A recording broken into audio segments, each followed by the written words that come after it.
The night sky stretched endlessly over the city of Uruk, a canvas of countless stars that whispered stories older than time.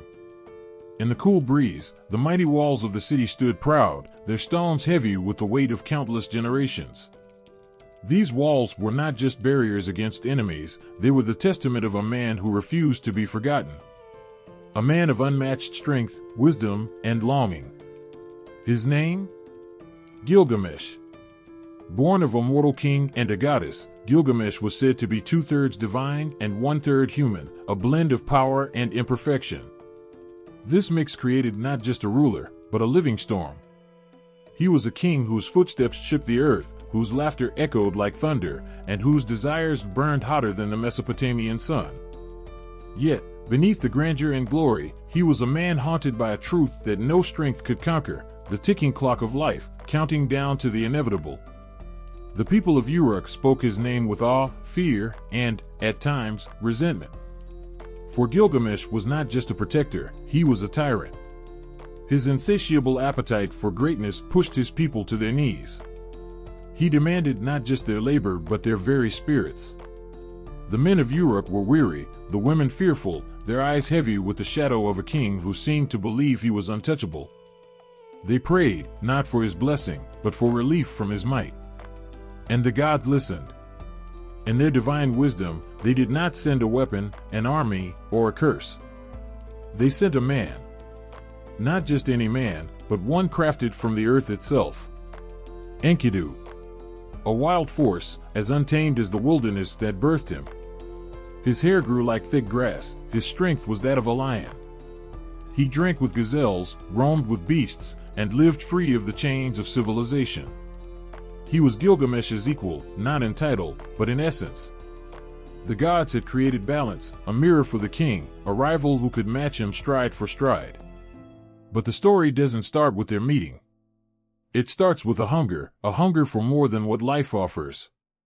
Gilgamesh was not satisfied with his crown or his walls. His eyes always looked beyond, seeking something no mortal or god could define. Some called it immortality. Others called it purpose. But in those early days, all he knew was that the life he held in his hands was slipping through his fingers like water, and he was powerless to stop it. This tale is not just about heroics, battles, and adventures, though it has plenty of those. It's about the ache of being human, even when part of you is divine. It's about losing and finding, about breaking and building. It's about staring into the void of mortality and daring to ask, what comes after?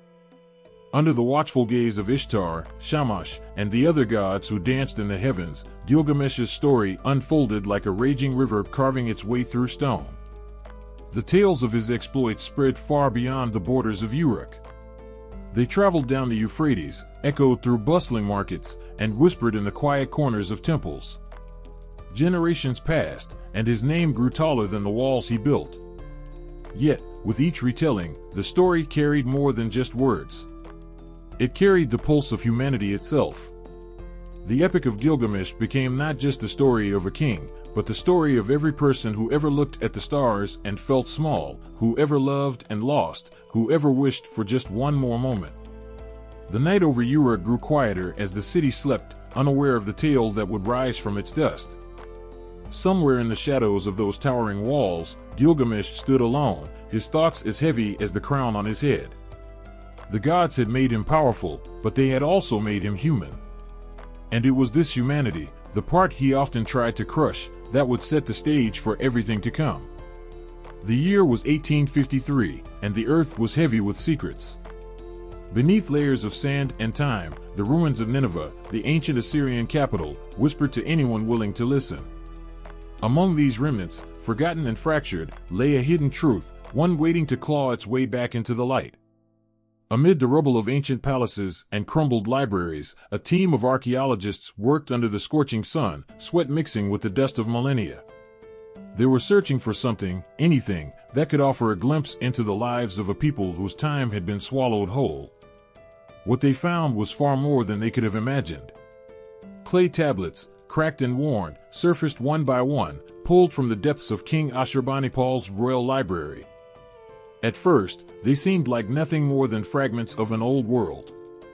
But as the cuneiform carvings were painstakingly examined, a story began to emerge. It spoke of a man, a king, who had lived 1,000 lifetimes in a single breath, a man named Gilgamesh. The man who first understood the significance of these tablets was George Smith, an unassuming assistant at the British Museum with an obsession for the ancient. His eyes devoured the symbols etched into the clay, his fingers tracing the grooves as though the past could speak directly to him. Smith worked tirelessly, deciphering the tablets, breathing life back into the long-buried words. And then, like thunder in the stillness, it hit him. This was no ordinary account. Here, in his hands, was a story older than the Bible, older than Homer's epics, older than anything the Western world had ever known. This was not just history, it was the soul of an ancient civilization crying out across time. Smith trembled as he pieced together its fragments, and when he finally read the flood narrative, a tale that echoed the story of Noah, his voice shook as though the gods themselves were listening. The world was stunned. This was more than archaeology, it was a resurrection.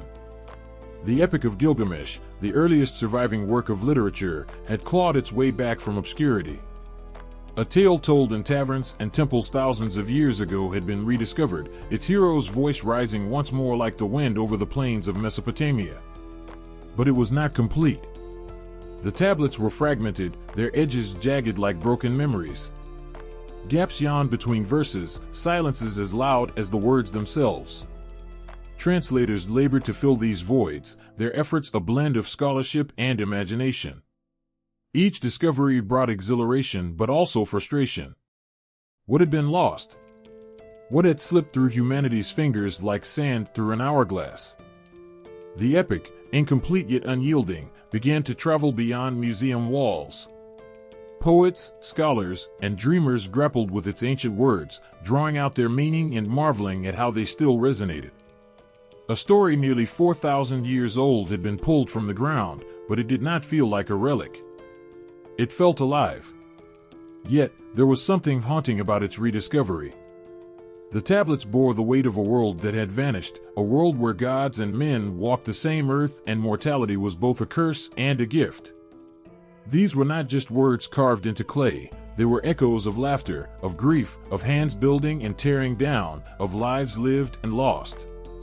As more fragments were uncovered in the years that followed, the epic grew, its voice gaining strength.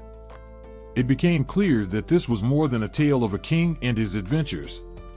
It was a reflection of humanity's oldest questions. Why are we here? What happens when we die? How do we endure the ache of existence?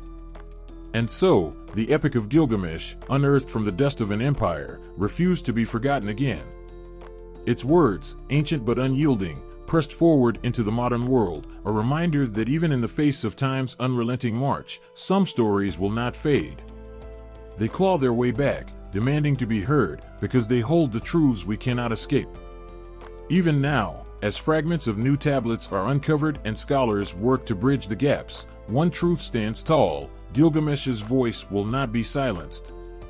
It rose from the ashes of Nineveh, and it continues to rise, calling us to remember the man who built walls not to keep the world out, but to leave a mark no sandstorm could erase. Beneath the blazing sun of a fertile plain, where the Tigris and Euphrates rivers wove a tapestry of life, a civilization began to stir. It started with whispers, small villages sprouting like green shoots after a long rain. But soon, the whispers grew louder.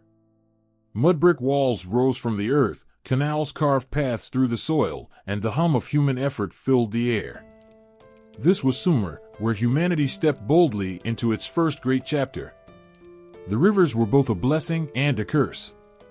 Each spring, the Tigris and Euphrates surged with melted snow from distant mountains, flooding the plains. The water brought rich silt, fertile for planting, but also destruction. The early Sumerians learned to tame these waters, crafting irrigation canals that stretched like veins across the land. This was no small feat. It required cooperation, foresight, and unyielding labor. But with the rivers under their control, the land bloomed with barley, wheat, and date palms, and the people of Sumer thrived. As food supplies grew, so did the villages. Small settlements transformed into bustling city-states, Uruk, Eridu, Lagash, each a world unto itself. Towers climbed toward the heavens, ziggurats that seemed to challenge the gods themselves. Around them, markets buzzed with life, potters shaping clay vessels, scribes scratching cuneiform into wet tablets, and merchants bartering for copper, lapis lazuli, and grain. These cities pulsed with energy, their walls encircling the heartbeats of humanity's first great experiment in civilization. But life in Sumer was not without struggle. Each city-state was its own sovereign power, and the fertile land they relied upon often became the source of bitter conflict. Kings, some humble stewards, others grasping conquerors, rose to power, wielding authority granted by the gods. To rule in Sumer was to walk a tightrope, balancing the blessings of divine favor with the ever-present threat of rebellion or invasion. The gods loomed large in every facet of life. Anu, Enlil, Enki, Inanna, these were not distant, abstract deities. They were living forces, shaping the wind, the rain, the harvest, and the fate of kings. Temples dominated the cities, their steps ascending to altars where priests offered sacrifices. The Sumerians did not see themselves as masters of the earth, but as its caretakers, placed here to serve the gods' will. Amid this vibrant chaos, Uruk emerged as a beacon. Its walls, stretching 6 miles, encased a city unlike any other. It was here that Gilgamesh would one day reign, and its fame spread far and wide. But even in these early days, Uruk was extraordinary, a hub of trade, innovation, and cultural exchange. Its streets echoed with the clatter of carts and the laughter of children. Its temples stood tall, shimmering in the light of day, casting long shadows over its bustling markets by evening. Sumer was not just a land of kings and temples. It was also the birthplace of writing. At first, cuneiform served practical needs, recording transactions, listing goods, keeping track of taxes. But it wasn't long before these wedge-shaped symbols began to tell stories. Poetry, myths, and hymns took shape on clay tablets, giving voice to a people who had much to say. The Sumerians wrote of gods, of love, of war. And among these writings, the seeds of Gilgamesh's tale were sown. Yet Sumer was fragile, its brilliance balanced on the knife's edge of prosperity and peril. The rivers that gave it life could just as easily take it away. Droughts and floods came in equal measure, and with them, famine and strife. Enemies from the hills and deserts eyed the wealth of these cities, their ambitions sharp as the blades they carried. Even so, Sumer endured. Its people were resilient, driven by a spark that refused to be extinguished. They looked to the stars for guidance, tracing patterns in the night sky, believing that the gods had written their fates above.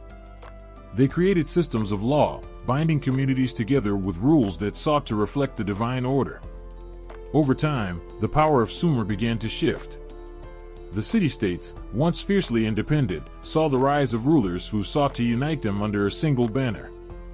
Kings like Sargon of Akkad built empires on the foundation Sumer had laid, spreading its culture far and wide. Even as Sumer's dominance faded, its legacy endured, carried forward by the people who inherited its innovations and stories. This was the world that shaped Gilgamesh, a land of abundance and adversity, of towering achievements and sobering fragility. It was here, amidst the struggle and splendor of ancient Mesopotamia, that humanity's first great myths were born. And it was here that a king, restless and yearning, would rise to carve his name into the walls of time. The rivers, timeless in their flow, witnessed it all. Their waters carried not just silt but the weight of history, the dreams of a people who dared to build something eternal. And as the sun set over Sumer's ziggurats, casting a golden glow over the plains, one could almost hear the whispers of a story that would outlast them all. The gods were everywhere. They hovered in the air, coursed through the rivers, burned in the flames of the temple fires. To the people of Mesopotamia, the gods were not distant or abstract. They were as real as the soil underfoot, as relentless as the sun that beat down on their fields. Every breath, every moment, every decision was shaped by their will. These gods were not gentle overseers. They were powerful, unpredictable, and often terrifying. Anu, the sky god, ruled from his heavenly throne, distant and inscrutable. Enlil, the lord of the wind and storms, could bring life-giving rains or devastating floods with equal ease. Enki, the god of wisdom and fresh water, was the cunning trickster, guiding humanity with a watchful but mischievous eye. And Inanna, beautiful, dangerous, and untamed, was the goddess of love and war, her passions shaping both desire and destruction. Life in Mesopotamia was precarious, balanced on the edge of chaos. The rivers could nourish or drown. The skies could bless or curse. And so, the gods were seen as the ultimate arbiters of fate. They demanded worship, loyalty, and sacrifice, not as an option, but as a necessity. A farmer might offer the first sheaf of barley to Enlil, hoping for gentle rains. A merchant might leave a votive figurine at Inanna's temple, praying for safe passage through treacherous lands. The temples stood at the heart of every city, towering ziggurats that reached toward the heavens. These were not just places of worship, but the very axis of life. Priests served as intermediaries between the gods and humanity, interpreting divine will through rituals and omens. Inside the temple walls, the gods were said to dwell in sacred statues, their presence as real as the stone from which they were carved. Offerings of food, drink, and precious goods were laid before these idols, ensuring the gods' favor and protection. But the gods were not always benevolent. To anger them was to court disaster. A failed harvest, a devastating storm, a sudden illness, these were signs that the gods had been displeased. The reasons for their wrath were often unclear, their motives as opaque as the smoke rising from sacrificial fires. And so, the people lived in a state of constant vigilance, their lives shaped by the need to appease forces far beyond their understanding. The gods also played a role in governance. Kings ruled by divine mandate, their authority granted by the gods themselves. In return, the king was expected to serve as the gods' earthly steward, protecting the land and upholding justice. To fail in this duty was to risk losing divine favor, and with it, the fragile stability of the realm. The story of Gilgamesh is a testament to the gods' omnipresence. His very existence was shaped by their hands, 2/3 divine, 1/3 mortal, a walking contradiction of power and vulnerability. His arrogance drew their ire, his prayers their pity. The gods set Enkidu to challenge him, then watched as their friendship transformed both men. When Ishtar, the goddess of love, was spurned by Gilgamesh, her fury unleashed the bull of heaven, wreaking havoc upon Uruk. Yet, the gods were not immune to human emotion. They were jealous, vengeful, merciful, and capricious. They loved and hated, forgave and destroyed. They reflected the complexity of the world they governed, embodying both its beauty and its cruelty. To the Mesopotamians, this duality was not a flaw but a truth. The gods were as much a part of life's chaos as they were its order. Dreams, too, were a realm of the divine. In these nocturnal visions, the gods communicated with humanity, offering warnings, blessings, or cryptic glimpses of what was to come. Shamash, the sun god, often guided heroes like Gilgamesh through dreams, his light cutting through the shadowy realm of uncertainty. Even death was under the god's dominion. Ereshkigal, the queen of the underworld, ruled the land of no return, where the dead ate dust and drank bitter water. There was no paradise awaiting the virtuous, no eternal punishment for the wicked. Death was a stark, inescapable reality, its finality governed by forces beyond comprehension. For the people of Mesopotamia, the gods were not just a belief system, they were life itself. Their stories wove through every moment, every choice, every triumph and tragedy. The gods were in the harvest and the storm, the birth and the burial, the laughter and the tears. And even now, as the gods of Mesopotamia linger only in myths and broken statues, their presence endures. Their stories remind us of the wonder and terror of existence, of the fragile balance between creation and destruction. They stand as echoes of a time when humanity looked to the skies and saw not emptiness, but a living, breathing force, powerful, merciless, and eternal. In the ancient city of Uruk, where ziggurats pierced the heavens and the Euphrates breathed life into the land, there once ruled a king whose name would echo for millennia. Gilgamesh. a name that carried the weight of legends, spoken in hushed tones across campfires and carved into clay tablets that survived the ravages of time. But who was he, truly? A mortal man who walked the streets of Uruk, or a creation of the imagination, forged to embody the hopes and fears of an ancient people. The records whisper fragments of history. Gilgamesh, the fifth king of Uruk, is said to have reigned during the early dynastic period of Sumer, around 2800 to 2500 BCE. His name appears in the Sumerian king list, a document that blends history and myth with a disregard for clear boundaries. The list describes him as the son of Lugalbanda, a former king of Uruk, and Nin-Sun, a goddess of wisdom. From the start, he was more than human, a man born of the union between mortal and divine, destined to straddle both worlds. Archaeologists and historians have debated the existence of this enigmatic ruler. There is no definitive evidence, no bones buried beneath the sands of Mesopotamia, no throne room bearing his unmistakable mark. Yet, the absence of proof does not diminish the possibility of his reality. In the ruins of Uruk, where towering walls still whisper their secrets, it is hard not to imagine a man who built these fortifications as both a defense and a monument to his own immortality. But Gilgamesh is more than a name on a king list. His story is woven into the fabric of humanity's oldest known epic, a tale of friendship, loss, and the relentless pursuit of meaning. In these verses, Gilgamesh is larger than life, a giant of a man with unmatched strength and insatiable ambition. His deeds are the stuff of myth, battling ferocious beasts, defying gods, and seeking the secret to eternal life. His flaws are deeply human: arrogance, hubris, and an aching vulnerability that cuts through his towering bravado. The mythological Gilgamesh commands storms and wrestles divine creatures, yet the core of his story resonates with human truth. The grief he feels after Enkidu's death is raw, his fear of mortality unrelenting. These are not the emotions of a distant god, but of a man who stands before the abyss and trembles.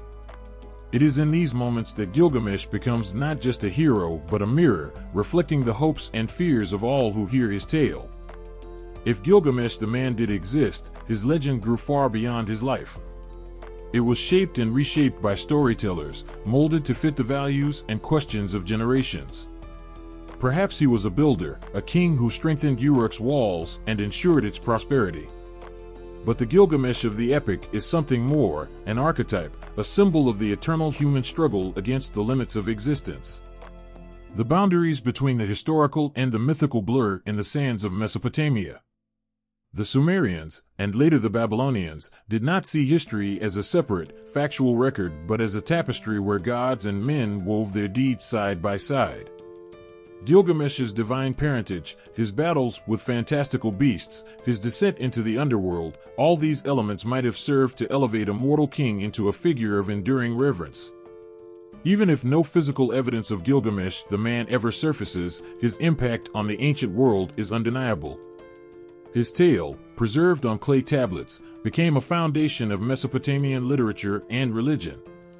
It influenced later cultures, its echoes heard in the myths of Hercules, the biblical story of Noah, and countless other heroes who sought to defy their limitations. In the end, perhaps the question of Gilgamesh's existence is not the most important one. Whether he walked the streets of Uruk or only the imagination of his people, his story has endured. And in that endurance lies his immortality. He has transcended time, living not in the palaces of kings, but in the hearts of those who wonder what it means to be human. Gilgamesh stands at the crossroads of history and myth, a figure both bound to the earth and reaching for the stars. His life, real or imagined, invites us to do the same. For in his triumphs and failures, his fears and his courage, he is not just a king of ancient Uruk, he is all of us. In the vast, sun-scorched plains of ancient Sumer, where life was carved from the generosity of rivers and the cruelty of floods, the people's gaze often turned upward to the heavens and downward to the shadows beneath the earth. Their world was one of divine order and harsh realities, where gods shaped destiny, and the afterlife loomed as an unyielding inevitability. The Sumerian religion was not a comforting embrace, but a sharp-edged reflection of the world its people knew. The gods were central to everything. To live in Sumer was to inhabit a world ruled by an intricate pantheon, a divine assembly whose members were as temperamental as the forces they controlled. Enlil, lord of storms, could destroy as easily as he could bless. Inanna, goddess of love and war, embodied passion and chaos in equal measure. The gods were not bound by morality as humans understood it. They acted with supreme power, their motives often inscrutable, their will absolute. The Sumerians saw themselves as the servants of these deities, placed on earth to fulfill divine commands. Their cities were sacred spaces, built around towering ziggurats that reached toward the heavens, each dedicated to a patron god or goddess. These temples were the bridge between the mortal and the divine, where priests performed elaborate rituals, offered sacrifices, and interpreted omens. Daily life was steeped in acts of devotion, from agricultural rites to the crafting of votive statues, each a plea for protection or favor. Yet, for all their worship, the Sumerians did not see the gods as benevolent caretakers. Life was unpredictable and often brutal. Famine, disease, invasion, all were reminders of humanity's fragility in the face of divine power. The gods could be placated but never fully understood or controlled. This uncertainty extended to their view of the afterlife, which offered little solace. To the Sumerians, death was not a release or a reward but a stark, unchangeable reality. The afterlife was the realm of Ereshkigal, queen of the underworld, a place called the Kur. It was a land of dust and shadows, where the spirits of the dead, known as Giddim, dwelt in eternal gloom. There were no golden fields, no celestial paradises awaiting the virtuous. The dead fed on clay and drank from bitter pools, their existence a pale echo of the life they had left behind. Entry into this underworld was inevitable and irreversible. The journey began with death itself, where the soul descended to the gates of the Kur. There, a grim process awaited, the stripping away of earthly possessions, of identity, of everything that had once tied the person to the living world. Beyond the gates lay a shadowy expanse, ruled by Ereshkigal and guarded by her loyal servant, Namtar. The concept of judgment, as found in later religions, was largely absent from Sumerian belief. The underworld was a universal destination, not a reflection of one's deeds in life. Kings and beggars, warriors and farmers, all met the same fate. However, there were ways to ease this grim existence. Proper burial rites and offerings from the living could provide some measure of comfort to the dead, ensuring they were not forgotten or left to languish entirely. The fear of neglect in death was profound. Without ongoing rituals and sacrifices by the living, a spirit might become restless, wandering between worlds, a threat to both the living and the dead. To honor one's ancestors was not merely a tradition, it was a necessity, binding generations together in a fragile continuum that defied the finality of death. The gods themselves were not immune to the pull of the underworld. Myths speak of Inanna's descent into the Kur, a harrowing tale where the goddess ventures into Ereshkigal's domain and experiences the stripping away of her power and identity. Though she ultimately returns to the world above, her journey is a stark reminder of the underworld's inescapable grip, even on the divine. Despite its grim nature, the Sumerian vision of the afterlife held a certain clarity, a reflection of life's transient and often harsh nature. It offered no illusions of eternal reward or punishment, only the stark reality of existence beyond the veil. For the Sumerians, the focus was on the here and now, on building, creating, and leaving behind something that might endure. Their gods were eternal, their cities vast, their stories timeless, even as individual lives were fleeting.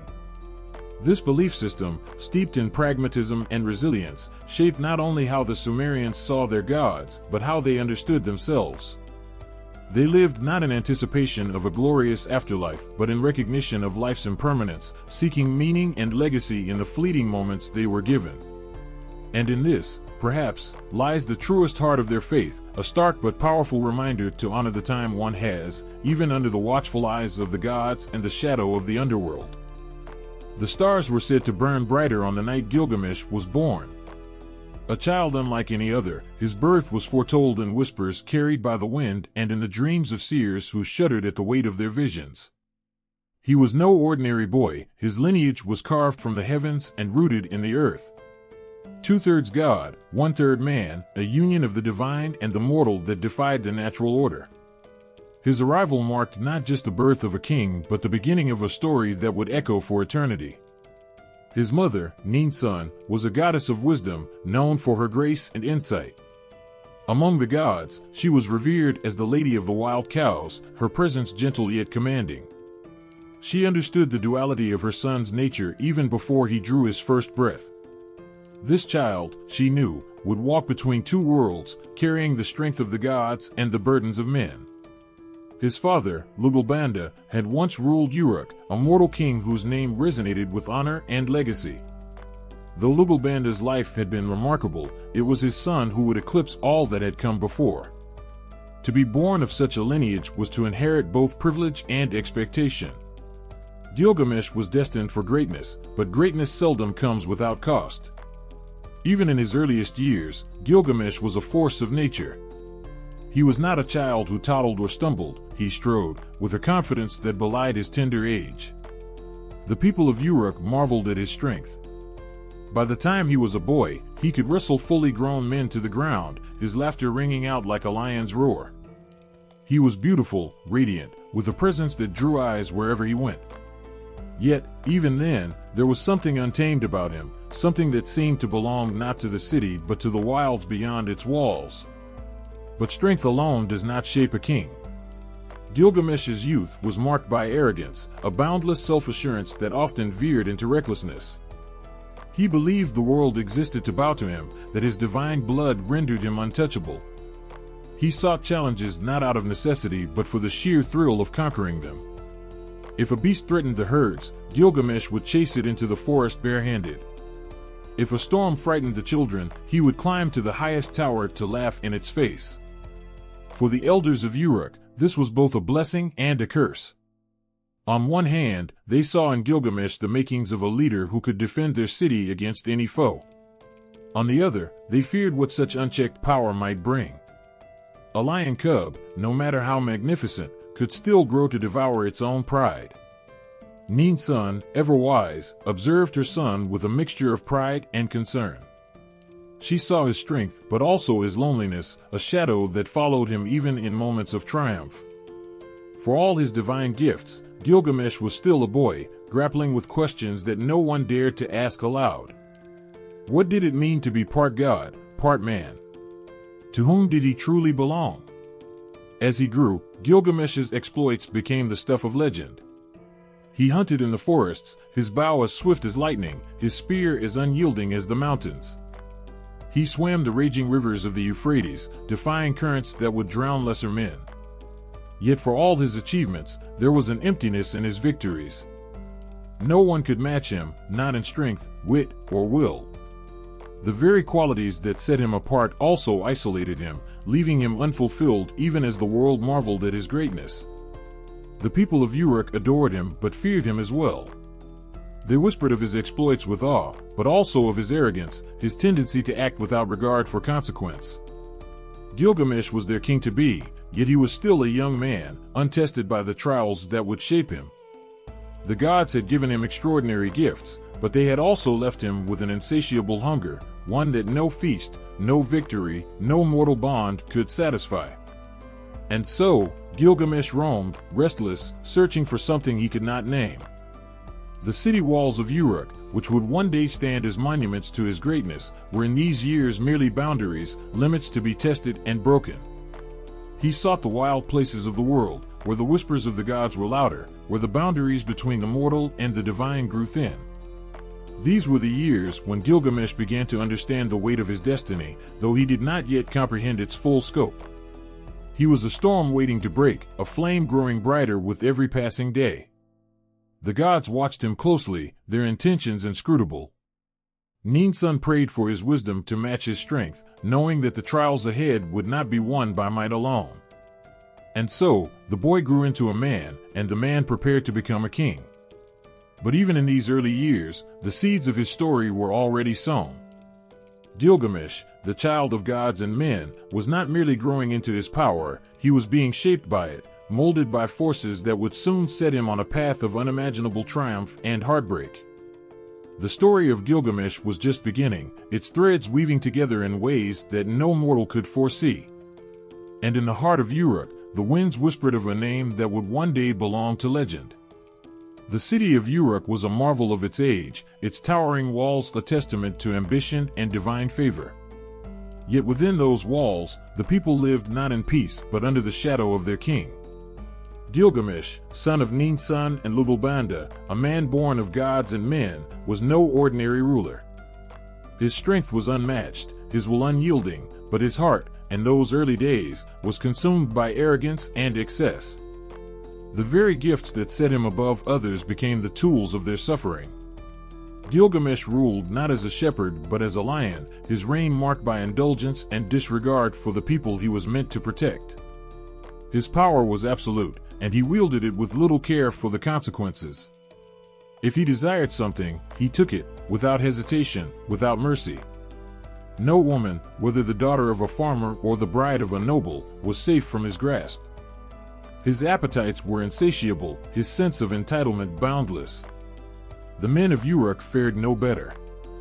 Gilgamesh would call them to labor beyond their endurance, building his monuments, fortifying his walls, shaping the city into a reflection of his own towering ego.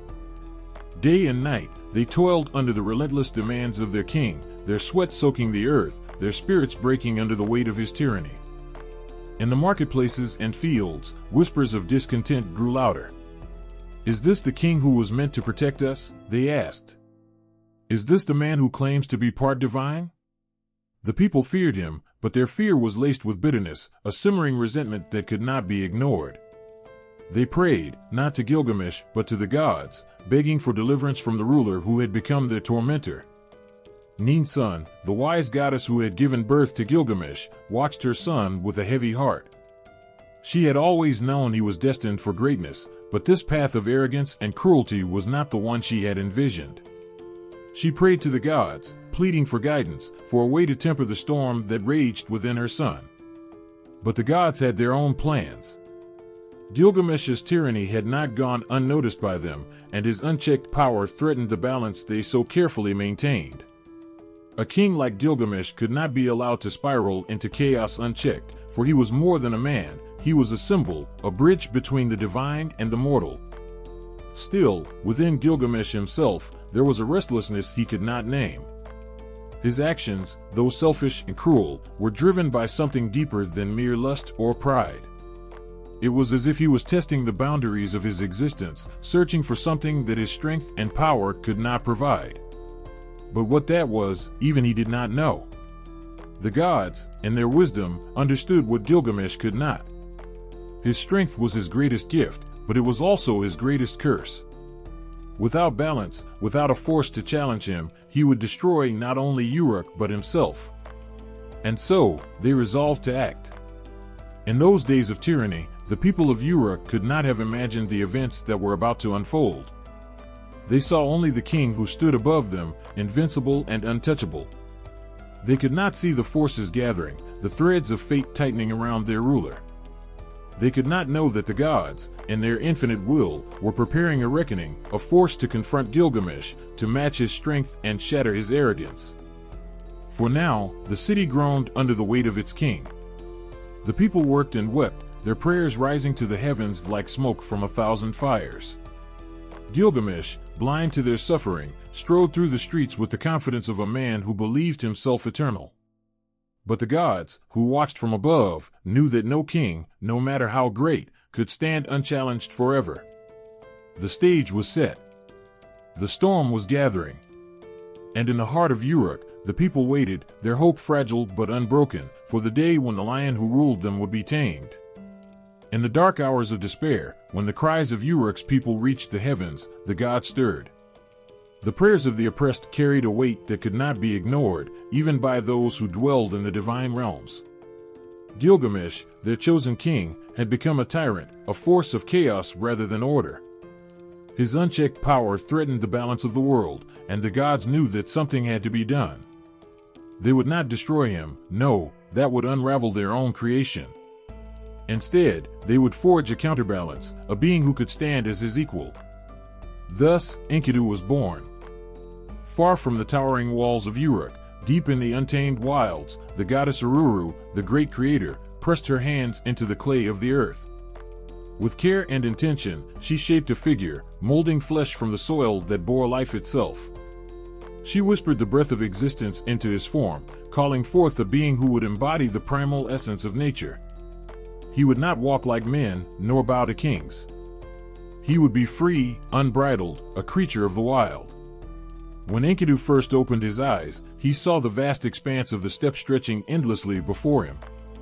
He was no infant learning the world's ways. He was fully formed, instinct woven into his very being. His hair flowed like the grasses of the plains, and his body was covered in coarse fur, blending with the creatures of the land.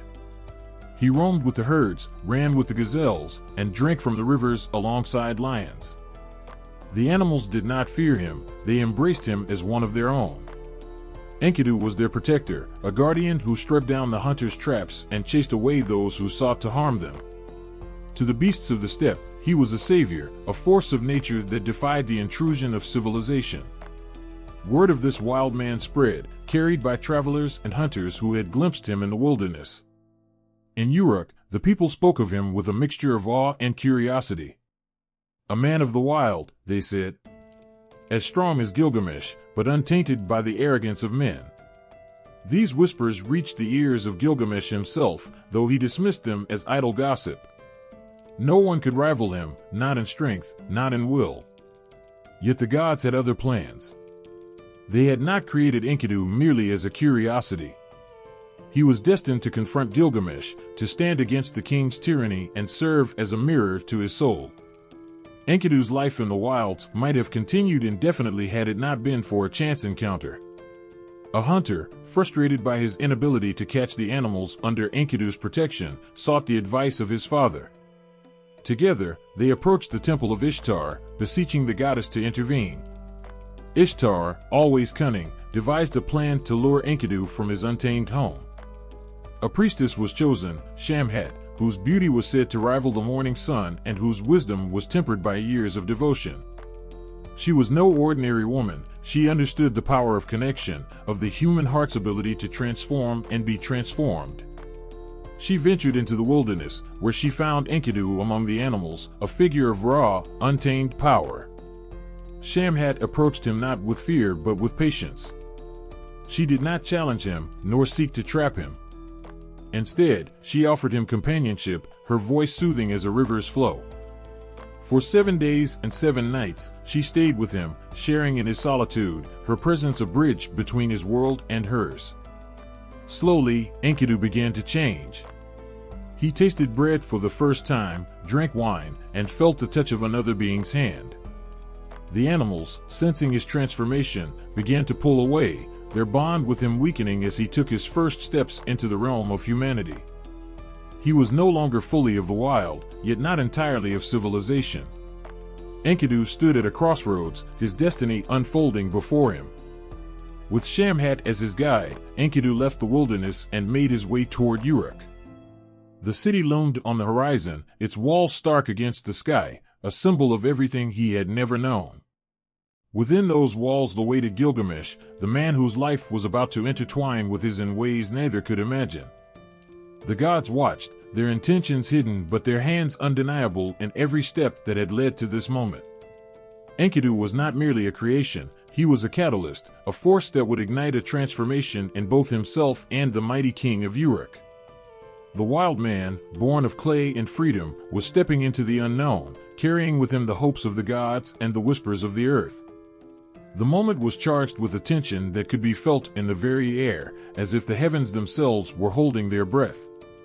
The people of Uruk watched in stunned silence, for they knew what was at stake. The wild man, Enkidu, had entered their city, and his presence alone was a challenge to their king. Gilgamesh, a force of nature in his own right, had heard of the stranger whose strength rivaled his own, and now they stood face to face, each determined to prove their dominance. The clash was inevitable, as if the fates themselves had woven this moment into the very fabric of existence. Gilgamesh, towering and proud, was a lion caught in the throes of his own arrogance. Enkidu, a man forged from the wilds, was untamed and relentless, his eyes burning with the fury of freedom. They circled each other like predators, the city itself trembling beneath the weight of their rivalry. Without warning, the battle erupted. The ground shook as the two men collided, their strength so great that the very earth seemed to quiver beneath their feet. Gilgamesh, with all the might of his divine blood, struck first. His fists, as hard as stone, pummeled Enkidu with the force of a tempest. But Enkidu, unyielding, absorbed the blows, his body a testament to the raw power of the wild. His muscles, honed by years of running with the beasts, were like iron beneath his skin. They grappled, bodies locked in a struggle of fury and will, neither willing to yield. Gilgamesh's roar echoed through the city, a battle cry that shook the walls of Uruk. But Enkidu's growl was deeper, more primal, a sound that seemed to come not from a man but from the earth itself, from the beasts that roamed its forgotten corners. The crowd, once filled with awe at their king's strength, now watched in stunned disbelief. This was no mere contest of power, it was a clash of worlds, civilization against the wild, the god-blooded against the untamed. Sweat poured down their faces, their breath ragged as they fought for dominance. It seemed that neither could win, that neither would break. But then, something shifted. In the midst of their struggle, a moment of clarity broke through the haze of rage. It was as if the city itself held its breath, waiting for the turning point. Enkidu, his muscles aching, his spirit unbroken, caught Gilgamesh in a lock, a move that sent them both crashing to the ground with the force of a thunderstrike. For a heartbeat, neither moved. The world stood still, and in that stillness, something unexpected happened. Gilgamesh, his chest heaving with exhaustion, looked into Enkidu's eyes. There was no hate there, no malice, only the same fire that burned within him. In that brief, fleeting moment, the king saw something in the wild man's eyes, not an enemy to be conquered, but a mirror, a reflection of his own strength, his own spirit. The realization hit him like a wave, a truth too powerful to deny. This was no foe. This was not an adversary to be defeated, but a brother, a force of nature that called to him in ways he could not explain. For the first time, Gilgamesh understood what it meant to be truly challenged, not by power, but by something deeper, something that stirred within his very soul. And so, the battle ceased. The dust of the earth settled, and the two men, both exhausted, lay side by side on the ground. They were no longer enemies, no longer rivals. The fury had burned away, leaving something raw and unspoken between them. The air was heavy with the weight of this newfound understanding, a bond forged not in victory, but in the acknowledgement of each other's strength. Gilgamesh, ever proud, extended a hand to Enkidu. His voice, rough from the struggle, was laced with something he had never known, humility. "You are strong," he said, his words almost a challenge in themselves. "Stronger than anyone I have ever faced." Enkidu, his body sore from the fight, nodded, his gaze still steady. "And you, Gilgamesh, are a king who does not fear a challenge." The words, simple as they were, marked the beginning of something neither could have anticipated. The seeds of rivalry had been planted, but what had sprouted from them was something far greater, an unbreakable bond, a friendship that would transcend the boundaries of their worlds. Where there had once been conflict, now stood something else entirely, respect. They were two sides of the same coin, each shaping the other, each altering the path of destiny. As the crowd gathered around them, a hush fell over Uruk. The people could not yet understand the enormity of what had just transpired, but they knew this: their king had been changed. Gilgamesh was no longer the tyrant who ruled with arrogance, but a man who had been humbled, who had seen his own reflection in the eyes of another. Enkidu, too, had found something in Gilgamesh, something beyond the wilds, something that spoke to the deepest parts of his being. And so, as the sun set over the city of Uruk, the two men rose from the earth, their bond forged in the heat of battle, tempered by the quiet moments that followed. They would walk side by side from that moment on, no longer enemies, but brothers in arms. The friendship between Gilgamesh and Enkidu had begun, and with it, the foundation of a partnership that would change the world.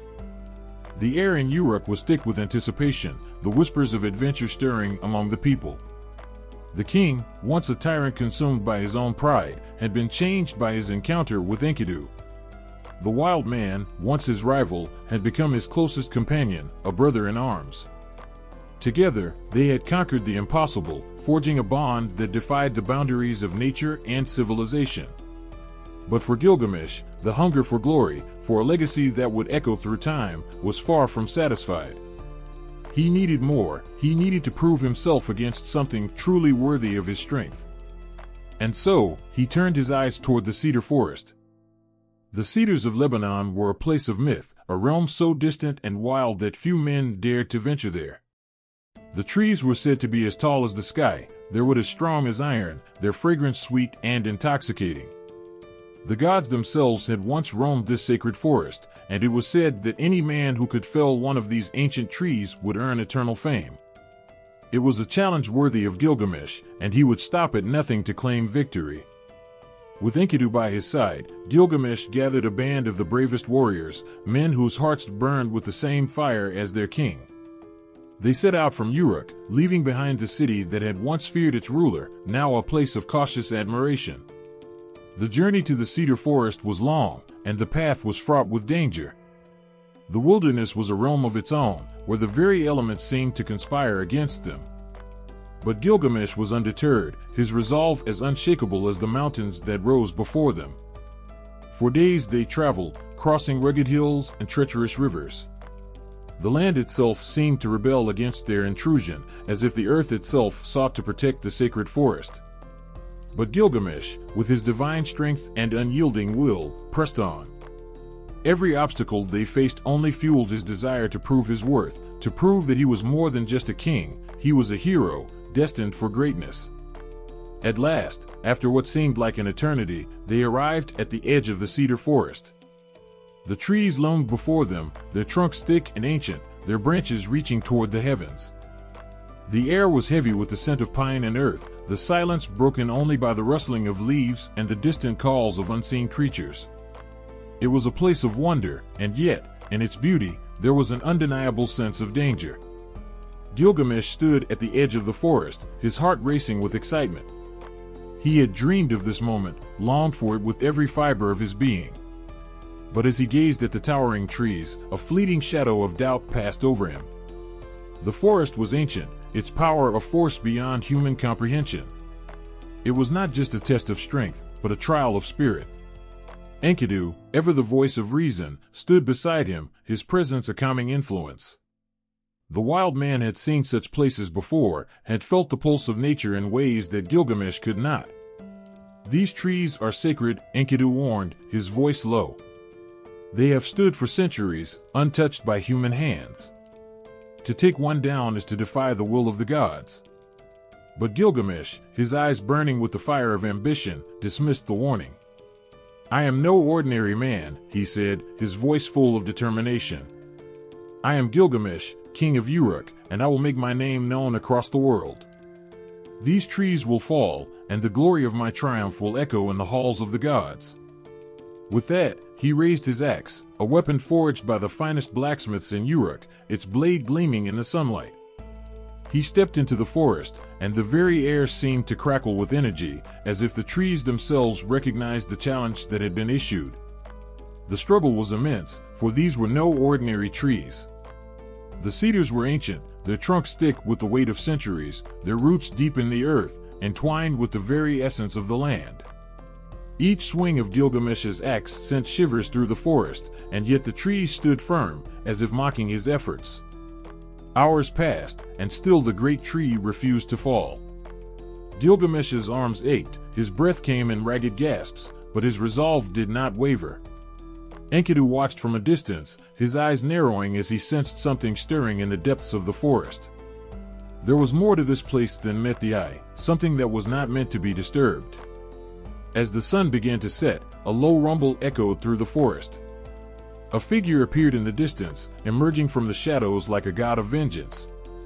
It was Humbaba, the guardian of the cedar forest, a creature of immense power who had long protected the sacred trees from the hands of mortals. His presence sent a chill through the air, and the very ground seemed to tremble beneath his feet. Gilgamesh, undeterred by the arrival of the great guardian, stepped forward, his chest puffed with pride. "I have come for the trees," he declared, his voice filled with defiance. "I will not be stopped." But Humbaba, his eyes blazing with fury, did not flinch. "You dare to challenge me," he growled, his voice like thunder. "You dare to desecrate the sacred forest that has stood for eons? I will not let you take what is not yours." A tense silence stretched between them, the forest holding its breath as if awaiting the outcome of this fateful encounter. The gods themselves seemed to pause, watching with bated breath as the mighty Gilgamesh faced off against the guardian of the woods. And then, the battle began. Humbaba was a force of nature, a being born from the earth itself, his strength as vast as the forest he protected. But Gilgamesh was no ordinary man, and with Enkidu by his side, he fought with all the fury of his divine lineage. The clash between the two was a storm, a battle that shook the very foundations of the earth. The trees seemed to groan with each blow, the very air charged with the power of their struggle. In the end, it was Gilgamesh and Enkidu who triumphed, the guardian falling to the ground in defeat. The victory was theirs, but it came at a cost. The forest, sacred and untamed, had been forever scarred by their actions. And though Gilgamesh had earned the glory he so desperately sought, he could not escape the feeling that something precious had been lost in the pursuit of his ambition. The trees, once towering and majestic, now lay felled at his feet. But as Gilgamesh looked upon them, his heart heavy with the weight of his victory, he realized that glory, though sweet, could never fill the emptiness that lay at the core of his soul. And thus, the quest for glory, though achieved, had not brought the fulfillment he had hoped for. It was a lesson he would carry with him, as the journey ahead would demand far more from him than the simple pursuit of fame. The air was thick with the scent of cedar, the forest silent except for the whispering wind that rustled through the branches, as if the trees themselves were holding their breath. Gilgamesh stood tall, his face set in determination, eyes locked on the looming figure of Humbaba, the guardian of the sacred cedar forest. The mighty protector of the trees, who had stood as an obstacle for centuries, now faced a man who was not easily deterred by gods, monsters, or even death itself. And the battle between them was about to reach its climax. Humbaba's presence was overpowering. His massive form seemed to fill the entire clearing, his eyes blazing like fire as he fixed his gaze on the intruder who dared to challenge him. The guardian was a creature of unimaginable strength, his very essence entwined with the forest itself. His roar reverberated through the trees, a sound that seemed to shake the earth beneath Gilgamesh's feet. Every step he took felt like the crushing of bones, and his breath carried the weight of ancient power. He was a living embodiment of nature's wrath, untouchable and fierce. But Gilgamesh, driven by his insatiable thirst for glory, did not falter. His grip tightened around his sword, the steel gleaming under the sun's fading light. Beside him, Enkidu stood ready, his wild eyes burning with the fire of battle. Together, they were a force to be reckoned with, a bond of strength and determination that could not be easily broken. "Leave this place, Humbaba," Gilgamesh declared, his voice steady but fierce, the words echoing in the stillness. "The trees belong to me now. You will not stop me." Humbaba sneered, his lips curling into a vicious grin. "You dare to defy me, mortal? I have protected this sacred forest for eons, and you think you can destroy me? I will crush you like an insect beneath my feet." The earth seemed to tremble as the two forces locked eyes, and with a guttural roar, Humbaba lunged at Gilgamesh, his massive fists coming down like a storm. Gilgamesh barely managed to dodge, his heart pounding in his chest. The battle between them was like a force of nature itself, a clash of raw power, ambition, and fury. The ground beneath them split as Humbaba swung his mighty limbs, the trees shaking violently as if in protest. His strength was unlike anything Gilgamesh had ever faced, and for a brief moment, doubt began to creep into his mind. Was he truly strong enough to defeat such a beast? But then, his gaze shifted to Enkidu, who was already circling Humbaba, moving with the agility of a predator. Enkidu's eyes met Gilgamesh's, and in that silent exchange, there was no fear, only the understanding that they would stand together, no matter the cost. The fight raged on, with Gilgamesh striking again and again, each blow landing with a force that shook the very foundation of the forest. But Humbaba was relentless. His massive fists crushed the ground with every swing, and his voice thundered as he shouted curses, vowing to tear Gilgamesh apart. But the king did not back down. Then, in a moment of desperation, Humbaba called upon his final weapon, his breath, a terrible, poisonous wind that swept across the battlefield like a storm. It was a weapon that had once kept the gods themselves at bay, a force that could lay waste to entire armies. Gilgamesh staggered as the wind hit him, gasping for air as it filled his lungs with poison. The scent of death was all around him, the very air seeming to turn against him. But just as all seemed lost, Enkidu sprang into action. With a roar, he leaped toward Humbaba, his wild strength no less formidable than the Guardian's own. Together, they fought with a fury that seemed to ignite the very earth beneath their feet. Enkidu, quick and nimble, found his mark, striking Humbaba's vulnerable spots with precision. Gilgamesh, using every ounce of his strength, pressed on, refusing to let the Guardian's rage claim victory. At last, after what felt like an eternity, Humbaba faltered. The mighty Guardian, once so sure of his immortality, now stood weakened, his movements slower and more labored. His breath came in ragged gasps, and the once immense power that flowed through him began to ebb away. The air was still, as though the world itself had frozen in anticipation.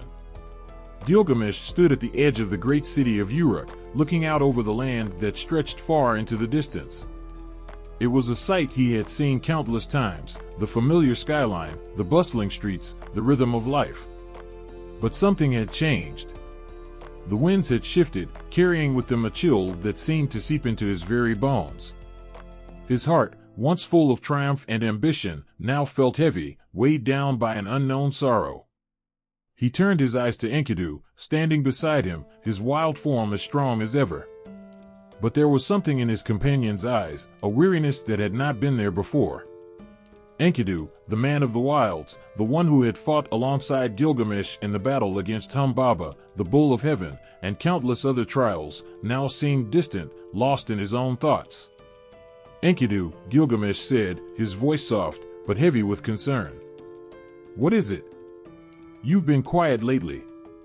Tell me what troubles you. Enkidu, whose bond with Gilgamesh had grown so deep it seemed like an unbreakable thread between two souls, turned to face him. His wild eyes, once full of the untamed spirit of the wilderness, now looked as if they had seen something beyond the horizon, a truth that no one could escape. It is my fate, Enkidu whispered, his voice tinged with sadness. I have lived as a wild man, unshackled by the rules of civilization. I have known the freedom of the forests, the company of beasts, the embrace of nature itself. But now, I know the time has come. My life is slipping away. Gilgamesh's heart tightened, a cold, unfamiliar sensation settling in his chest. He had heard the words, but they didn't make sense. Enkidu couldn't die. They had faced gods, monsters, and the greatest challenges together. He couldn't fathom a world without him. No, Gilgamesh said, his voice rising, a desperation creeping into his tone. You cannot leave me. We are more than brothers. We are bound by fate. There is no destiny that can take you from me. But Enkidu shook his head slowly, his face calm, resigned. It is not a matter of choice, Gilgamesh. We all have our time. The gods have spoken. The weight of Enkidu's words hung in the air, and for the first time in their journey, Gilgamesh felt a sense of helplessness he could not shake. They had traveled together through the great cedar forest, defeated the bull of heaven, and tasted the thrill of victory, but now, the reality of mortality was closing in on them, its shadow falling across their bond. As the days passed, Enkidu's health began to deteriorate. He grew weaker with each breath, his once vibrant energy fading like the setting sun. Gilgamesh watched in agony as his companion's body, once full of strength, now seemed to wither before him.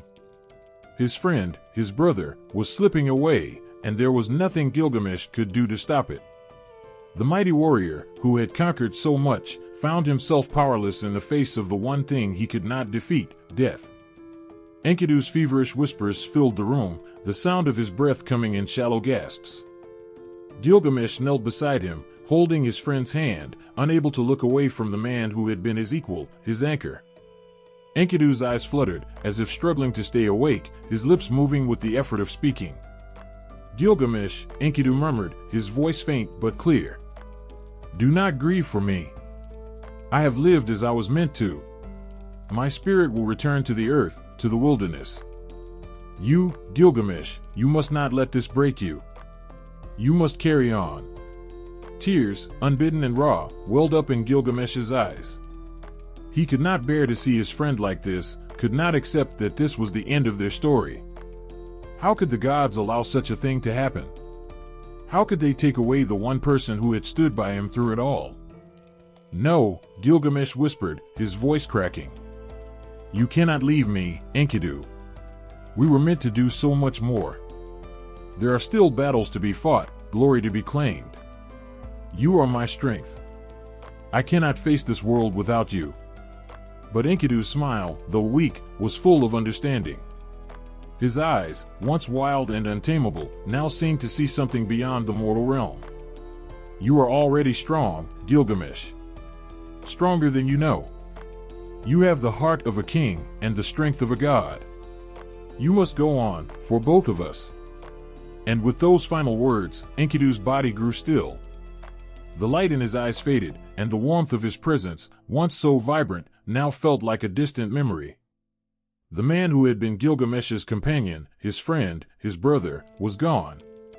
The silence that filled the room was deafening, the weight of it pressing down on Gilgamesh like 1,000 burdens.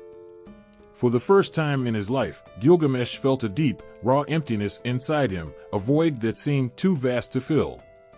He had faced monsters and gods, had won battles that would be sung about for centuries, but none of that mattered now.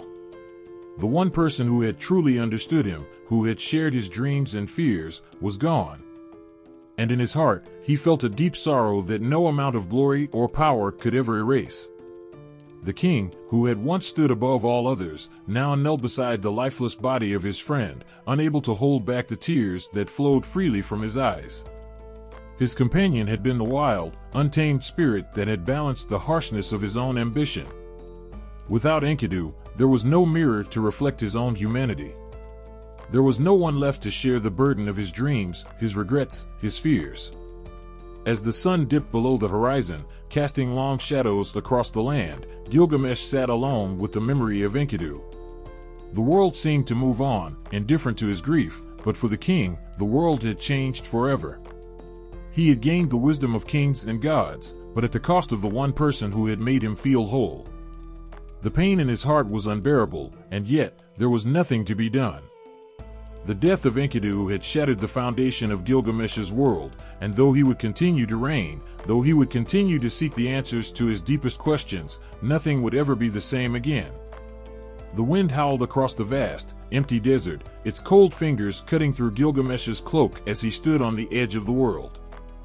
Behind him, the walls of Uruk, the city he had built, the city he had ruled, were nothing but a distant memory. He could barely recall the faces of the people who had once adored him, the city that had been his kingdom, his legacy. All that mattered now was the one thing that eluded him, immortality. Enkidu was gone. His body, once full of life and strength, had returned to the earth. His spirit had drifted into the unknown, leaving Gilgamesh with nothing but his grief, his regrets, and a burning question: is there a way to defy death? That question had taken root in Gilgamesh's heart, gnawing at him day and night. He had fought gods, conquered monsters, and built a city that had stood the test of time. But none of that mattered now. Power, glory, even the love of his people, none of it could erase the gaping emptiness left by Enkidu's death. He needed more. He needed a way to escape the inevitability of his own mortality, to find a path that would lead him beyond the grave. The gods had their power. They had dominion over life and death, shaping the fates of men as though they were nothing more than fleeting moments in the grand tapestry of existence. Gilgamesh had seen their cruelty firsthand, their ability to create and destroy with a single word. But it was their immortality that now consumed him. How could they live forever, while the ones they loved withered and faded like leaves in the wind? Why did Enkidu have to die, and why should Gilgamesh, the greatest of kings, face the same fate? With nothing left to lose, Gilgamesh set out on a journey that would take him far beyond the familiar walls of Uruk. His quest was no longer about conquering enemies or winning glory, it was a desperate search for answers. He sought immortality, not for power, but for peace. For the peace that could only come from knowing that death, that inevitable end, was not the final chapter of his story. The journey led him through landscapes as harsh and unforgiving as the thoughts swirling in his mind. The desert, the mountains, the dark, endless nights, it was as though the very earth itself was trying to swallow him whole, to consume him, to remind him that he was just a man. But Gilgamesh pressed on, driven by a singular thought: if immortality existed, he would find it. He would not stop until he had uncovered the secret that the gods had hidden away for eternity. It was in the heart of the mountains, in a place where even the birds dared not fly, that Gilgamesh met the one who could answer his question. Utnapishtim. The name was whispered in awe by the elders, the one who had lived through the flood, the man who had been granted immortality by the gods themselves. Utnapishtim's story was one of legend, a tale that could not be separated from the gods or the beginning of all things. He had survived the great flood, the destruction that had wiped away humanity, and because of this, the gods had granted him eternal life. The gods had taken away the suffering of mortality from Utnapishtim, but at what cost? How much of a price had been paid for the gift of eternal existence? Gilgamesh's heart beat faster as he approached Utnapishtim, the man who had lived for ages, whose life was untouchable by time. Could this man hold the key to what he sought? Could he really find the secret of immortality? Utnapishtim's eyes were as old as the mountains themselves, his face a map of centuries of knowledge and pain. There was no joy in his gaze, no happiness in his voice. The immortality he had been granted was not a gift, but a burden. He had watched his family, his friends, and the world around him change, decay, and die, while he remained the same. He had seen the faces of his loved ones pass from this world, unable to escape the grip of time, while he was forced to remain. Time had become his enemy, his only companion, a constant reminder that immortality was not the reward Gilgamesh thought it was. Why would you seek immortality, Gilgamesh? Utnapishtim asked, his voice heavy with wisdom and sorrow. Do you believe that death is something to be feared, something to be avoided at all costs? I have lived for centuries, and yet, all I have is the weight of time pressing down on me. I have seen the lives of countless men, all who lived and died, and I have seen what immortality truly means. Gilgamesh's heart ached at the old man's words. The vision of eternal life that had once been a dream, a hope, was now beginning to crumble before his eyes. But you are alive, Gilgamesh said, his voice filled with desperation. You have lived through the ages. You have been spared from death. How could you say such things? Utnapishtim's eyes softened as he looked at Gilgamesh. Because you do not understand, young king. Immortality is not a blessing. It is a curse. The gods gave me eternal life, but they did not spare me the pain of seeing the world change while I remain the same. They did not spare me the agony of knowing that my loved ones are gone, and I am left behind, watching as the world continues to turn without me. Gilgamesh felt a shudder run through him.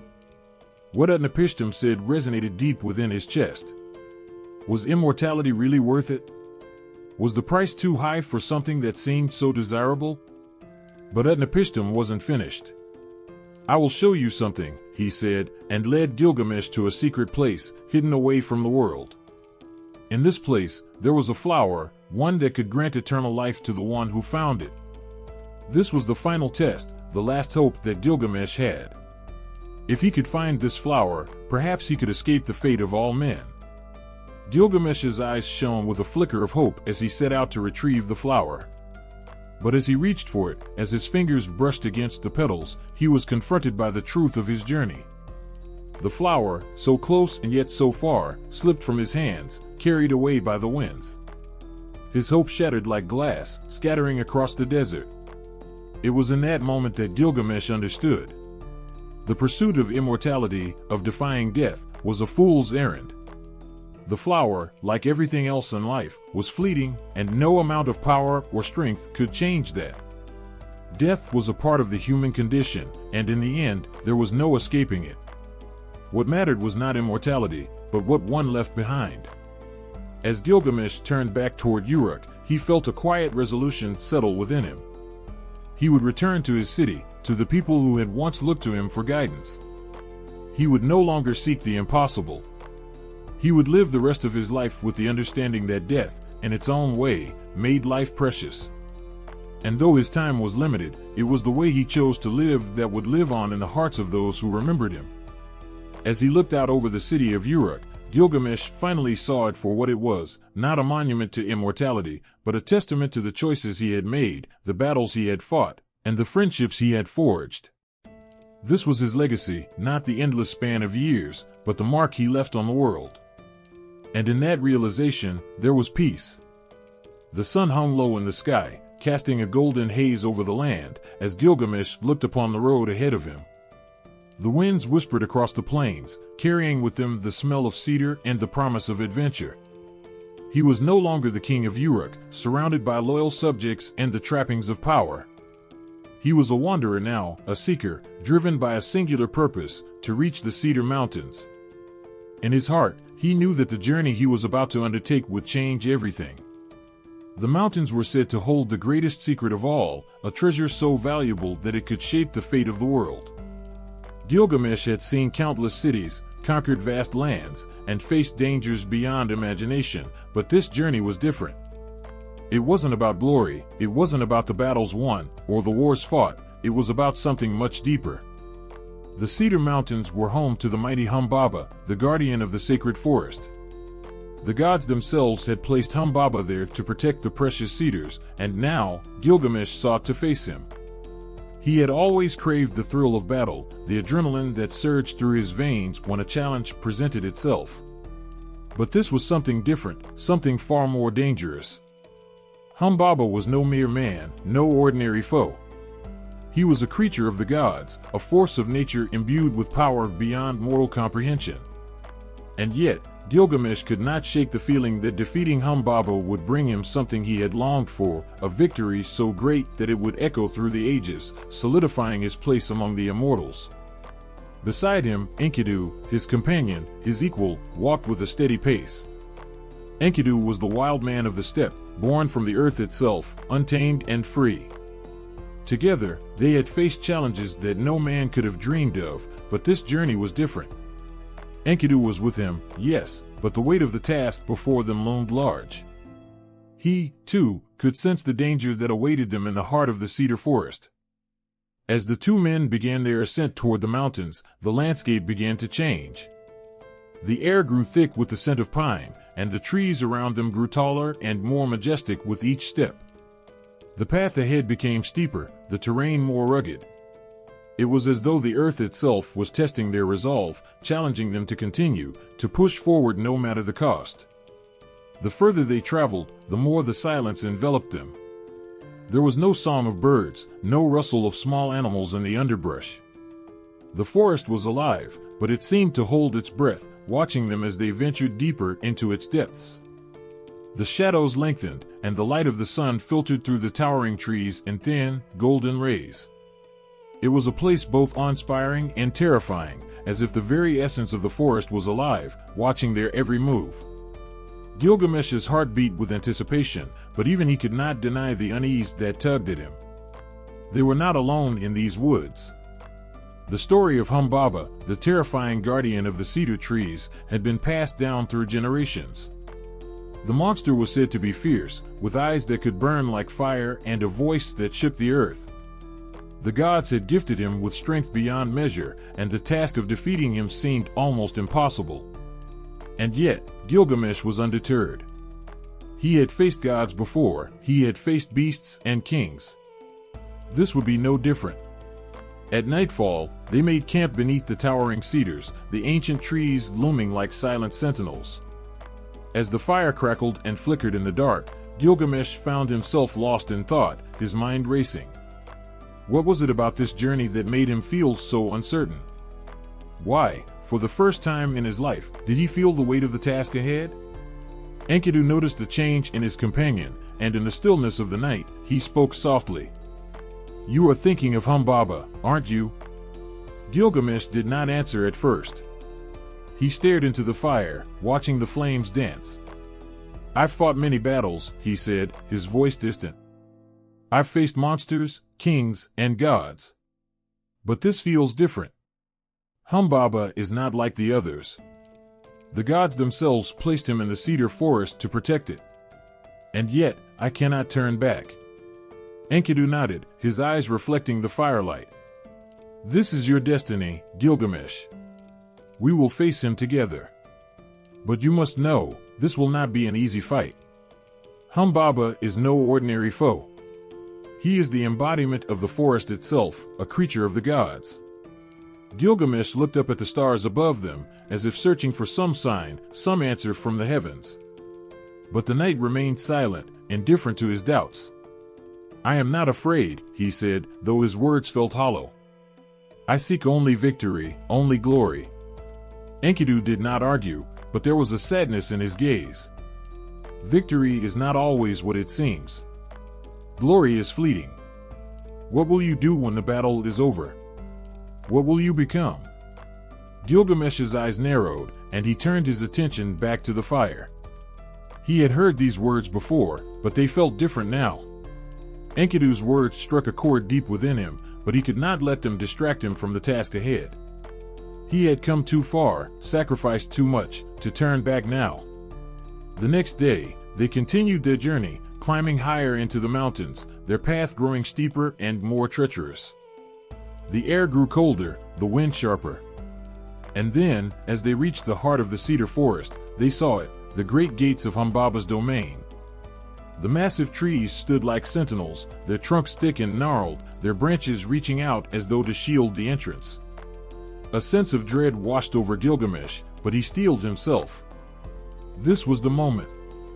This was the place where his fate would be sealed. "Ready yourself, Enkidu," he said, his voice firm.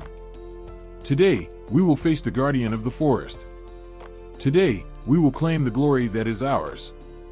Enkidu's eyes met his, and for a moment, they stood in silence, the weight of the journey settling between them. The air was thick with anticipation, and the forest around them seemed to hold its breath. They knew that the battle they were about to face would not be like any other. Humbaba was not merely a monster, they could feel his presence, an ancient power radiating from the heart of the forest.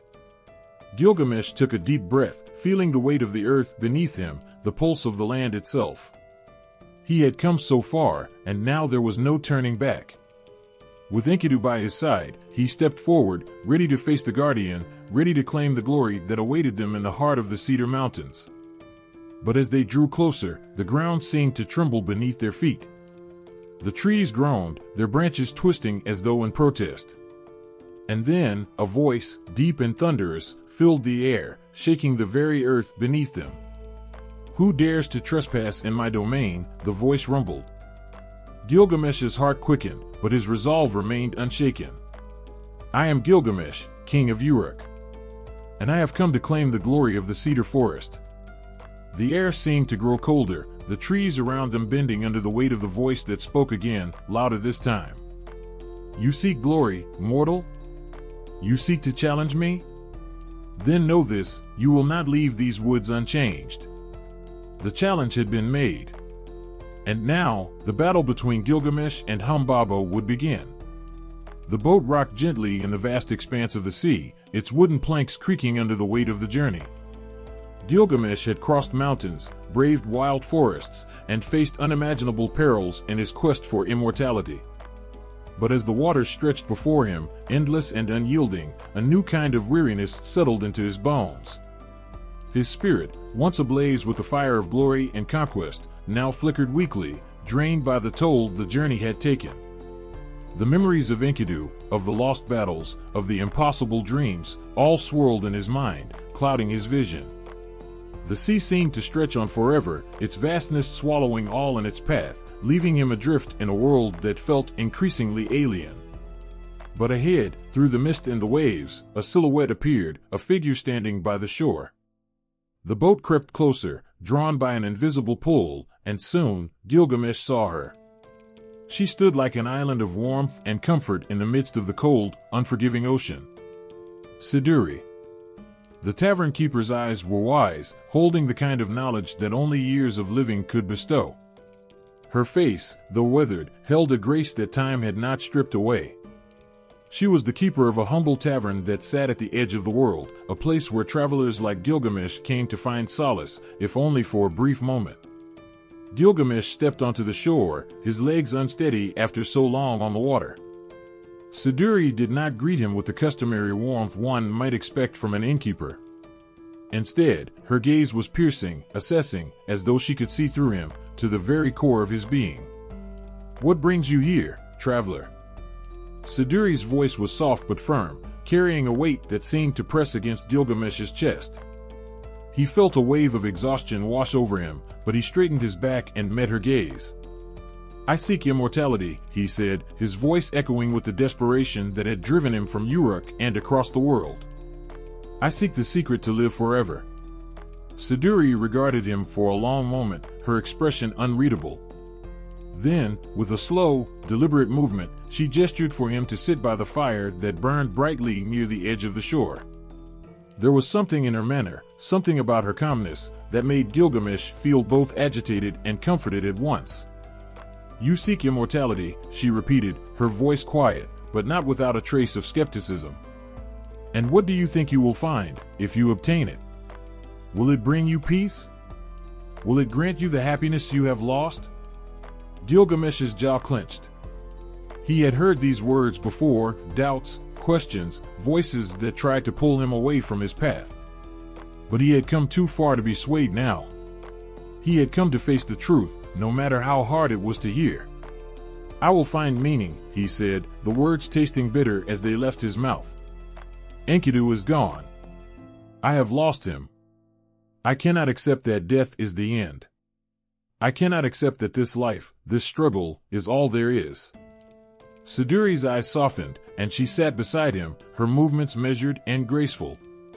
The fire crackled between them, casting dancing shadows on their faces. "You mourn your friend," she said gently. "But death is a part of life, Gilgamesh. It is as natural as the rising of the sun and the falling of the night. You are not meant to live forever. You are meant to live well, to live fully, and then to let go." The words hung in the air between them, heavy with meaning. Gilgamesh felt a tightness in his chest, a mixture of anger and sorrow. He had spent so much of his life running from the truth, chasing after something that was never meant to be his.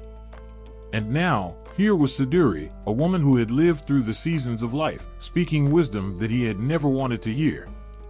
"But what is the point of it all?" Gilgamesh asked, his voice rough with emotion. "If death comes for all of us, then what is the purpose of everything we do? What is the point of strength, of glory, of building cities and fighting battles, if it all ends in the same place?" Siduri's gaze was steady, unwavering. She did not shy away from his pain. "The point, Gilgamesh, is not in the seeking of immortality, but in the living. It is in the moments, the relationships, the love you share. It is in the things you build, the people you help, the kindness you show. You cannot escape death, but you can choose how to live in the time you have." The words cut through Gilgamesh like a blade, leaving a rawness that he could not ignore. He had been so focused on defying death, so obsessed with the idea of eternal life, that he had forgotten what it meant to truly live. He had forgotten the small moments, the laughter of friends, the joy of building something meaningful, the simple acts of kindness that made life worth living. Siduri reached out and placed a hand on his arm, her touch warm and grounding. "You are a king, Gilgamesh. Your legacy is not in your quest for immortality, but in what you leave behind. You have built a city. You have led your people. That is what matters. That is your immortality." Gilgamesh felt a shudder run through him, a mixture of relief and regret. His eyes stung with unshed tears, and for the first time in a long while, he allowed himself to simply feel. All this time, he had been running, searching, driven by a fear of death that had consumed him. But Siduri's words, the simple truth of them, had cracked open something inside him, something he had buried for too long. "I do not know if I am ready to let go," he whispered, his voice barely a breath. "I do not know if I can." Siduri smiled softly, her gaze full of compassion. "None of us are ever truly ready, Gilgamesh. But in the end, it is not for us to decide. We can only choose how we live and how we let go." Gilgamesh's chest ached, the weight of his emotions pressing down on him, but there was also a strange lightness beginning to bloom inside him. Maybe immortality wasn't the answer. Maybe, just maybe, the answer lay in the living, really living, each day as it came. And maybe, in doing so, he could leave behind a legacy that would last longer than any eternal life could. As Siduri rose to her feet and gestured toward the path that would lead him to his next destination, Gilgamesh stood too, his legs steady beneath him. The weight of his quest hadn't disappeared, but it had shifted. He no longer sought immortality, but understanding. He no longer craved glory, but peace. "You are wiser than you know, Siduri," he said, his voice filled with gratitude. The tavern keeper's smile was soft, her eyes twinkling in the firelight. "We all have wisdom inside us, Gilgamesh. Sometimes, it just takes a little longer for it to be revealed." And with that, Gilgamesh turned his gaze back to the horizon, where the sea met the sky, and took the first step toward a new understanding of what it truly meant to live. Gilgamesh stood at the edge of the waters, the endless expanse stretching before him like a dark mirror. The sea before him wasn't just a body of water, it was the boundary between the world of the living and the unknown. This was the final step. On the other side of these treacherous waters lay the place he had sought for so long, the meeting with Utnapishtim, the immortal survivor of the Great Flood, the man who held the key to eternal life. The air was heavy with the weight of his journey, each breath seeming to echo with the whispers of all that he had lost: Enkidu, his youth, the promise of immortality that had driven him to the edges of the world. He was no longer the king of Uruk, no longer the mighty warrior who sought to carve his name into history. He was a man, fragile and vulnerable, standing on the precipice of the unknown, ready to cross into the realm where mortality and eternity met. Siduri's words echoed in his mind as he stared at the water. "Death is not the end, Gilgamesh. It is a part of life." Her wisdom had shaken him, unsettled him, but it had also planted a seed of doubt in his heart. Was immortality truly worth the price? Could a life lived fully, embraced in all its fleeting beauty, be enough? But now, standing at the edge, there was no turning back. His thirst for immortality burned still, a fire he could not douse. He had come so far, passed through trials that tested his body and soul. The water shimmered in front of him, cold and forbidding, as if daring him to cross. It was as though the very act of crossing would mark his surrender to something greater, something beyond his control. Suddenly, a figure emerged from the mist, an old ferryman, bent and weathered by the years, his hands strong yet trembling as he steered the boat. His presence was both reassuring and foreboding, for this man knew the waters of death better than any other. He was the one who would guide Gilgamesh across, for the crossing was not a simple task.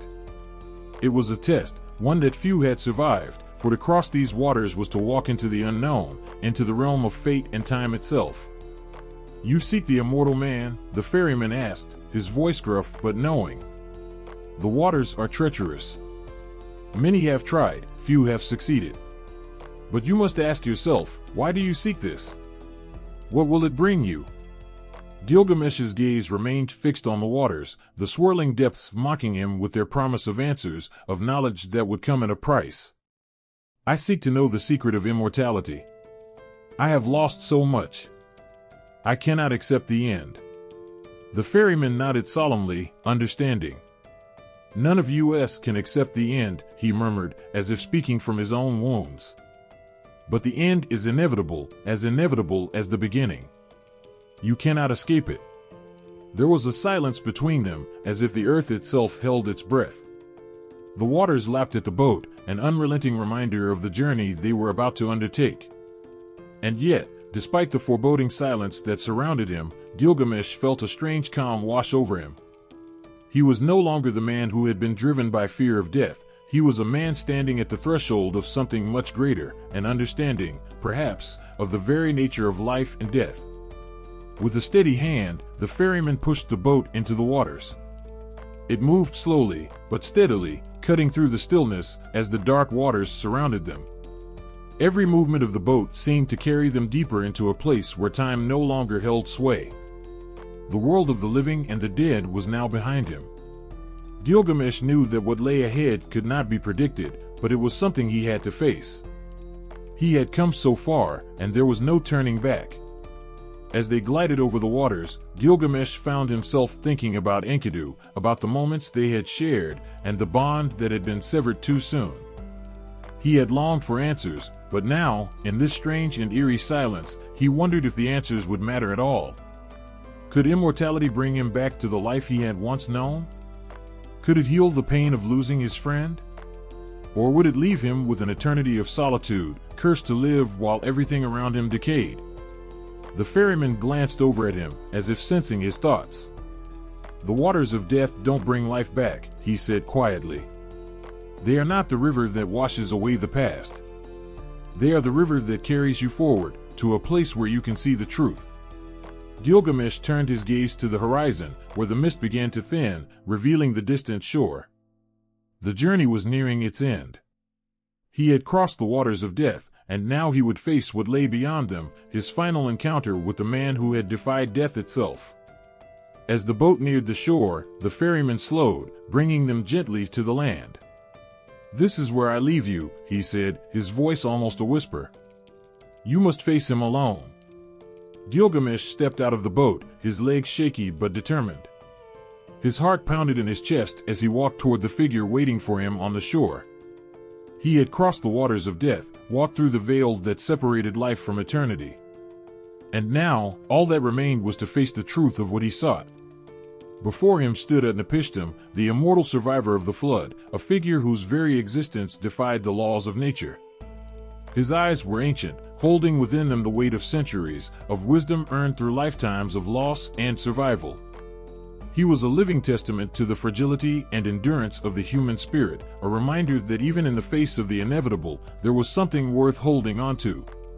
"You have crossed the waters of death," Utnapishtim said, his voice deep and steady. "And now, you must face what you truly seek." Gilgamesh stood before him, trembling with anticipation, fear, and an odd sense of peace. The journey had brought him here, not to find immortality, but to find something far more elusive, understanding. And as the moment stretched on, Gilgamesh realized that the truth he sought had already been revealed to him, not in the promise of eternal life, but in the life he had lived, in the relationships he had formed, and in the love he had given and received. As Utnapishtim's gaze met his, Gilgamesh knew that he had crossed more than just the waters of death. He had crossed into a new understanding of life itself. And it was enough. The air felt charged, thick with an ancient power as Gilgamesh stood before Utnapishtim. The immortal man's presence was more than just physical, it seemed to pulse with the weight of time itself. It was as though the very earth beneath Gilgamesh's feet had changed, and for a moment, he couldn't tell if he was still on solid ground or suspended in some other place, caught between worlds. His heart pounded, the anticipation nearly suffocating him. Utnapishtim was not like the men Gilgamesh had known, kings, warriors, and priests. This man was beyond all of that, an enigma woven into the fabric of the universe. His eyes gleamed with a quiet, almost sorrowful wisdom, eyes that had witnessed the destruction of an entire world, the end of an age.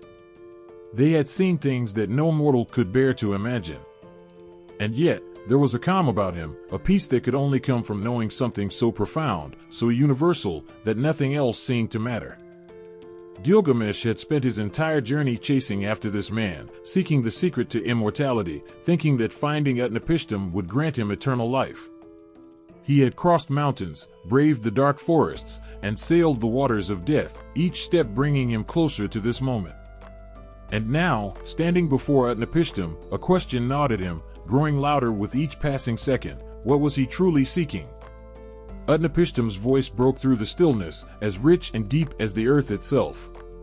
"You have come far, Gilgamesh," he said, his tone not mocking but measured, as though he had known this moment would come. And now, you stand before me, seeking what all men desire, immortality. Gilgamesh's chest tightened. I seek the secret that will grant me eternal life, he said, his voice steady, but there was a hint of desperation there, a vulnerability he hadn't fully acknowledged until now. Enkidu is dead. I cannot accept that death is the end. Utnapishtim studied him carefully, as if weighing the very soul of the man before him. Death is inevitable, Gilgamesh, he said, his voice low, carrying the weight of experience. I have seen it. I have lived through it. And I have survived the greatest death of all, the destruction of the world. Gilgamesh flinched. It was true. Utnapishtim was the survivor of the Great Flood, the very same flood that had wiped out all of humanity, save for him and his family. His survival was nothing short of miraculous, and Gilgamesh knew that the secrets Utnapishtim held were the very answers he had come seeking. You survived the flood, Gilgamesh said, his voice barely a whisper, as if the enormity of what he was saying took his breath away. You were chosen. You were saved. Utnapishtim's expression didn't change, but there was a flicker of something behind his eyes, a flicker of the storm he had lived through. Yes, he replied softly, his voice laced with both sadness and resolve. I was chosen by the gods to survive the flood. But it was not a gift. It was a curse. Gilgamesh's mind raced. He had always thought of Utnapishtim's immortality as something desirable, something to be coveted. But now, in the quiet strength of the man standing before him, Gilgamesh realized that immortality was not a blessing at all. It was a weight, a burden that few could bear.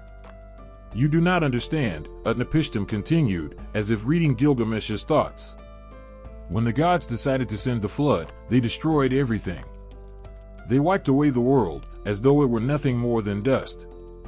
And I was saved, not because I was worthy, but because I was part of a plan, one I did not choose, one that I could not control. The flood was not about salvation. It was about erasing the mistakes of the gods' creation. Gilgamesh's heart tightened in his chest. He had come to Utnapishtim, seeking the secret to immortality, but now he saw it for what it truly was, a curse.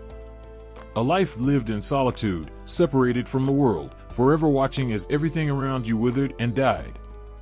He looked at Utnapishtim, and for the first time, he saw the toll immortality had taken on the man. His eyes, though wise and deep, were also weary, burdened by the knowledge of what it meant to live forever. Immortality is not what it seems, Gilgamesh, Utnapishtim said quietly, almost to himself. When the flood came, I saw everything I loved destroyed. My friends, my family, all swept away. I watched as the earth, once full of life, became a barren wasteland. And after all of that, after I survived, I was left with nothing. No purpose. No meaning. Just eternity. Gilgamesh felt a chill run through him. The man before him, the one who had once been like him, full of ambition and strength, had lost everything. He had lived through the end of the world, and in doing so, had witnessed the very essence of life and death. It was a fate Gilgamesh had not considered, a truth he had been too blinded by his own fears to see. Utnapishtim turned to face him, his expression softening slightly. I was granted immortality by the gods, but it was not a reward. It was not a gift. It was a sentence. And now I am alone, with nothing but the memory of what once was. The immortality you seek, Gilgamesh, will not bring you what you hope for. It will only leave you with an endless void. Gilgamesh was silent, his mind reeling. He had come here seeking the secret to escape death, to conquer it, to carve his name into the annals of history as a king who defied the inevitable. But now, standing before Utnapishtim, he understood that the true immortality was not in escaping death, it was in accepting life, in living it fully, in embracing the fleeting beauty of every moment. Utnapishtim's gaze softened, his voice quieter now. You are a king, Gilgamesh. You have ruled your people, you have built your city. You have done great things. That is your immortality. What you leave behind, the legacy you build with your life, that is what matters. The silence stretched between them, the weight of Utnapishtim's words settling over Gilgamesh like a heavy cloak. For a moment, he could not speak. The answer he had sought for so long had been within him all along, buried beneath his fear and his ambition. The immortality he had craved would not come. But that did not mean his life had been in vain. Utnapishtim stood, his figure tall and unyielding, like a mountain that had withstood the test of time. I cannot give you what you seek, Gilgamesh. But I can show you what you have forgotten. Gilgamesh took a deep breath, his chest swelling with both sorrow and a strange, unexplainable peace. He had come here seeking to conquer death. Instead, he had been shown something much more powerful, the beauty of life and all its fleeting, fragile glory. And that, he realized, was enough. The world had changed, and yet, in many ways, it still clung to the same ancient fears. It was a time when the dust of centuries-old empires still lingered in the air, and the old gods, now silent, had left behind a world yearning for answers. In the midst of this, a new power was beginning to stir, one not born of kings or mighty rulers, but of simple men with the audacity to believe in something far greater than themselves. The apostolic era was a moment in history when the world felt on the cusp of something unimaginable. It was an age defined by faith, by men and women who were willing to challenge everything that had come before. They were not warriors, nor were they kings. They were the apostles, ordinary men who carried the extraordinary message of a new beginning, one that would transform not only a city, but the entire world. The winds of change blew through Judea like a whisper, spreading into the corners of the empire. It was a time of uncertainty, of oppression and expectation. The Jewish people, long waiting for a Messiah, found themselves caught in the middle of Roman rule, their hopes dimming as the years stretched on. And yet, among them, a figure had appeared, one who would alter the very course of history. This man, Jesus of Nazareth, did not bring with him armies or riches. Instead, he spoke of love, of forgiveness, and of a kingdom that was not of this world. He attracted followers, a group of disciples who saw in him a spark of something divine. Among them were the 12 apostles, each one different, yet united by a single belief that this man was the Son of God, sent to fulfill the prophecies, to bring salvation to a world consumed by darkness. But the world did not embrace him as the chosen one. He was condemned, betrayed by one of his own, and crucified. The story could have ended there, with his body buried and the movement snuffed out like a flickering flame. But it did not. For 3 days after his death, something unimaginable happened. The man who had been laid in the tomb was resurrected. He appeared to his followers, walking among them, speaking with them, showing them that death had no power over him. His resurrection was the ultimate proof that he was the Messiah, the Savior, the one who had come to bring a new covenant. With this miraculous event, the apostles, men who had once been frightened and uncertain, became bold. They no longer hid in fear, but stood in the streets, proclaiming the good news of Jesus Christ. They traveled far and wide, spreading the message of salvation, of a God who loved his creation so deeply that he was willing to die for it. They faced persecution, imprisonment, and even death, but they carried the message with a fervor that could not be extinguished. Peter, once a fisherman, became the rock upon which the church was built. Paul, a man who had once persecuted Christians, was transformed into one of its greatest advocates, spreading the gospel to the Gentiles. Each apostle, with his own flaws and strengths, played a role in the foundation of the early Christian church. Their journeys took them across lands, from the bustling streets of Jerusalem to the distant shores of the Roman Empire, where they encountered both acceptance and hostility. Their lives were not easy, but their faith drove them forward. The apostolic era was marked by the spread of Christianity in a world that had little understanding of it. The apostles did not set out to conquer lands or impose laws. They sought to share a message of love, of grace, and of redemption. Their teachings were revolutionary, not because they sought to overthrow governments or kings, but because they challenged the very fabric of human nature. They spoke of a kingdom that was not built on power or wealth, but on humility, sacrifice, and love for one's neighbor. As the apostles traveled, they faced unimaginable hardships. Imprisonment, beatings, and mockery were common. but their resolve never wavered. Their message was clear: Jesus had risen from the dead, and through him, all could be saved.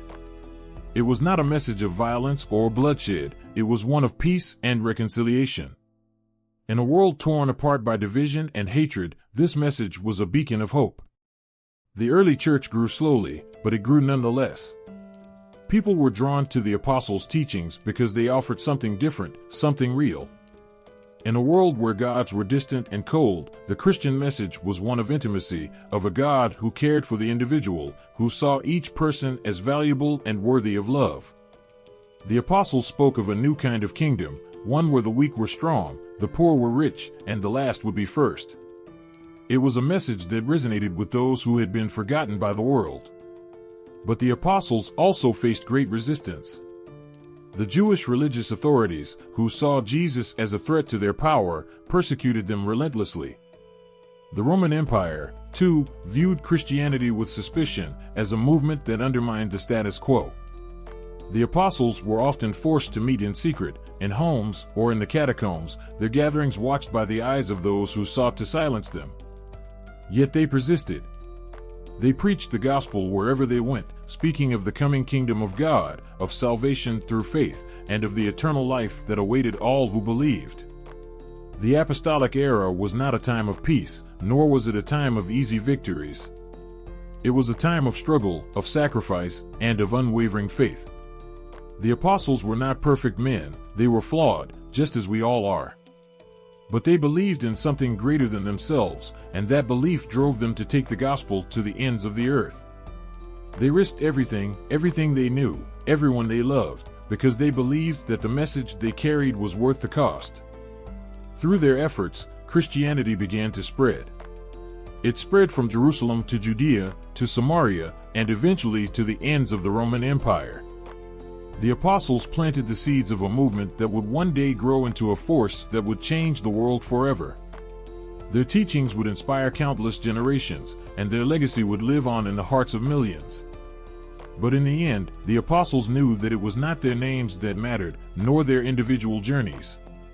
It was the message they carried, the message of hope, of redemption, of a Savior who had given his life so that others might live. That was the message that would endure long after their time had passed, the message that would echo throughout history, changing the course of human existence forever. The apostolic era was the beginning of something far greater than any of them could have imagined. It was the birth of a faith that would transcend time, a faith that would spread across continents, across cultures, across generations. And it all began with 12 men, whose faith in something unseen would change the world. The sun beat down on the stones of Uruk, casting long shadows over the ancient walls, yet there was a light that seemed to glow from within them, a light not of this earth. Uruk had flourished under the rule of its king, a city forged from the sweat and ambition of its people, its foundations laid deep into the soil of history. But it wasn't just a great city that would stand the test of time. It was the legacy of the king himself, Gilgamesh, the mighty, the divine, the hero, whose name would be etched in stone and memory for eternity. Gilgamesh, a name that had resonated across the ages, had left behind more than just the deeds of a king. His life, his struggles, and his triumphs were immortalized in ways he never could have imagined. The story of his epic was not just a tale of adventure or conquest, it was a monument to something far greater, something that transcended the mere mortal plane. It was a testament to humanity's deepest longing, the desire for immortality. In a world where kings rose and fell, where cities crumbled into dust and time swallowed everything in its path, Gilgamesh sought something that could never be granted to a mortal being: eternal life. He wandered through forests of cedar and crossed vast seas, faced monsters and gods, and yet, in the end, he realized that immortality was not the gift he had imagined. What he sought was the impossible, the thing that even the gods could not bestow. But through his journey, Gilgamesh found something more powerful than immortality. He found the truth of human existence, the delicate balance between life and death, and the eternal nature of the human spirit. It was this truth, the story of his own awakening, that would endure. Long after the shadows of Uruk had faded and the land of Sumer had vanished beneath the sands of time, the legend of Gilgamesh would remain, etched not only in stone but in the hearts and minds of those who came after him. It was a story that spoke to every human being's deepest fears and hopes. The fear of death and the hope for something more, something lasting, beyond the limitations of a single lifetime. The legacy of Gilgamesh was more than just his name carved into the walls of Uruk. It was a story that crossed generations, a story told and retold by those who sought to understand the mysteries of life, death, and the soul. Through the words of poets and scribes, through the walls of temples and palaces, his tale traveled across the centuries, beyond the reach of even the greatest empires. The Epic of Gilgamesh became a touchstone for all those who wondered about the meaning of life and the possibility of something eternal. In the story of Gilgamesh, there was a promise, not of immortality in the form of endless life, but of something far more profound, the legacy one leaves behind. It was the lesson he learned in the end, after the death of his beloved friend Enkidu, after the trials and tests, and the long journey to the ends of the earth in search of answers. Gilgamesh came to understand that immortality was not found in the avoidance of death, but in the mark one leaves on the world, and the hearts of those who live on after them. Uruk's walls, the grandest and most enduring of structures, were symbols of Gilgamesh's legacy. They stood as proof of what he had achieved, not just through strength and conquest, but through the creation of something lasting, something that would bear his name long after his body had returned to the earth. It was in the arts, in the accomplishments, and in the enduring memory of those who came after him that Gilgamesh found his immortality. The stories of his exploits would inspire not just his own people, but generations to come, each one taking from his tale a lesson that would resonate across time. His story was not just that of a king seeking glory. It was the tale of a man who came to understand that glory was not a thing to be grasped or hoarded, but a force that flows through the actions of others, the legacy passed on through the lives we touch, the deeds we do, and the love we give. Gilgamesh's journey to immortality, then, became a journey of understanding. His battles and triumphs were not simply to leave a name behind, but to live a life worth remembering. The story of Gilgamesh became a guidepost for those who would seek to leave their own legacies. It was a story not just of a king, but of every man and woman who dared to dream, to love, and to challenge the limitations of the world around them.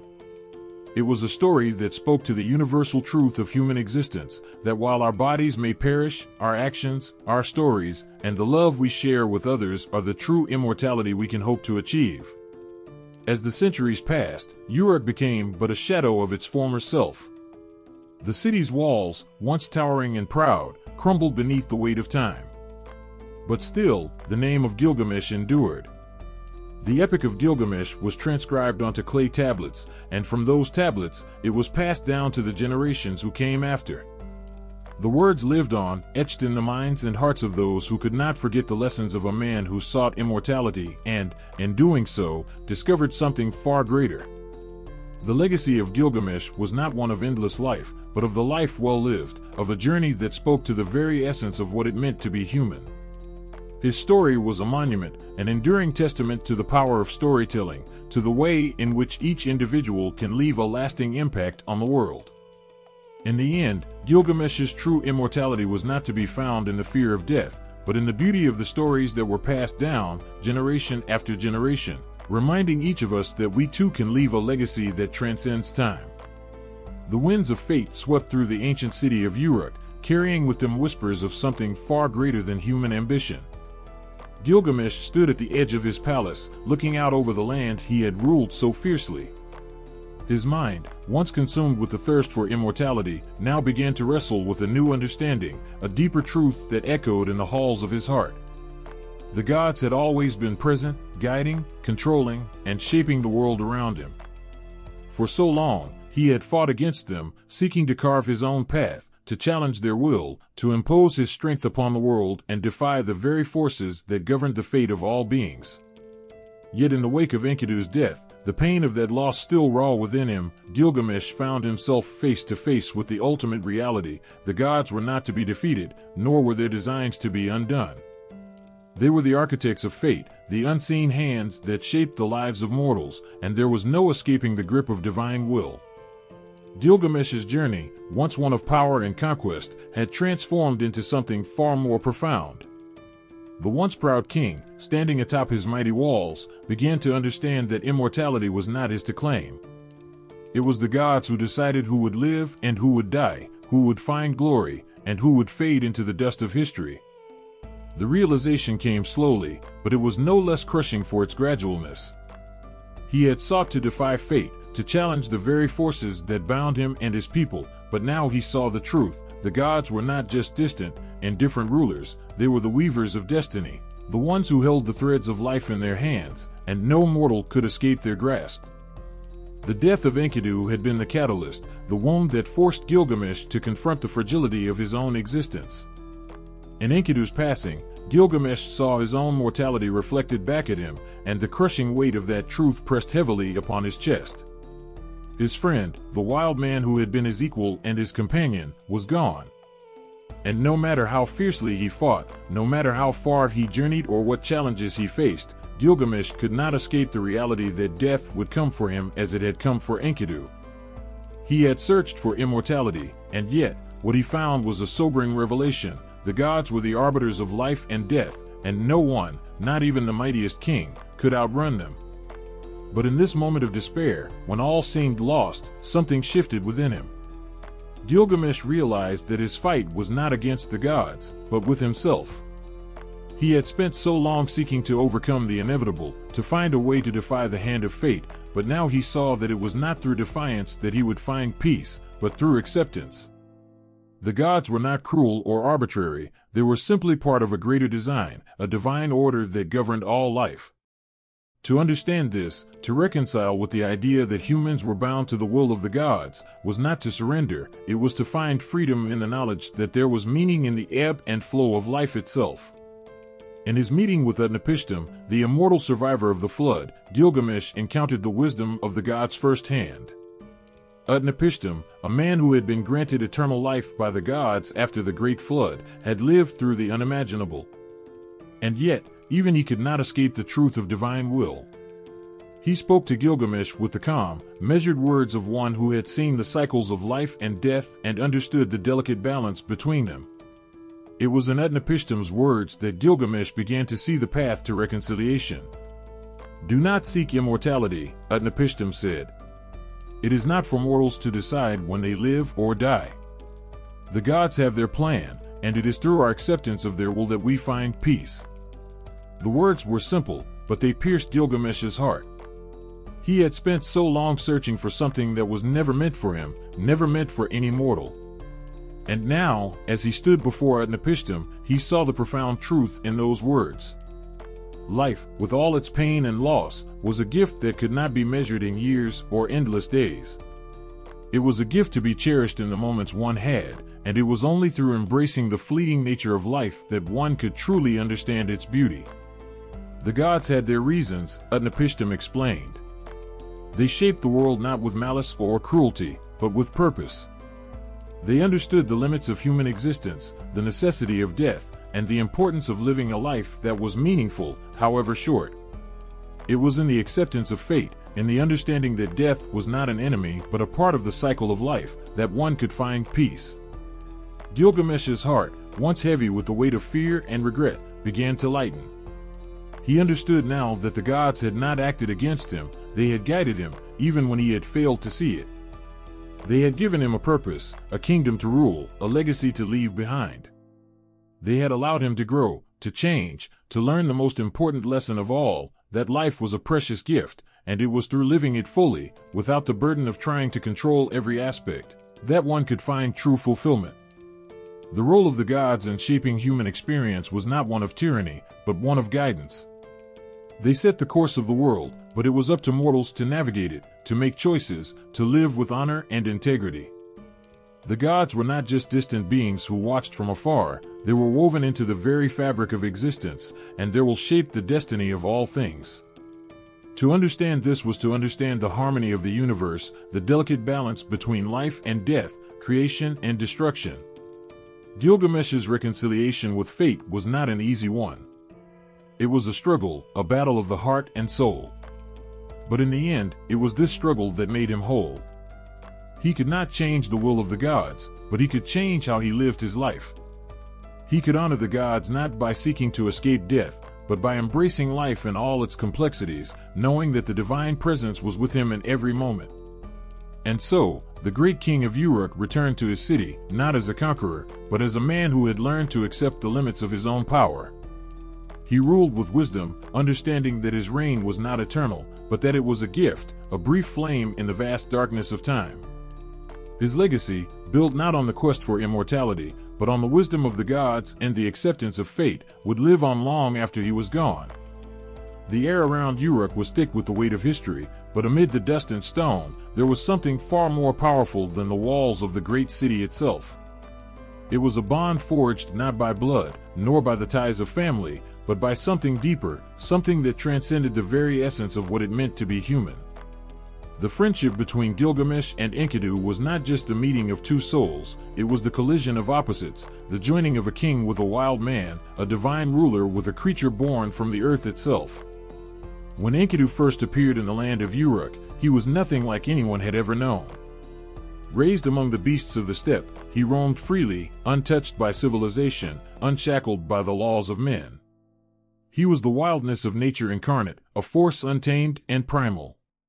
Yet, it was in his innocence, his raw, unrefined spirit, that he mirrored the very thing that Gilgamesh lacked, a connection to the earth, to the simple truth of life. In many ways, Enkidu represented everything Gilgamesh had forgotten, the purity of existence before the burdens of power and kingship had weighed him down. Their meeting, sparked by the alluring beauty of Shamhat, was nothing short of fateful. At first, Enkidu was but a beast to Gilgamesh, an unknown, a challenge, an obstacle to his rule. But from the very moment they clashed, something shifted. Their fight was not just a test of strength, it was the beginning of something far greater. In the exchange of blows, they found not enemies, but equals. In Enkidu, Gilgamesh saw not just the wildness of nature, but a reflection of his own inner turmoil, the part of himself he had long suppressed, the part that craved connection, not dominance. And Enkidu, in turn, saw in Gilgamesh not just a king, but a friend, someone who could understand him in ways that no one else could.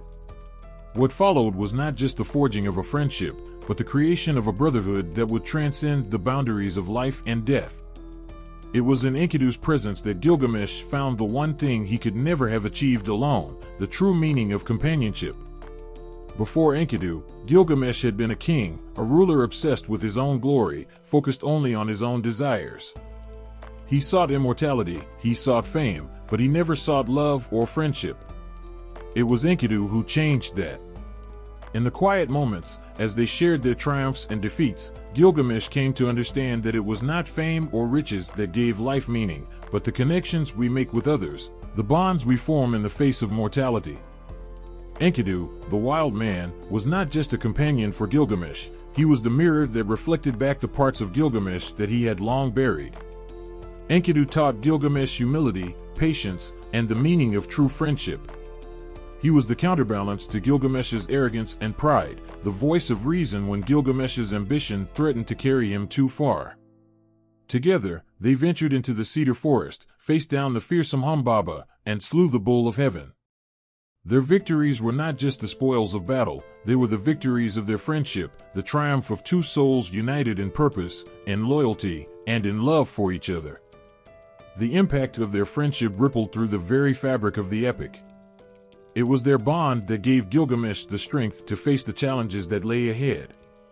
It was through Enkidu's loyalty and love that Gilgamesh was able to tap into the depths of his own humanity. Without Enkidu, there would have been no journey to the cedar forest, no confrontation with the gods, no quest for immortality. Their friendship was the driving force of the narrative, the heartbeat of the epic that carried Gilgamesh forward, even when the weight of death threatened to crush him. But it was also their friendship that brought the greatest tragedy of the story. When Enkidu, the wild man, was struck down by the gods, Gilgamesh was left alone, broken and devastated. The loss of Enkidu was not just the death of a friend, it was the death of part of himself. In the wake of Enkidu's passing, Gilgamesh was forced to confront the very fragility of life, the inescapable truth that all things must eventually end.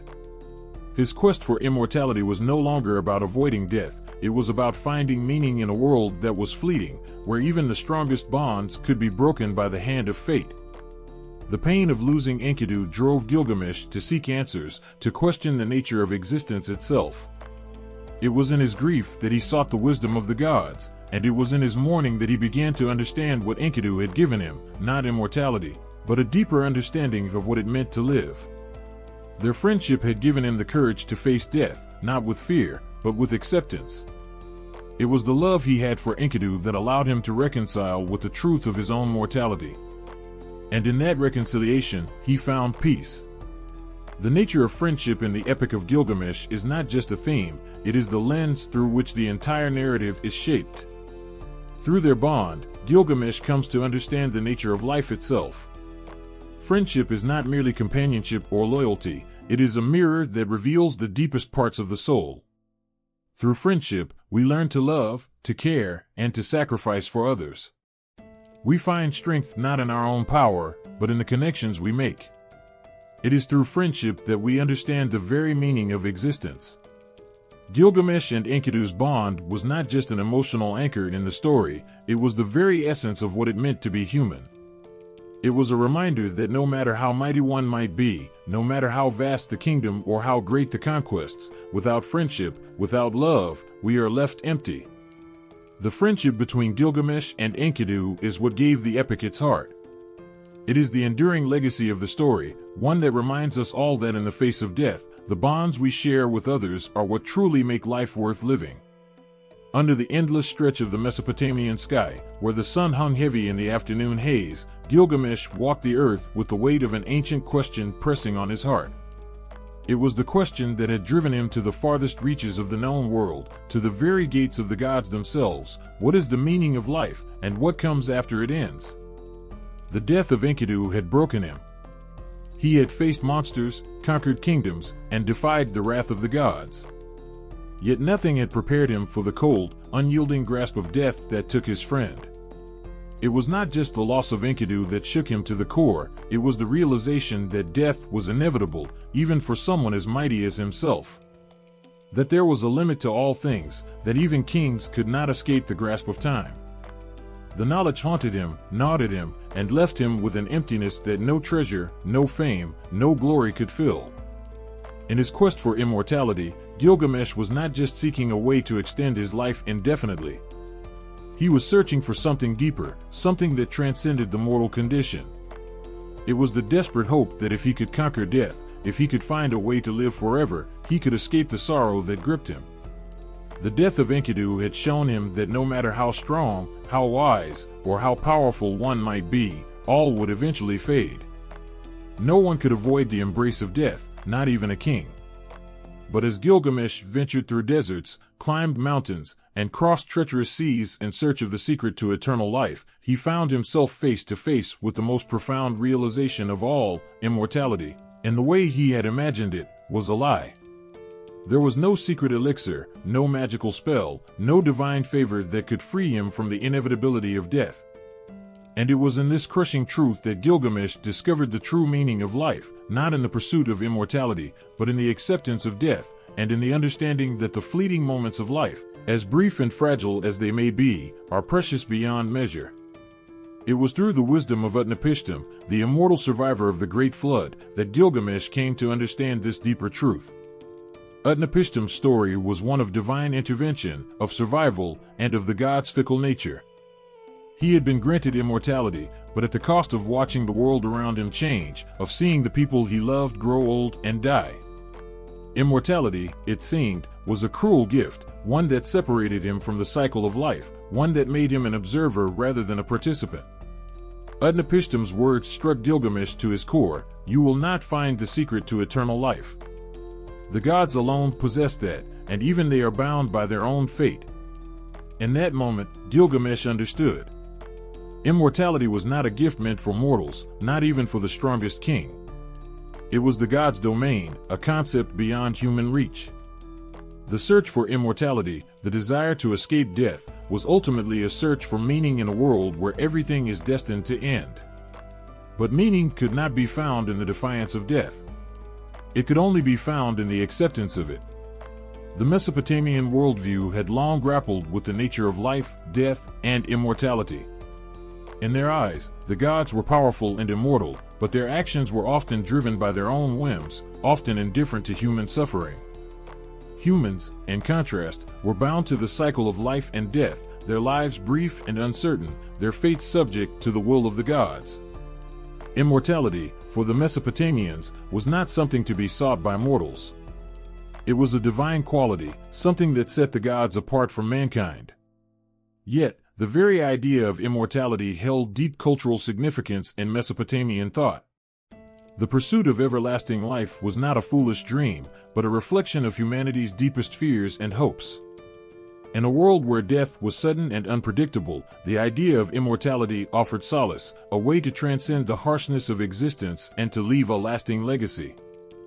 The kings and rulers who sought immortality, like Gilgamesh, were not just seeking personal glory, they were seeking to transcend the limitations of their mortal bodies, to leave behind something that would endure long after they were gone. The gods, in their eternal wisdom, had granted immortality to a select few, such as Utnapishtim, but it was never a gift offered lightly. The gods were seen as arbiters of fate, and while they could bestow great power, they could not, and would not, alter the fundamental laws of existence. Death was as much a part of life as birth, and no mortal could escape it. Yet, the very desire to escape death was what drove the human search for meaning, and it was this search that gave life its purpose. Gilgamesh's journey, then, was not just a search for immortality, it was a search for a deeper understanding of life itself. It was only through his confrontation with the gods, and with the truth of his own mortality, that he came to realize that immortality was not a tangible thing. It was not something that could be attained through strength or cunning.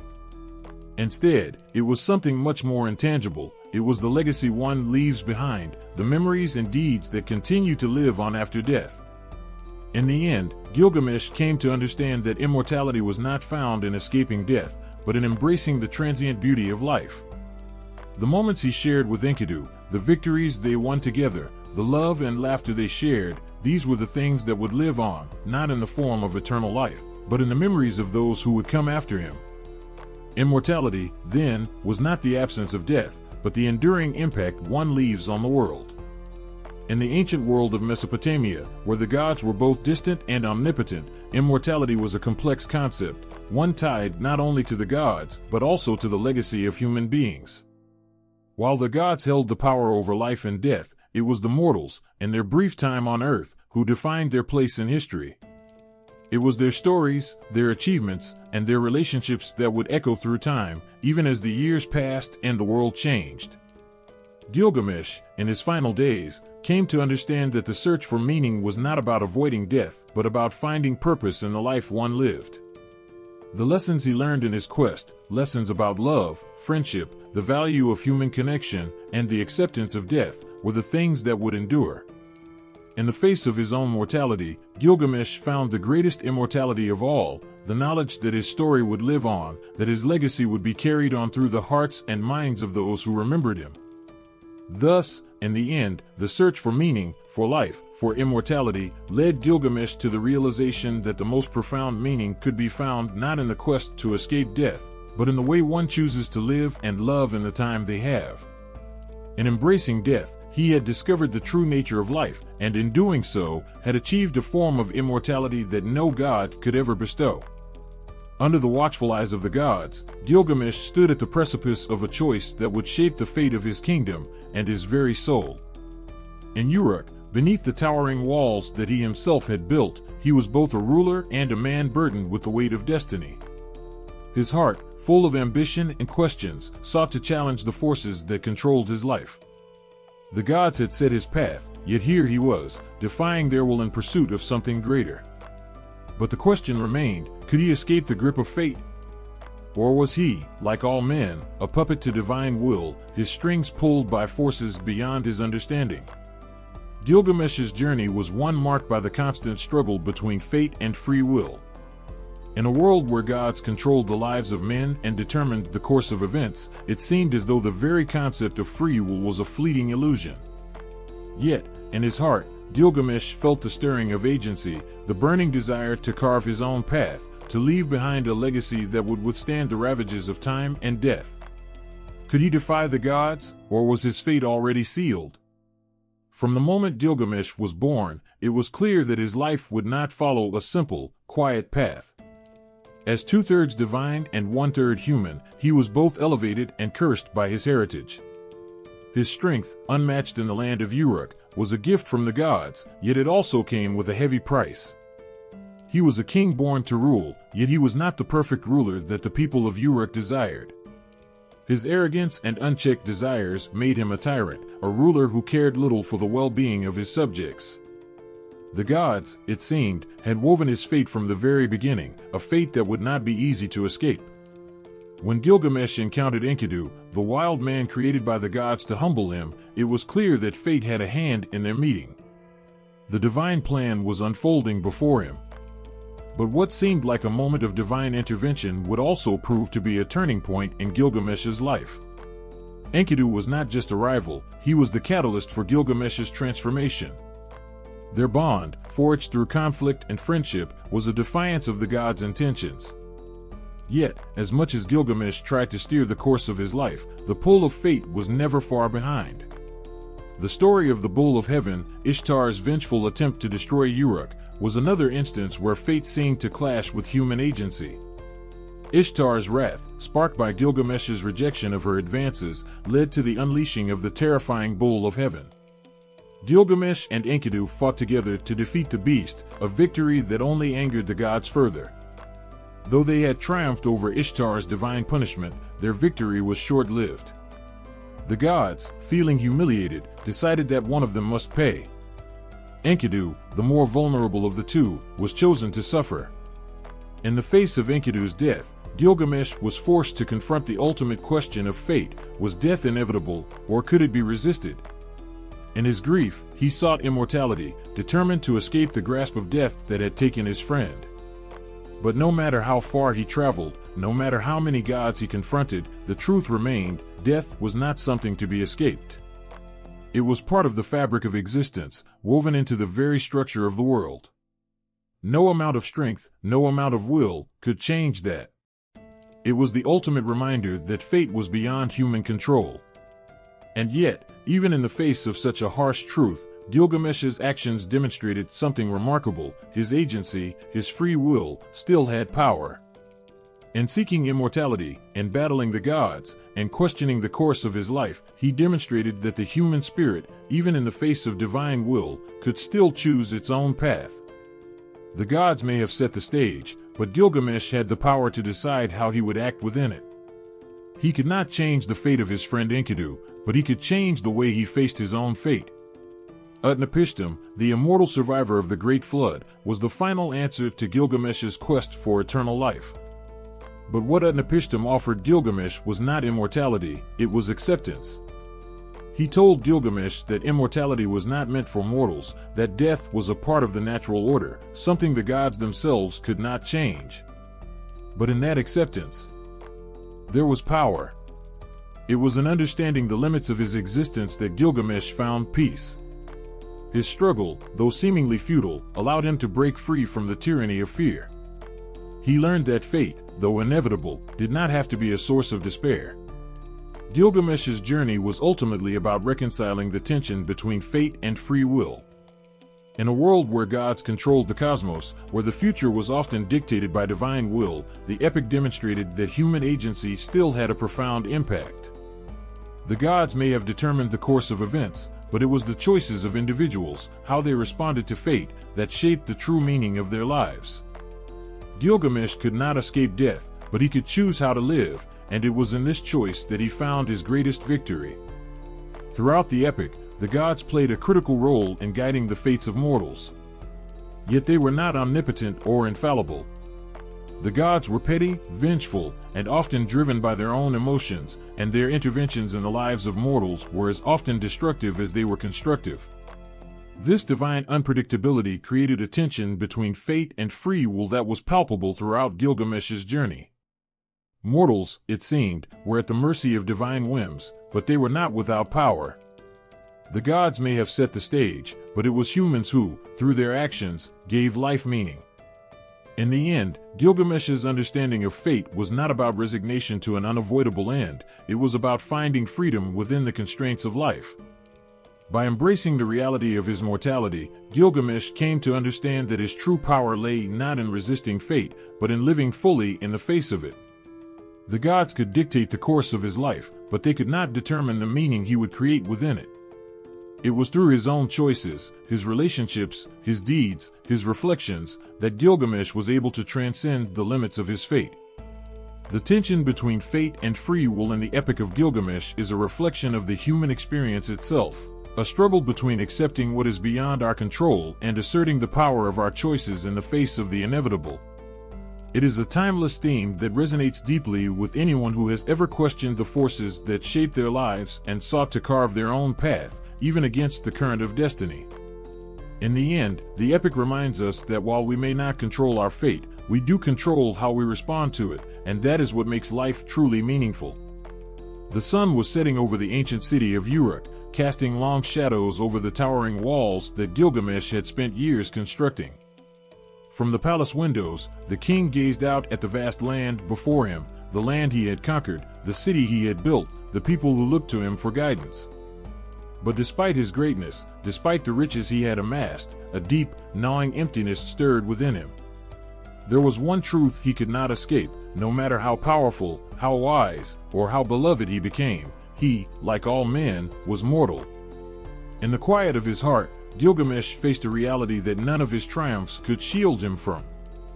Death would come for him, as it had for his friend Enkidu, and for every living being who had walked the earth before him.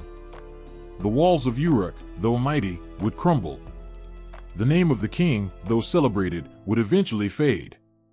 His legacy, no matter how grand, could not withstand the relentless march of time.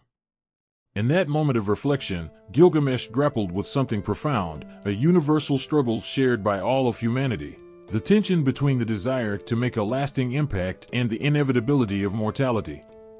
His journey, driven by grief and the haunting memory of Enkidu's death, was a desperate attempt to grasp at something beyond the limits of human life. The search for immortality wasn't just a quest for personal preservation. It was the search for meaning, for a way to defy the impermanence of existence, to leave behind something that would endure long after the body had turned to dust. This desire to leave a legacy, to make a mark that transcends death, is a theme that stretches far beyond the walls of Uruk and the time of Gilgamesh. It is the heartbeat of the human condition itself. Whether in the form of monuments, art, deeds, or relationships, humans have always sought a way to fight against the encroaching darkness of death. The idea that our lives matter, that our actions will echo through time, is a hope that connects us across centuries and cultures. Gilgamesh's quest for immortality was not just about defying death, it was about confronting the stark truth of human suffering. Life, for all its beauty and wonder, is fleeting. It is marked by joy, but also by pain, loss, and the certainty of death.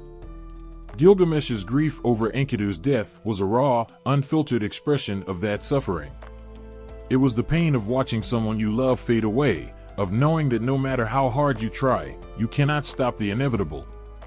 This experience of loss, of living with the knowledge that everything and everyone is temporary, is one that transcends time. It is felt in every corner of the world, by every culture, and every language. The names and faces change, but the sorrow is the same. And yet, in the midst of this universal suffering, there is also a yearning for something more, a desire to transcend the limitations of mortality. This desire, too, is timeless.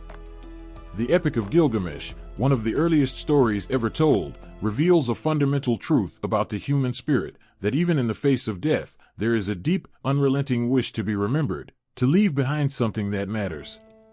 Whether through kings like Gilgamesh, or common people whose names may never be known, the desire to have a lasting impact is woven into the very fabric of human existence.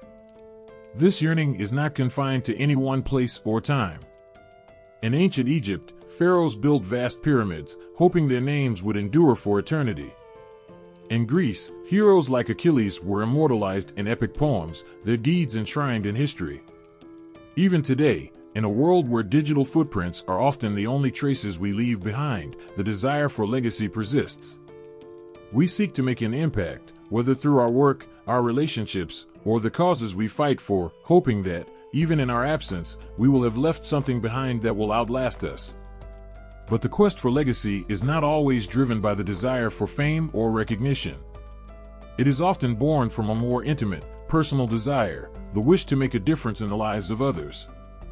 This is the deeper, quieter force that drives us to love, to care, to create, and to build. It is the desire to leave the world a little better than we found it, to know that our lives have mattered in some way, no matter how small or fleeting. This is the legacy that Gilgamesh, despite his great wealth and power, ultimately comes to understand. His greatest achievement is not in the kingdoms he conquered or the walls he built, but in the love he shared with Enkidu, the bond they formed, and the ways in which he learned to govern with wisdom and compassion. It is this legacy of friendship, of growth, and of self-awareness that endures. In the end, Gilgamesh's story teaches us that while the human desire to transcend mortality is natural, it is not the length of life that defines its worth, but how we live it. The pursuit of immortality may be a fruitless endeavor, but the impact we have on others, the kindness we show, the way we touch lives, creates a ripple effect that continues long after we are gone. It is through these connections, these acts of love and compassion, that our legacy lives on. This truth transcends time, culture, and geography. From the ancient epics to modern lives, humans continue to grapple with mortality, suffering, and the desire for lasting impact. We are all part of the same eternal struggle, fighting against the ticking clock, searching for meaning, and striving to leave behind something that will echo beyond our years. And just as Gilgamesh's journey reveals, it is through the acceptance of mortality and the wisdom we gain from embracing the finite nature of life that we come to understand what it truly means to live. So, while the name of Gilgamesh may eventually fade into the dust of history, his story, his legacy, lives on, just as the stories of all who came before us continue to shape the lives of those who follow. The human condition, with all its pain, its beauty, and its fleeting moments, remains unchanged. And in this shared experience, we find our common humanity. In the heart of ancient Mesopotamia, beneath the blistering sun and amidst the swirling dust, there stood a mighty city called Uruk. Its walls, colossal and unyielding, were the pride of its people, the very symbol of their strength and endurance.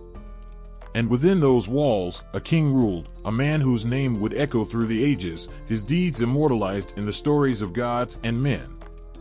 That king was Gilgamesh, a figure whose life blurred the lines between history and myth, between fact and legend. Gilgamesh's kingship was not the quiet, peaceful rule of a distant sovereign.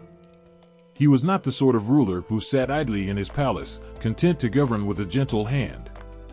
No, Gilgamesh was a king who commanded the world around him, whose power was as vast as the lands he ruled. His reign was a time of great ambition, a time when Uruk, a city renowned for its architecture and culture, reached its zenith. Under his leadership, the city prospered, but it also faced challenges, both external and internal, that would shape his legacy for millennia to come.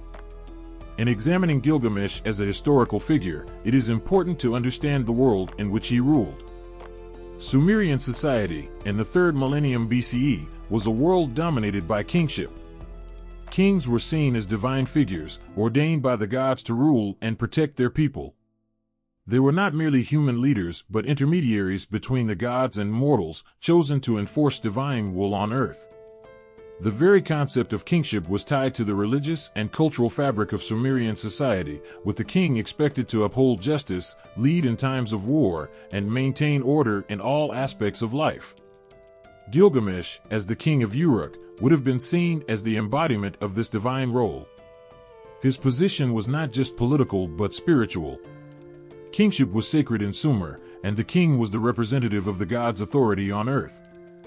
For the people of Uruk, Gilgamesh was not simply a ruler, he was a living god, with divine blood coursing through his veins. His strength and accomplishments were seen as signs of his divine heritage, with his actions in both war and peace viewed as fulfilling the will of the gods. However, Gilgamesh's rule was not without its challenges. The king was not always beloved by his people. The earliest sections of the Epic of Gilgamesh describe him as a tyrant, a ruler whose strength and power made him feared but also resented. He was 2/3 divine and 1/3 human, a powerful being who wielded his power without restraint.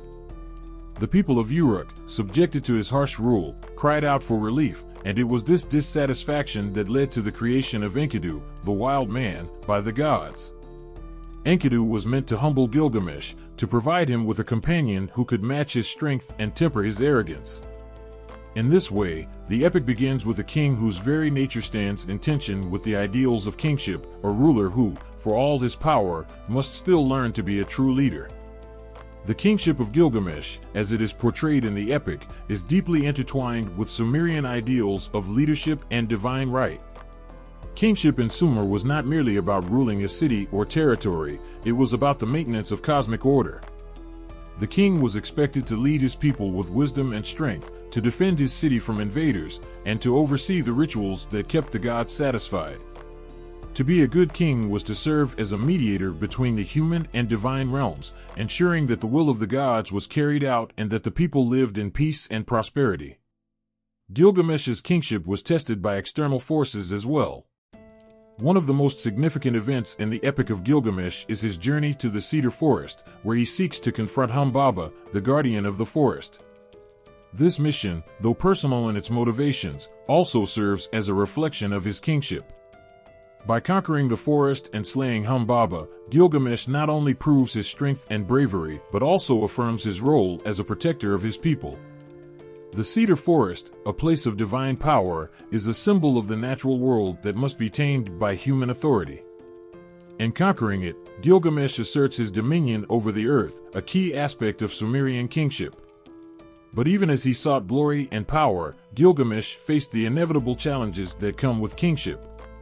The death of Enkidu was a turning point in the epic and in Gilgamesh's understanding of his role as king.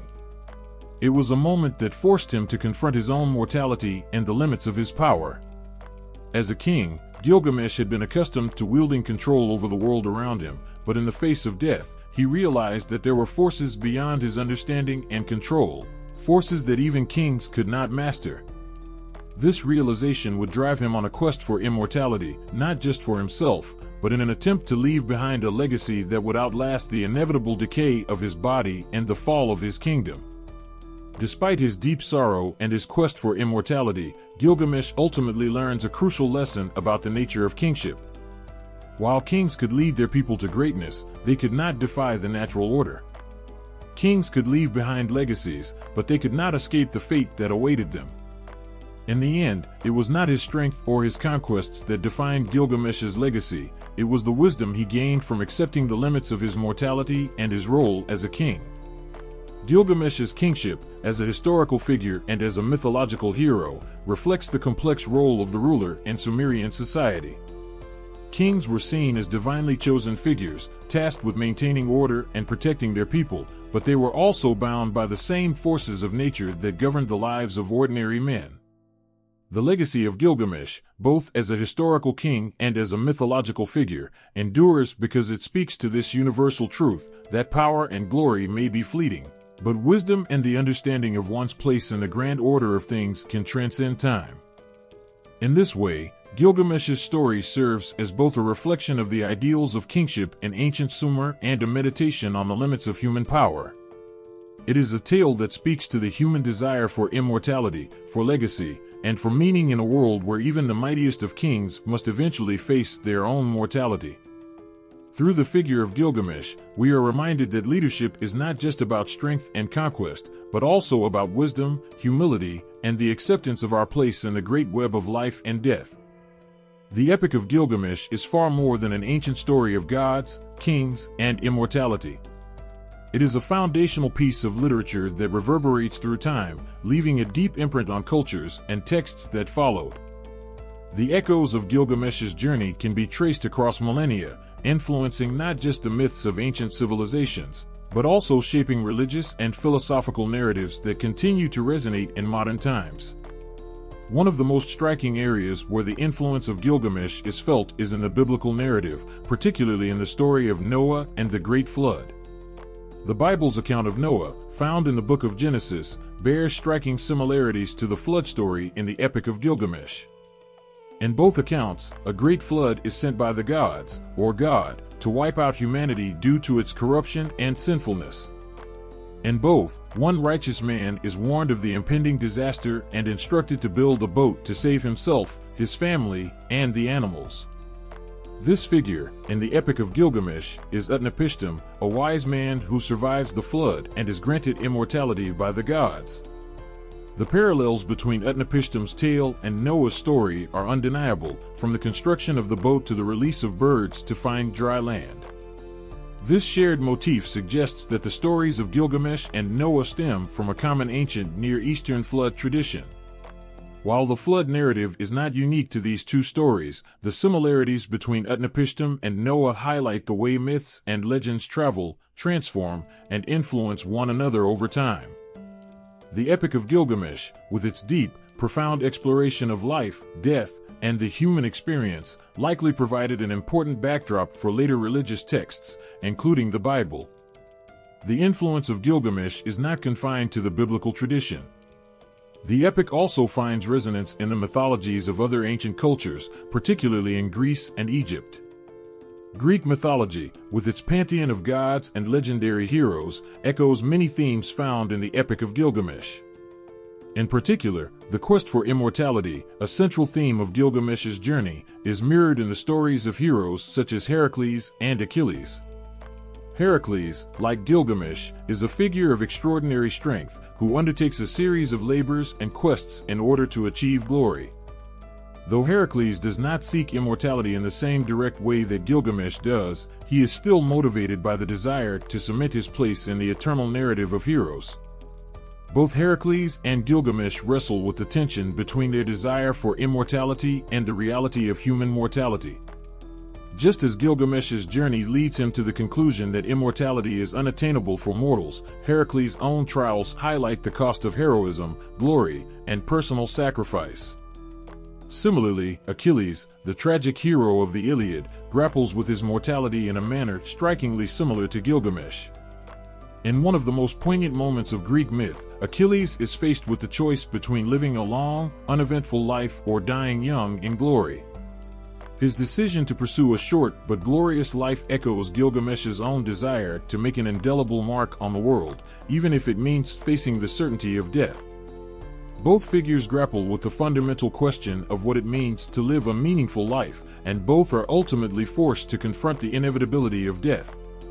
Egyptian mythology also shares common ground with the Epic of Gilgamesh, particularly in its treatment of the afterlife and immortality.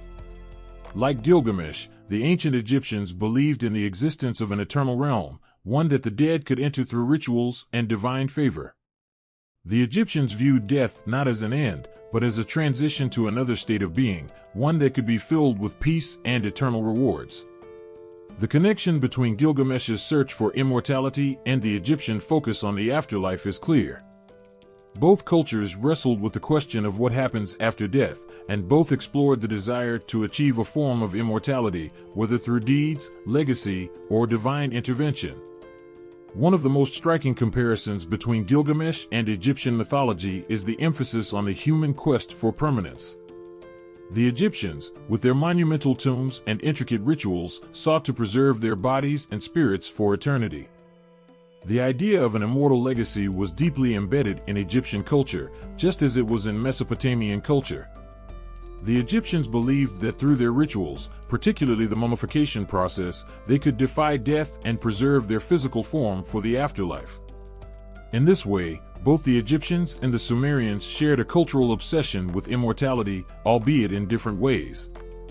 Despite the similarities between these ancient cultures, there are also distinct differences in the way each views the relationship between humanity and the divine. In the Epic of Gilgamesh, the gods are powerful but often indifferent or capricious, manipulating events to suit their own purposes.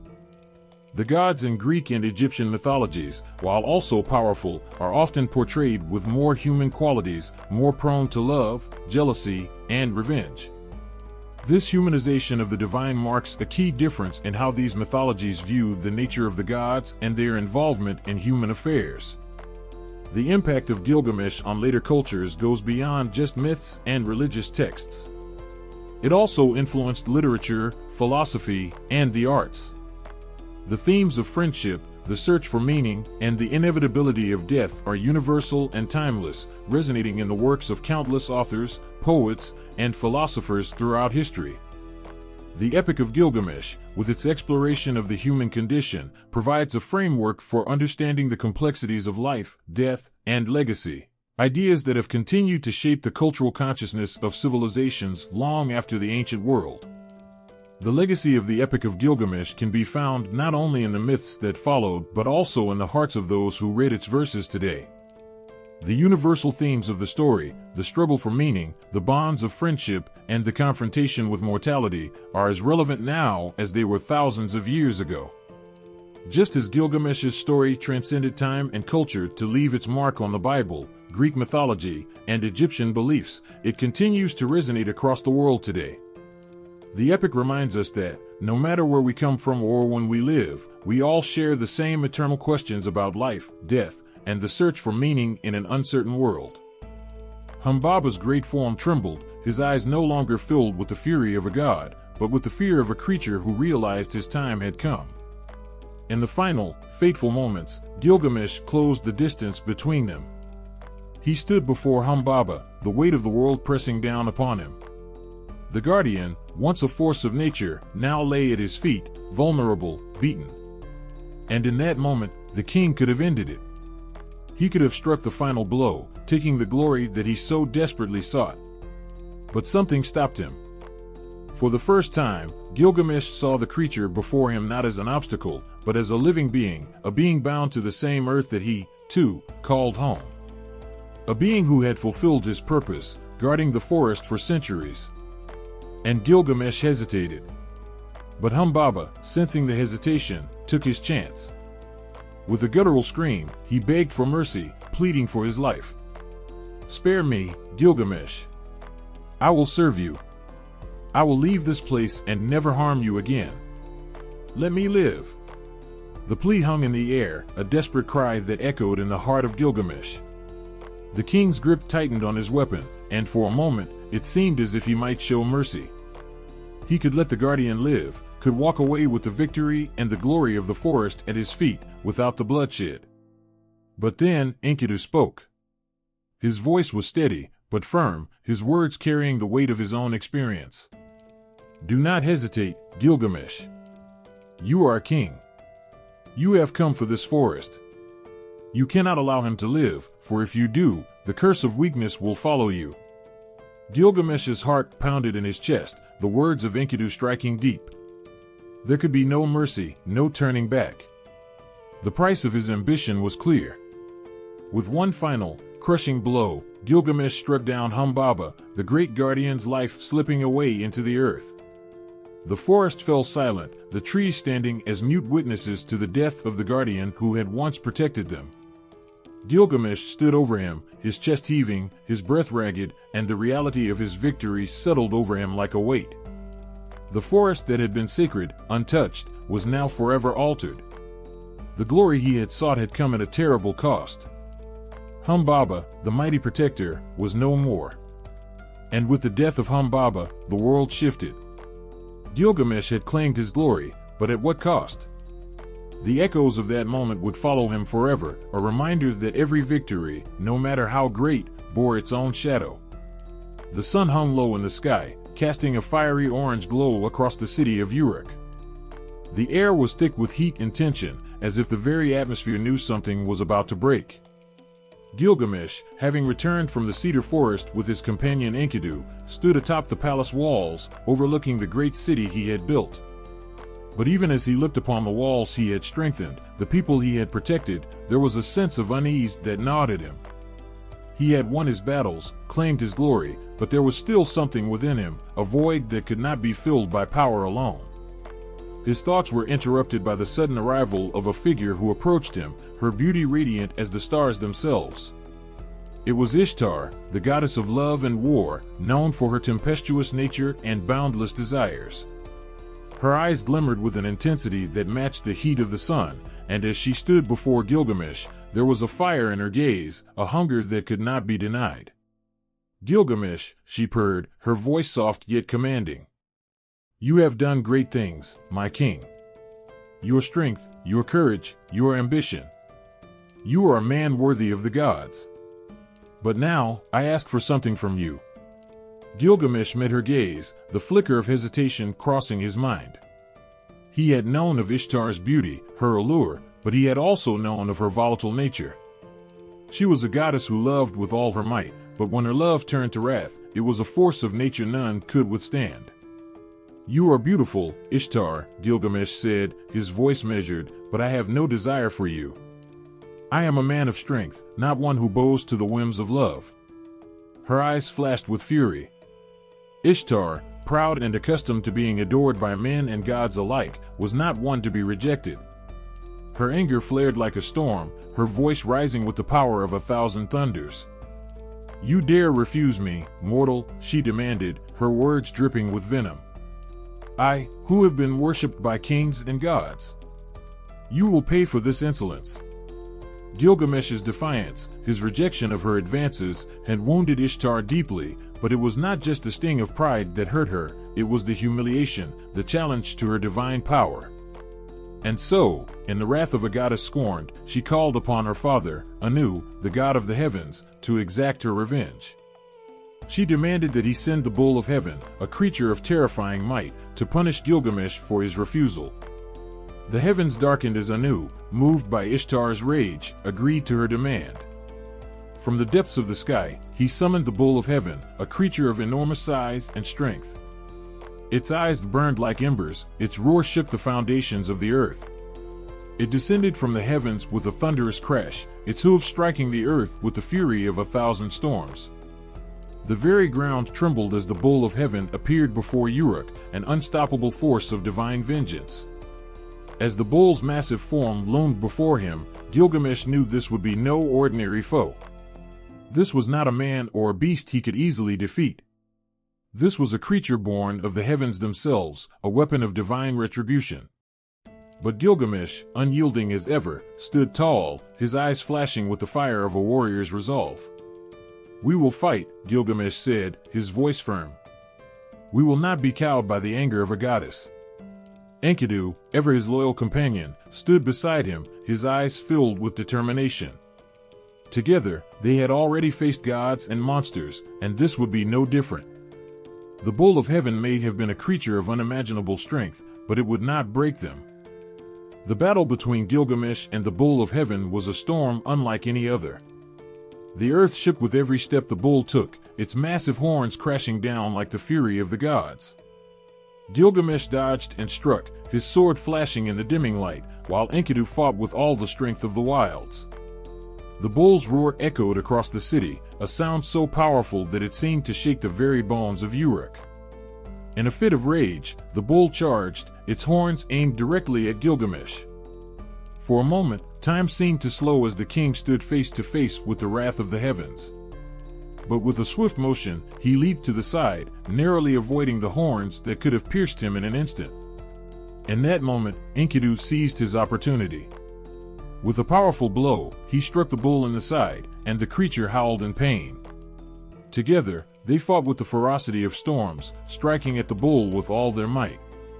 The city of Uruk watched in awe as the battle unfolded before them, the roar of the bull echoing in the streets, shaking the hearts of the people. The city, which had once been ruled by the will of one king, now found itself caught between the wrath of a goddess and the unbreakable resolve of its ruler. And in the end, it was Gilgamesh and Enkidu who triumphed. With one final, devastating blow, Gilgamesh struck the bull in the heart, bringing the divine creature to its knees. The ground trembled as the bull fell to the earth, its massive form shaking the very foundations of Uruk. The battle was won, but at what cost? Ishtar's revenge had been exacted in full. The bull of heaven lay dead at the feet of Gilgamesh, its blood spilling into the earth, staining the land with the price of defiance. The city of Uruk was left in silence, the echoes of the battle hanging heavy in the air. Ishtar, her rage still burning, turned her eyes toward the destruction, her fury uncontained. She had sought to punish Gilgamesh for his rejection, but the outcome had been far different than she had anticipated. Gilgamesh, standing victorious over the bull of heaven, looked up toward the heavens. His heart, however, was heavy. He had defeated the divine, but in doing so, he had crossed the line. The gods, like the winds, were unpredictable. And with this victory, the wrath of Ishtar would surely not be forgotten. He had gained glory, but the cost of that glory was yet to be fully realized. For in the wake of his triumph, he could not help but feel the weight of the gods' anger bearing down upon him. As the blood of the bull stained the earth, the heavens began to stir, the winds whispering with the promise of more challenges to come. Gilgamesh had claimed another victory, but the road ahead was far from certain. The gods had been roused, and their vengeance would come. Yet, with Enkidu at his side, Gilgamesh stood resolute, ready to face whatever trials lay ahead, knowing that even in the face of divine wrath, he would never bow. The Epic of Gilgamesh, with its rich layers of myth, adventure, and wisdom, is not just an isolated work of literature. It stands as a pillar within the broader context of ancient Mesopotamian culture and history, deeply embedded in the literary traditions and religious practices of the ancient Near East. To fully grasp its significance, it is essential to understand how the epic fits into the broader cultural landscape of its time, and how it connects with other great works from the region. In the ancient Near East, writing and literature were inextricably linked to the development of civilization itself. The Sumerians, who lived in the southern part of Mesopotamia, are credited with inventing one of the earliest forms of writing, cuneiform. This script, etched into clay tablets, became the medium through which the stories, laws, and religious beliefs of the people were preserved. It was through this system that works like the Epic of Gilgamesh were able to survive and be passed down across generations. The Epic of Gilgamesh itself is a product of this rich literary tradition. The earliest versions of the epic date back to around 2100 BCE, making it one of the oldest surviving works of literature. Written in the Sumerian language, the earliest versions were likely transmitted orally, as was common with many epic tales of the time. It wasn't until much later, around the 12th century BCE, that the epic was transcribed into Akkadian, the language of the Babylonian Empire. In this way, the story of Gilgamesh moved from the Sumerian city of Uruk to the broader Babylonian cultural sphere, where it was adapted and expanded. But while the Epic of Gilgamesh is a monumental work, it does not exist in a vacuum. It is deeply connected to other great works of ancient Near Eastern literature, which share common themes, symbols, and ideas. For instance, the Sumerians had a rich tradition of mythological texts, many of which influenced the creation of the Gilgamesh epic. One such work is the Sumerian King List, which lists the rulers of Sumer, some of whom are also mentioned in the Gilgamesh epic. This text, which serves as both a historical record and a mythic narrative, provides the context for understanding the kingship of Gilgamesh, presenting him as a semi-divine figure whose deeds are intertwined with the fate of the city of Uruk. The fact that Gilgamesh is listed as a real king, albeit a legendary one, highlights the way the epic blends historical events with mythological embellishments. The Sumerian flood story, another key work from the ancient Near East, shares several parallels with the later Akkadian version of the Gilgamesh epic, particularly in its depiction of a great flood sent by the gods to destroy humanity. The flood myth, in various forms, appears throughout Mesopotamian literature, and it is evident that the Gilgamesh version of the flood, with Utnapishtim as its central figure, is directly connected to earlier Sumerian and Akkadian traditions. This flood myth appears not only in the Gilgamesh epic but also in the Atrahasis epic and the Enuma Elish, two other important texts of the ancient Near East. The flood was seen as a form of divine retribution, a way for the gods to cleanse the earth of its corruption, and it plays a central role in the epic's overarching themes of mortality, divine power, and the futility of seeking immortality. The Enuma Elish, the Babylonian creation epic, is another text that shares thematic ties with the Epic of Gilgamesh.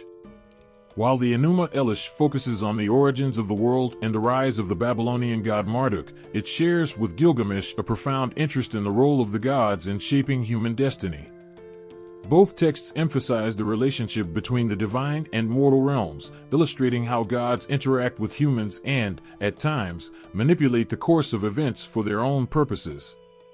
Like the gods in the Gilgamesh epic, the gods in the Enuma Elish are often capricious and distant, intervening in human affairs with little regard for human suffering.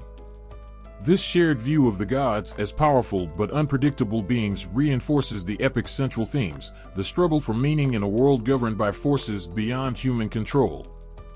Another important connection between the Epic of Gilgamesh and the literature of the ancient Near East is the theme of kingship. Mesopotamian kings were often seen as divine representatives on earth, charged with maintaining order and ensuring the welfare of their people. Gilgamesh himself is portrayed as both a king and a demigod, an embodiment of divine power who must learn the humility and wisdom necessary to be a true leader. This theme of divine kingship appears throughout Mesopotamian literature, as kings were expected not only to be mighty warriors but also wise rulers who upheld justice and morality. The Code of Hammurabi, one of the most famous legal texts from ancient Mesopotamia, reflects this ideal of kingship. Written by King Hammurabi of Babylon, the code presents the king as a divinely appointed lawgiver, responsible for bringing justice and order to his kingdom. In the same way, Gilgamesh's actions as a king, his conquests, his arrogance, and his eventual quest for wisdom mirror the expectations placed on kings in the ancient Near East. The connection between Gilgamesh and other works of the ancient Near East is also evident in the region's rich religious traditions. Many of the gods and goddesses featured in the Epic of Gilgamesh, such as Anu, Enlil, and Ishtar, appear in other mythologies of the time, particularly in the religious texts of Sumer, Akkad, and Babylon. These gods were believed to govern every aspect of life, from the fertility of the land to the fate of kings, and they were central figures in the mythology and rituals of ancient Mesopotamia. Gilgamesh's interactions with the gods reflect the deep cultural and religious beliefs of the time, as he grapples with the divine forces that shape his destiny. Understanding the Epic of Gilgamesh in the broader context of ancient Near Eastern literature and history reveals just how integral it is to the cultural and literary landscape of the time. It stands as a reflection of the values, beliefs, and struggles of the people of ancient Mesopotamia, a people who sought to understand their place in the world through stories that blended myth, history, and religious teachings.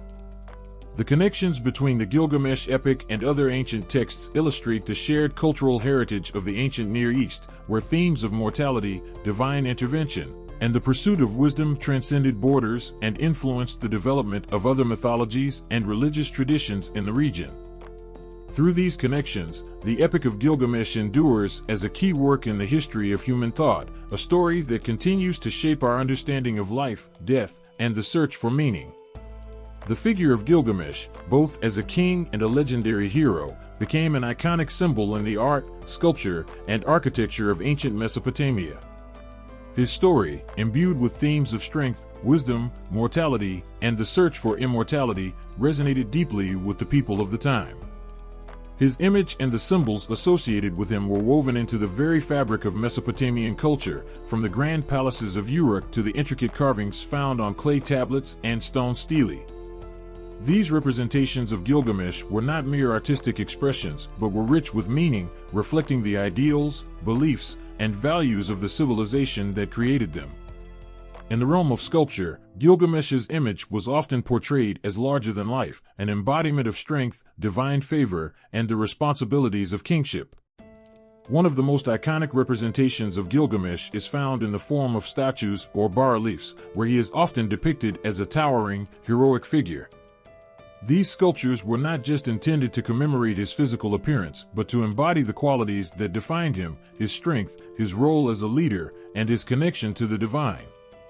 In many depictions, Gilgamesh is shown with a powerful physique, a muscular build that signifies his extraordinary abilities, but also his human vulnerability. The sculptures often emphasize his regal posture, with a crown or a helmet symbolizing his royal status, and sometimes his lion claw motif, a symbol of his dominance over nature and his connection to the divine.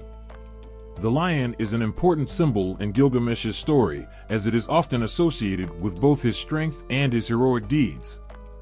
The famous scene of Gilgamesh's battle with the lion, which may not be directly depicted in the text, would have resonated deeply with the people of Uruk and Mesopotamia at large.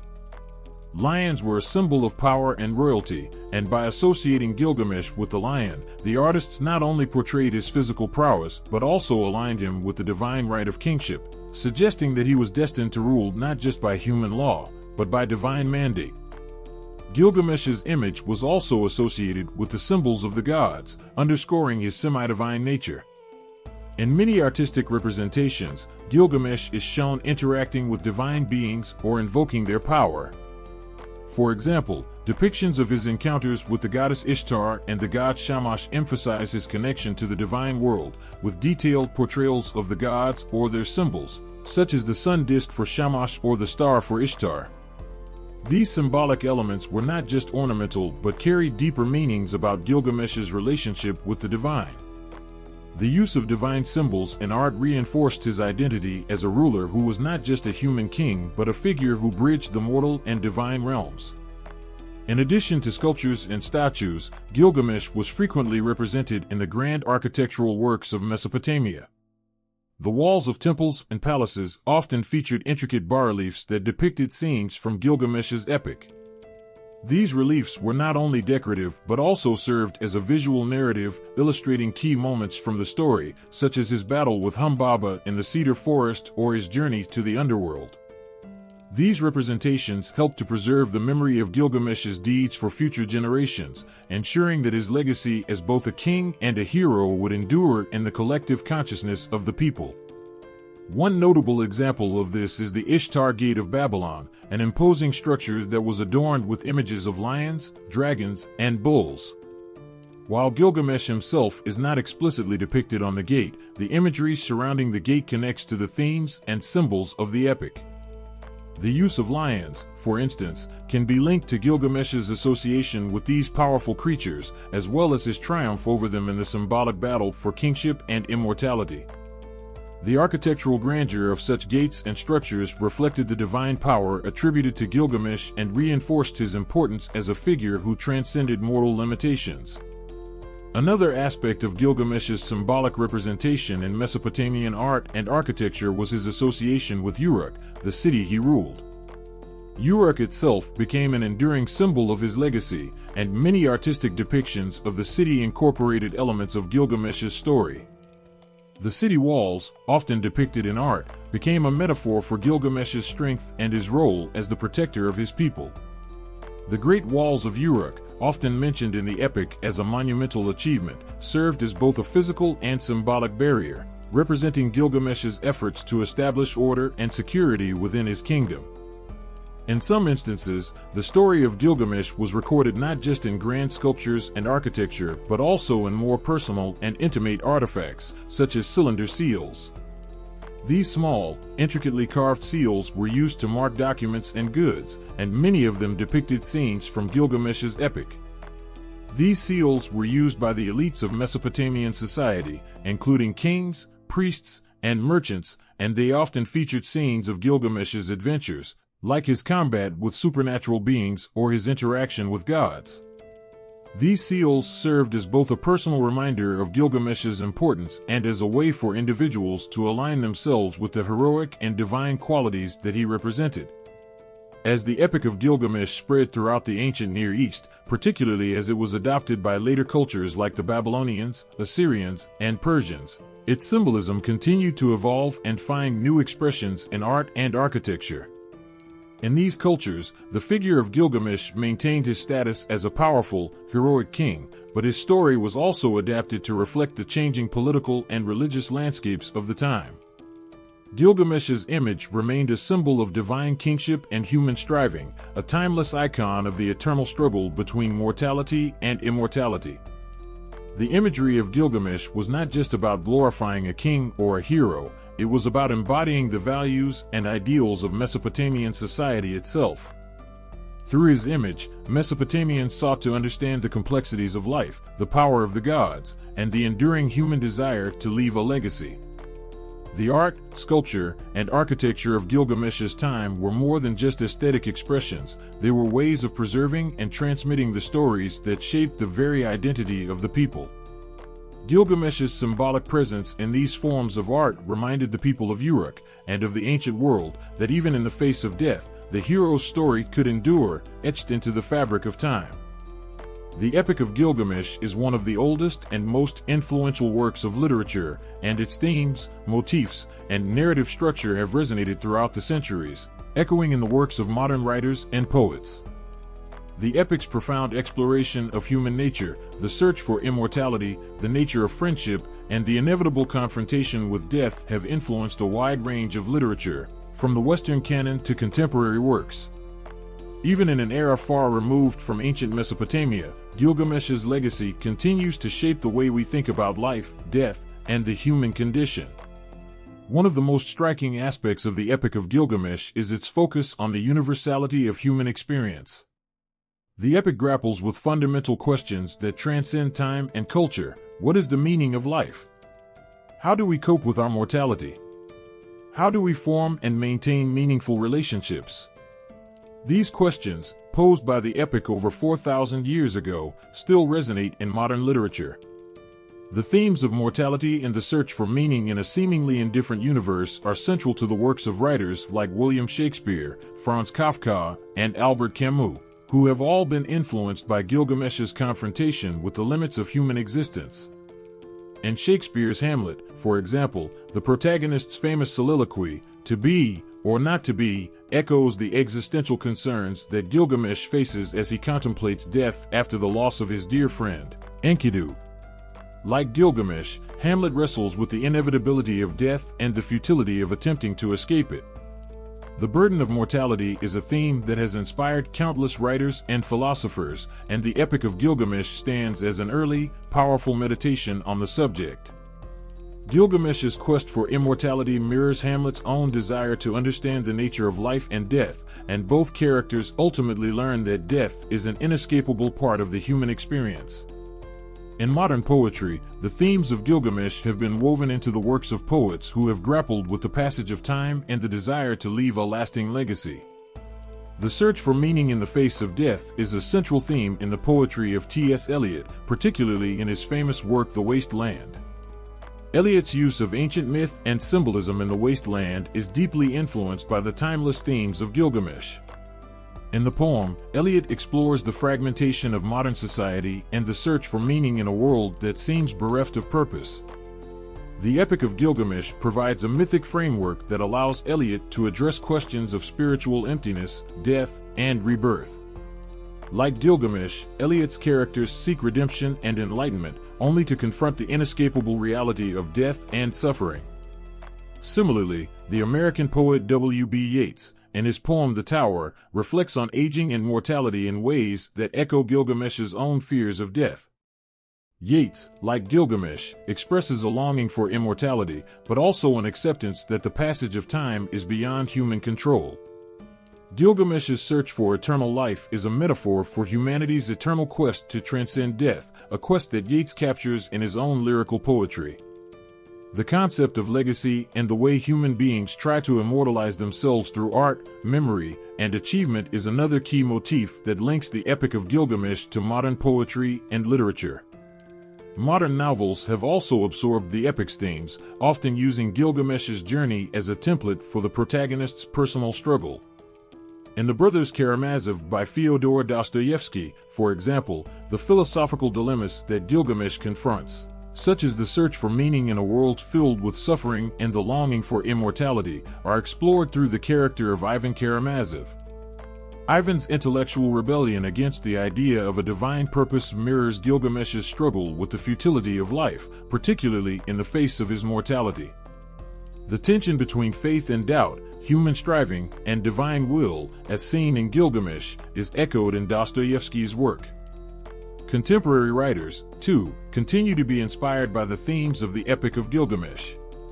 The modern American novel The Secret History by Donna Tartt, for example, explores themes of hubris, the search for meaning, and the tragic consequences of human actions, motifs that are central to Gilgamesh's own narrative. In the novel, the characters are caught in a spiral of self-destructive behavior, much like Gilgamesh's reckless actions in his earlier years. Just as Gilgamesh is forced to reckon with the consequences of his arrogance and desire for glory, the characters in the secret history must come to terms with the tragic outcomes of their own actions. The Epic of Gilgamesh also has a profound impact on the genre of fantasy literature, especially the works of authors such as J.R.R. Tolkien and C.S. Lewis. In The Lord of the Rings, Tolkien weaves a narrative that echoes the epic's exploration of mortality, heroism, and the corrupting power of desire. The relationship between Gilgamesh and Enkidu is mirrored in the bond between Frodo and Sam, where friendship and loyalty are at the heart of the narrative. Both Gilgamesh and Frodo are reluctant heroes who are thrust into extraordinary circumstances and must learn the value of companionship, humility, and self-sacrifice. Just as Gilgamesh ultimately learns that immortality is unattainable, Frodo's journey reminds readers that the most important things in life are often the simplest: love, loyalty, and friendship. The motif of the quest for immortality in Gilgamesh also finds echoes in modern dystopian fiction, where characters often grapple with the futility of their actions and the collapse of society. In novels like Brave New World by Aldous Huxley or The Road by Cormac McCarthy, characters are confronted with bleak, often post-apocalyptic worlds where the human struggle for meaning seems pointless in the face of inevitable death or destruction.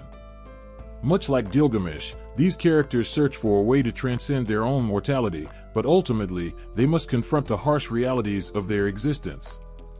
In contemporary drama, too, Gilgamesh's themes have found fertile ground.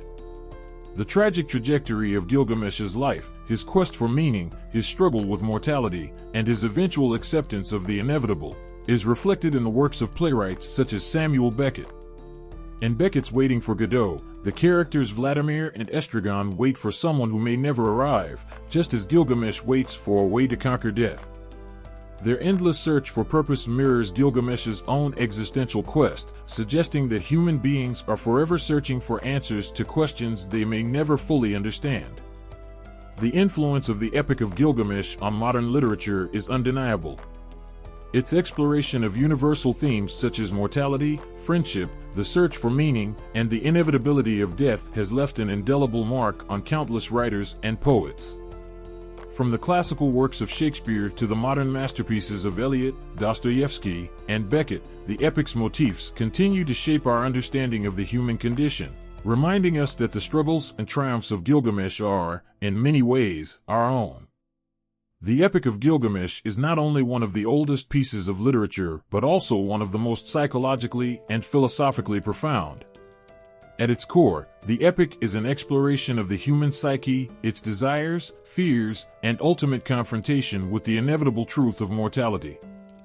The psychological journey of Gilgamesh is deeply rooted in his emotional and intellectual struggles as he navigates the loss of his closest companion, Enkidu, and seeks to understand the meaning of life and death. As Gilgamesh grapples with grief, existential dread, and a yearning for immortality, the epic brings to the surface the fundamental questions that haunt human existence. Grief is one of the most prominent psychological themes in the Epic of Gilgamesh. At the start of the epic, Gilgamesh is portrayed as a powerful, almost invincible king who seems to be above the common concerns of mortality. He is consumed by his own strength, driven by a desire for glory, and unafraid of the natural world. However, when Enkidu, his friend and equal, dies, Gilgamesh's world unravels. The grief that he experiences is not merely the sorrow of losing a loved one, it is a profound and existential crisis. Enkidu's death forces Gilgamesh to confront his own vulnerability and the fact that death is inescapable for all living beings, no matter how powerful or seemingly immortal they may be. This grief transforms Gilgamesh, exposing his deepest fears. He becomes obsessed with the idea of death and what lies beyond it. His fear of his own mortality leads him on an ambitious quest to seek immortality, a desperate attempt to escape the inevitable fate that looms over every human life. His journey to the cedar forest and his eventual meeting with Utnapishtim, the immortal survivor of the Great Flood, are not simply quests for knowledge or adventure. They are driven by a psychological need to understand death and to find a way to transcend it. Gilgamesh's grief thus becomes the catalyst for his existential journey, a search for meaning in a world that seems inherently unfair and chaotic. This search for meaning is another crucial psychological theme in the epic. Gilgamesh's initial reaction to the death of Enkidu is to seek a way to avoid death's reach altogether. He believes that by acquiring immortality, he can secure his legacy and preserve his power, and that of his city, Uruk.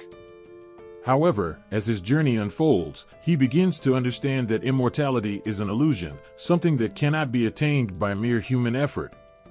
The encounter with Utnapishtim, who tells him the story of the Great Flood and reveals the secret of eternal life, serves as a turning point for Gilgamesh.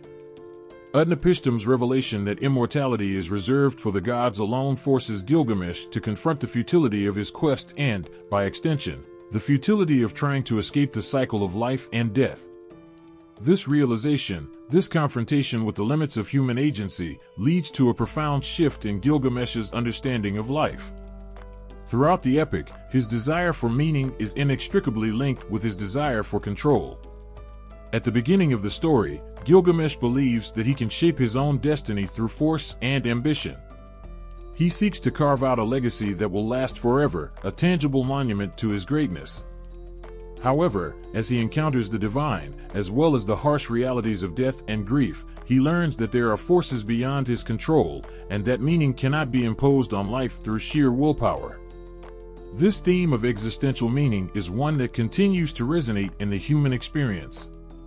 Like Gilgamesh, modern individuals often seek purpose in a world that feels uncertain and fleeting. The existential questions raised by the epic, such as what is the meaning of life and how do we come to terms with our own mortality, are timeless and universal. Gilgamesh's quest for immortality mirrors the human desire for something eternal, whether it be in the form of lasting love, artistic achievement, or personal legacy. The despair that Gilgamesh feels when he is unable to escape death reflects the angst that arises when we realize that we, too, must face our own inevitable end. The psychological depth of the epic is further reflected in Gilgamesh's evolution as a character. Over the course of the narrative, his quest for immortality shifts from a desire for eternal life to a quest for wisdom and understanding. The most profound moment in Gilgamesh's journey occurs when he finally accepts the limitations of his humanity. When Utnapishtim shares the secret of eternal life, Gilgamesh realizes that immortality is not the key to meaning. Instead, it is the acceptance of mortality, the recognition that life's fleeting nature gives it value, that provides true wisdom. He understands that what truly matters is how one lives, how one contributes to the world, and how one cherishes the time one has. Gilgamesh's shift from a desire for immortality to an acceptance of the human condition marks a significant psychological growth in his character. The existential questions raised by Gilgamesh also touch on broader philosophical themes, such as the role of fate and free will in human life.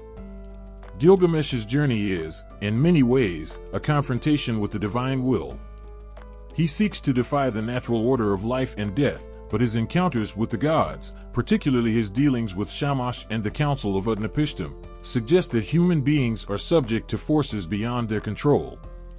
In Mesopotamian thought, the gods are the ultimate arbiters of fate, and Gilgamesh's quest to change his destiny is an expression of the human desire to assert agency in a world governed by divine power. This tension between fate and free will, between what is within human control and what is determined by forces beyond human comprehension, forms the philosophical backbone of the epic. Gilgamesh, in his early arrogance, believes that he can defy fate and carve out his own legacy. However, as he journeys through grief and loss, he learns that some aspects of life are simply beyond human reach. His eventual acceptance of his mortality is an acceptance of the limitations of human existence, and a recognition that, while we may not be able to control our fate, we can still live meaningfully within the boundaries that life sets for us. The Epic of Gilgamesh also raises profound questions about self-discovery and the role of the individual in the world. Throughout the epic, Gilgamesh is not only seeking immortality but also searching for his true self. His relationship with Enkidu plays a pivotal role in this process. In Enkidu, Gilgamesh finds a mirror image of himself, someone who is wild, untamed, and uninhibited. Through their bond, Gilgamesh is forced to confront the darker, more primitive aspects of his own nature. Enkidu's death, however, serves as a painful catalyst for Gilgamesh's self-discovery. In the end, it is not immortality that Gilgamesh finds, but a deeper understanding of what it means to be human, to love, to grieve, and to accept one's place in the world. The psychological and philosophical depth of the Epic of Gilgamesh is what has allowed it to transcend time and remain relevant across centuries.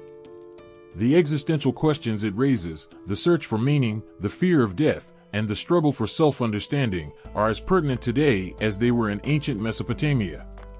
Through Gilgamesh's journey, readers are invited to reflect on their own lives, their relationships, and their mortality. The epic's enduring impact lies in its ability to speak to the very core of what it means to be human. The rediscovery of the Epic of Gilgamesh is one of the great cultural renaissances of the modern world. For centuries, the ancient text, which had been buried under the sands of time, remained a distant memory. Yet, through the accidental discovery of ancient tablets in the 19th century, the story of Gilgamesh, the powerful Sumerian king, was resurrected, and with it, a flood of insights into the human experience and ancient Mesopotamian culture. This rediscovery has not only brought the epic into the light of modern scholarship, but has also allowed its rich themes and timeless questions to resonate with contemporary readers, offering profound lessons that continue to captivate people across the world. The turning point in the rediscovery of the Epic of Gilgamesh came in the mid-19th century, when British archaeologist Austen Henry Layard uncovered a series of clay tablets at the ancient city of Nineveh, the capital of the Assyrian Empire. These tablets, inscribed in cuneiform, were the key to unlocking a forgotten world. Scholars, particularly those studying ancient Mesopotamian cultures, immediately recognized that these texts contained one of the oldest known epics in the history of humankind. The tablets, dating back to around 2000 BCE, chronicled the adventures of Gilgamesh, his relationship with Enkidu, and his fateful quest for immortality. The revelation of this epic was nothing short of extraordinary, providing an unprecedented glimpse into the myths and values of one of the world's earliest civilizations. The excitement around the rediscovery of the Epic of Gilgamesh was not only a triumph for archaeology but also a profound cultural event. As the epic began to be translated and disseminated, it became clear that it was more than just a historical artifact. It was a work of extraordinary literary and philosophical depth.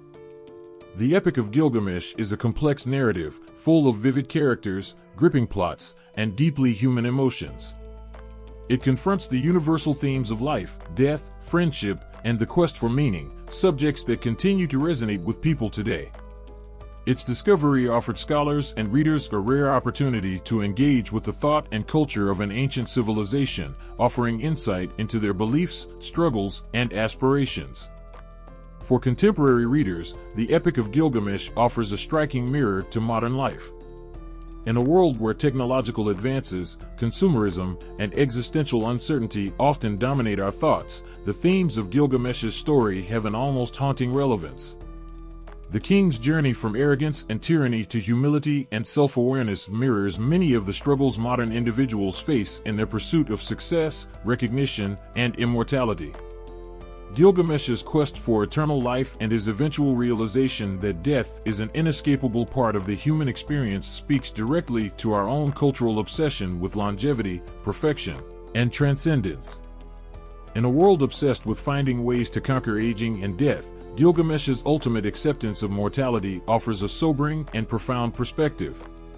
The relationship between Gilgamesh and Enkidu is another aspect of the epic that speaks directly to contemporary readers.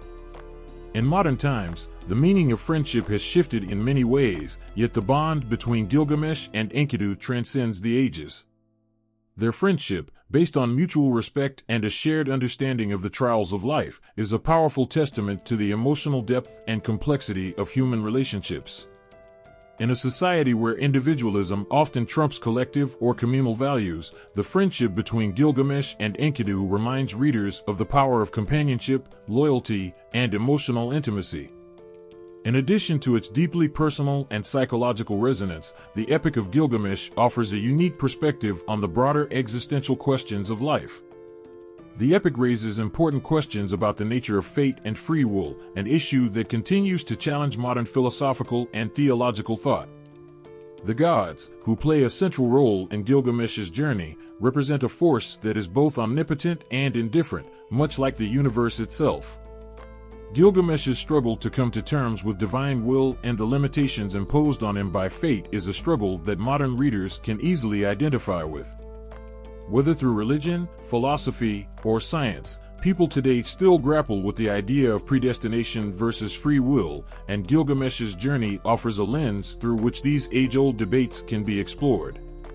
Moreover, the epic's exploration of mortality and the search for immortality is one that finds new resonance in the context of modern life.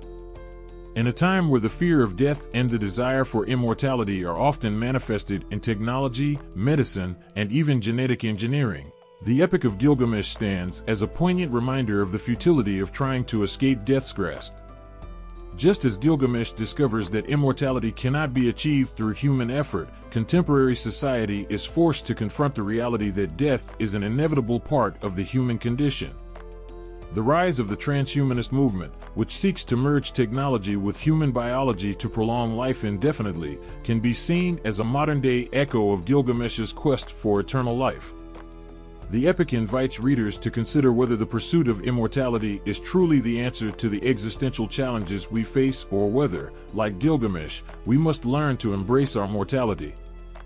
The Epic of Gilgamesh also continues to influence modern literature, art, and culture, further solidifying its place in contemporary society. Writers, filmmakers, and artists draw from the themes of the epic in works that explore the human condition, the search for meaning, and the complexities of relationships.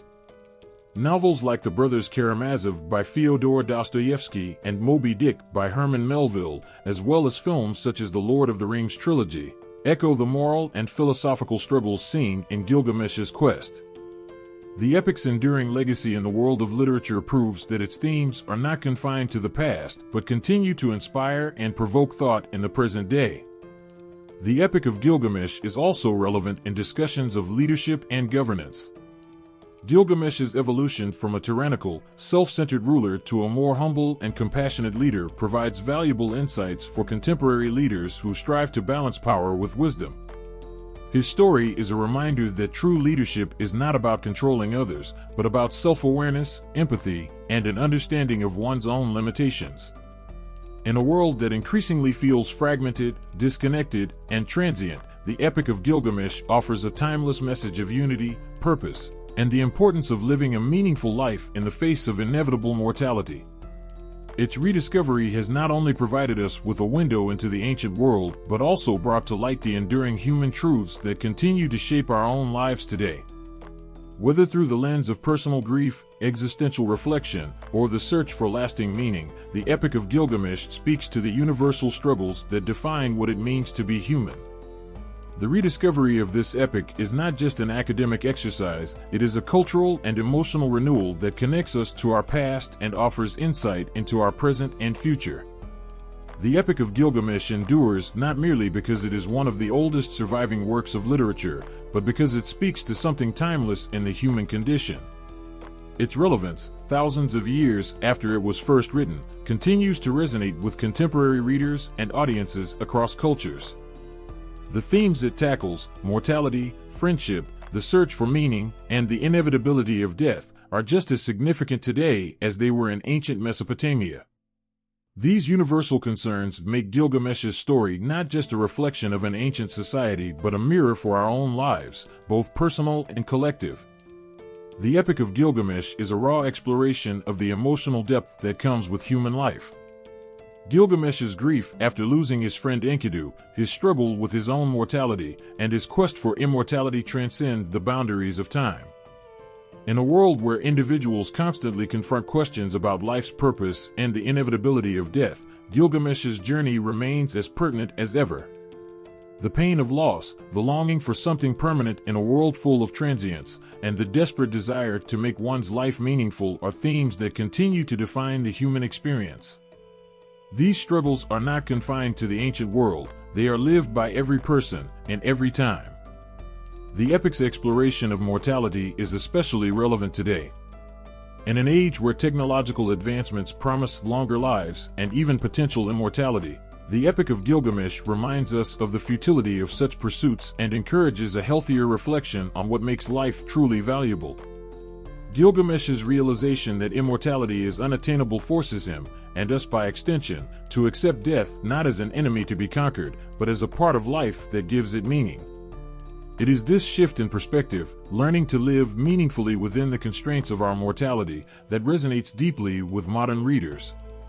In a time when fear of death often drives us to obsess over the preservation of life, the epic provides a sobering and refreshing reminder that what truly matters is how we live, how we love, and how we shape the legacies we leave behind. The influence of the Epic of Gilgamesh is also evident in literature and philosophy. Many of the questions it poses about fate, free will, and the nature of human agency have become fundamental themes in Western philosophy and modern storytelling. Writers such as Homer, Dostoevsky, and Melville drew from Gilgamesh's existential dilemmas when crafting their own heroes. The journey of self-discovery, the reckoning with death, and the struggle for meaning can be seen echoing throughout literary history, making Gilgamesh a predecessor to the kinds of philosophical narratives that continue to shape literature today. From the tragic heroism of Achilles to the philosophical musings of Camus and Sartre, Gilgamesh stands as a predecessor and a profound influence on storytelling that explores the complexities of the human soul. Moreover, the Epic of Gilgamesh has had a lasting impact on popular culture as its themes permeate film, television, and even modern poetry. Its archetypal elements, the flawed hero, the quest for immortality, and the struggle with the divine, can be found in countless modern narratives, from the mythological stories of comic books to the more serious works of film directors such as Ridley Scott and Christopher Nolan. Characters like Gilgamesh, who wrestle with fate and search for meaning in a chaotic universe, are reflected in contemporary heroes and anti-heroes alike, showing that the ancient world's myths have evolved into the cultural fabric of today. Additionally, the Epic of Gilgamesh's influence extends to modern psychology and existentialism.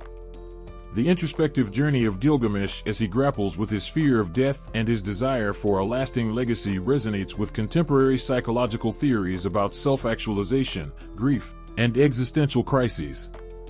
It's impossible to ignore how Gilgamesh's search for immortality mirrors the psychological impulses of modern individuals who strive for significance in an uncertain world. The emotional arc of Gilgamesh, his transition from arrogance and selfishness to self-awareness and acceptance of his mortality, provides a valuable framework for understanding personal growth and the human capacity for transformation in the face of suffering. Ultimately, the Epic of Gilgamesh endures because it addresses the most profound and universal of human concerns. Through its exploration of life, death, and the relationships that define us, it provides a lens through which we can better understand ourselves and our place in the world. It is a testament to the enduring power of storytelling, the ability to transcend time and culture and speak to something deeply human. The fact that it continues to be read, discussed, and studied today attests to its relevance, its profound wisdom, and its ability to connect with every generation, regardless of where they come from or when they live.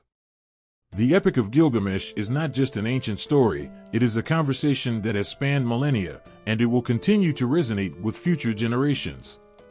Its legacy, woven into the fabric of human history, remains a testament to the eternal quest for understanding, meaning, and ultimately, peace with the inevitable cycle of life.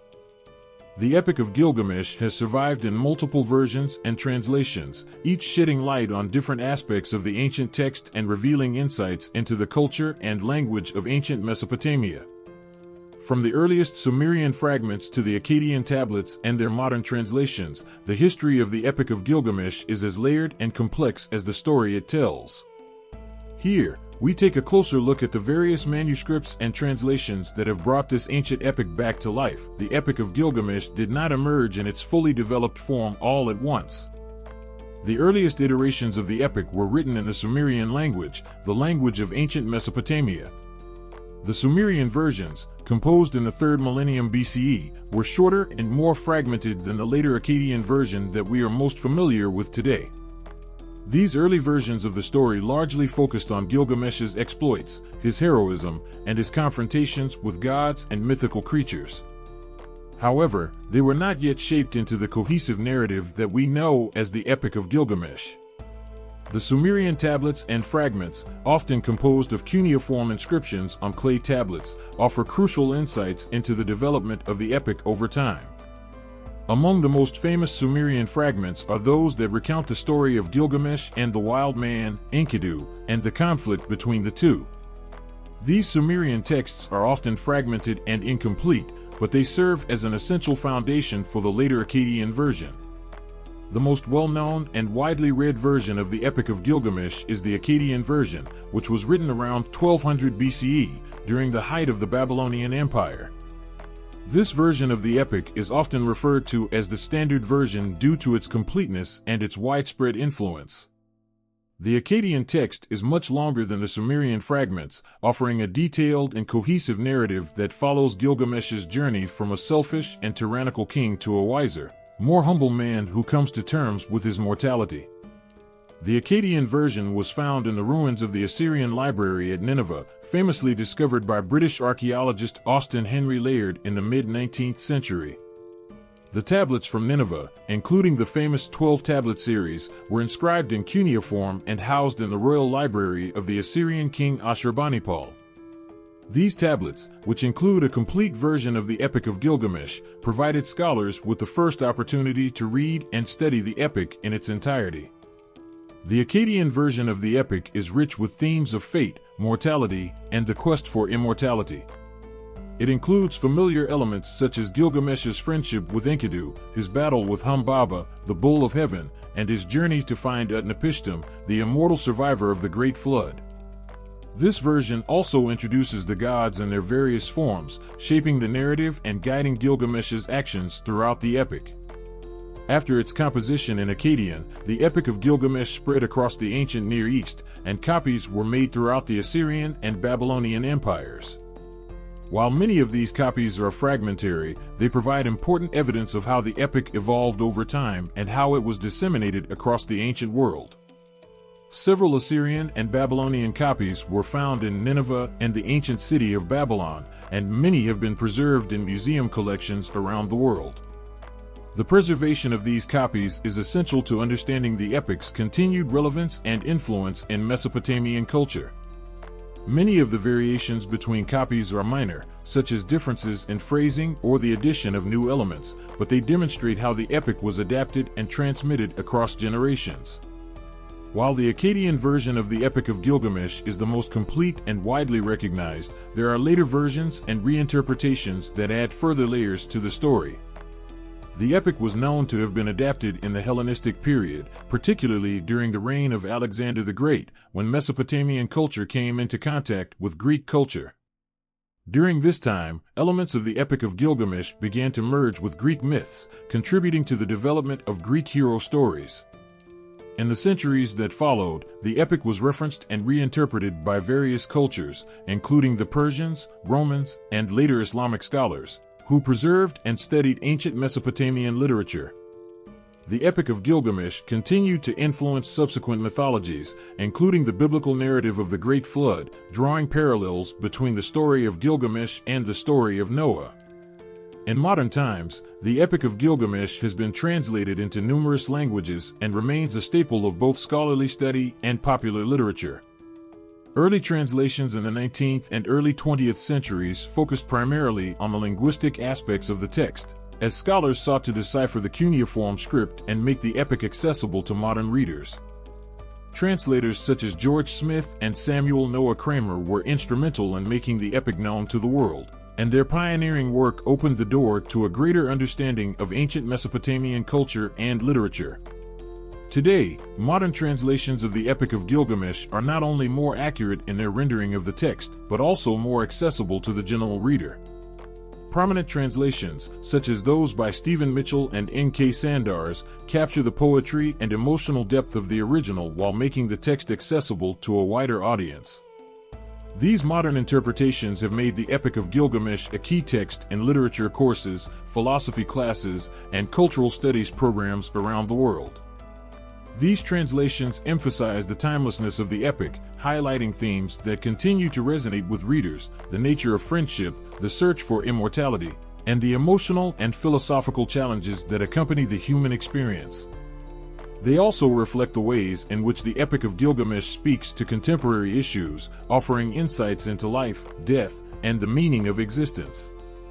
The Epic of Gilgamesh has undergone centuries of transformations, from its earliest Sumerian fragments to the Akkadian Standard Version and its many later adaptations.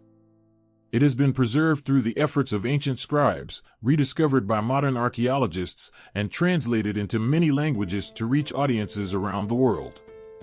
Each version, whether it is the ancient Sumerian texts or the contemporary translations, contributes to our understanding of the epic's significance, not just as a historical artifact, but as a living piece of literature that continues to shape our worldview. Today, the Epic of Gilgamesh remains one of the cornerstones of world literature, and its enduring legacy is a testament to the timelessness of the human experience. As scholars continue to explore its versions and translations, the epic will undoubtedly continue to inspire future generations, offering new insights into the complexities of human life, death, and meaning. Appendix B, a chronological timeline of Gilgamesh's story and the historical context. The Epic of Gilgamesh intertwines mythological events with real historical contexts, reflecting both the life of the legendary king and the cultural and political landscape of ancient Mesopotamia. Below is a chronological timeline outlining the key events in the epic alongside historical markers, providing insight into when these events may have occurred relative to the known history of Sumer and Mesopotamian civilization. Gilgamesh is said to have been the king of Uruk, one of the prominent Sumerian city-states. He ruled during the early dynastic period of Mesopotamia. The city of Uruk, one of the oldest known cities in human history, was a hub of culture, innovation, and early forms of writing. Gilgamesh is born to the goddess Nin's son and the mortal king Lugalbanda, making him 2/3 divine and 1/3 human. His birth marks the beginning of his extraordinary fate. As a young ruler, Gilgamesh grows to be a powerful, but arrogant and tyrannical king, exerting control over his people in a way that causes suffering in the city of Uruk. The Sumerian city-states are continuing to develop under the influence of powerful kings and priests, with increasing urbanization. Early concepts of gods and divine intervention shape political and social life, and the gods are seen as key figures who shape the destiny of kings and commoners alike. In response to Gilgamesh's tyranny, the gods create Enkidu, a wild man, as a counterpart to Gilgamesh. Enkidu lives with the animals and represents the untamed forces of nature. Shamhat, a temple prostitute, introduces Enkidu to human civilization, and he becomes more human-like, gradually realizing the complexity of human emotions and desires. Sumerian city-states, such as Uruk and Lagash, are embroiled in complex political dynamics and territorial disputes. The kings are often depicted as heroic figures, asserting power over both nature and rival city-states. Gilgamesh and Enkidu meet and engage in a fierce battle that ends in a draw.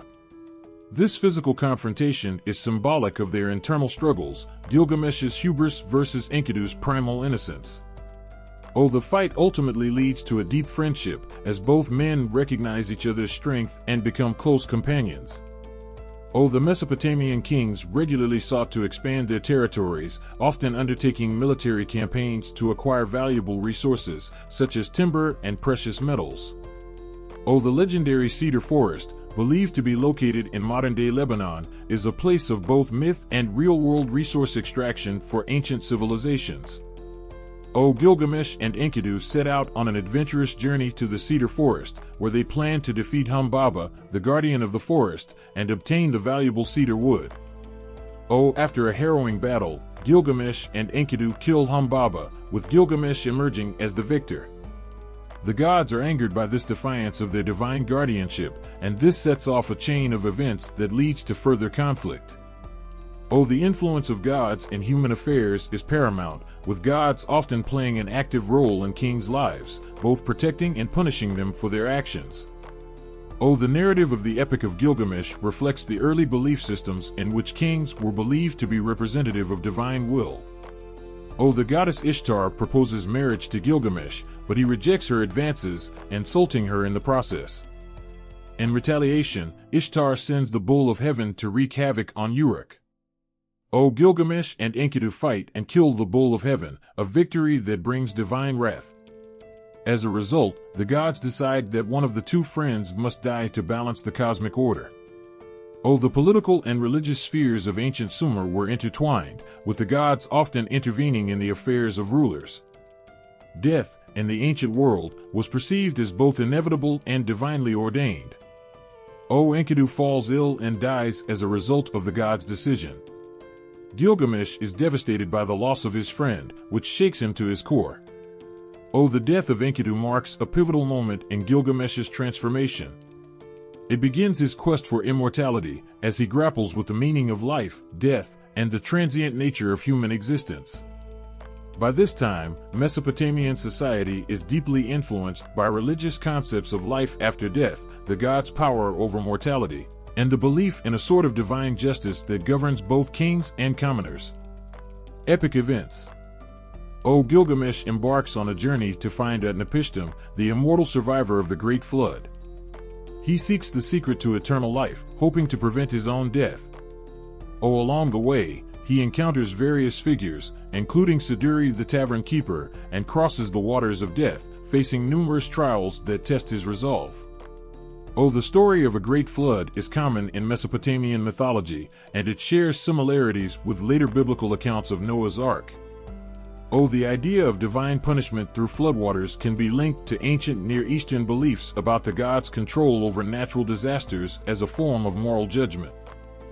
Gilgamesh learns the story of Utnapishtim, who, like Noah, was granted immortality after surviving a great flood sent by the gods to cleanse the earth of human corruption. Utnapishtim's story provides Gilgamesh with the wisdom that immortality is beyond human reach, and that one must make peace with mortality. During Gilgamesh's return to Uruk, the city is in a period of growth and prosperity, influenced by the legacy of its great kings and the influence of their decisions on future generations. Gilgamesh returns to Uruk, a changed man. He has come to accept that immortality is reserved for the gods, and that human life, though brief, is meaningful through legacy, deeds, and relationships. The epic concludes with Gilgamesh's reflection on the enduring strength of Uruk's walls and his place in the city's history, cementing his legacy as a wise and beloved ruler. The Epic of Gilgamesh transcends its historical context, combining real-life events, ancient Sumerian beliefs, and universal themes. Through its journey of heroism, loss, and self-discovery, it reflects the cultural, political, and religious landscape of Mesopotamia. By placing the events of the epic alongside historical contexts, we can better appreciate how Gilgamesh's journey, though mythological, mirrors the concerns and aspirations of the ancient world.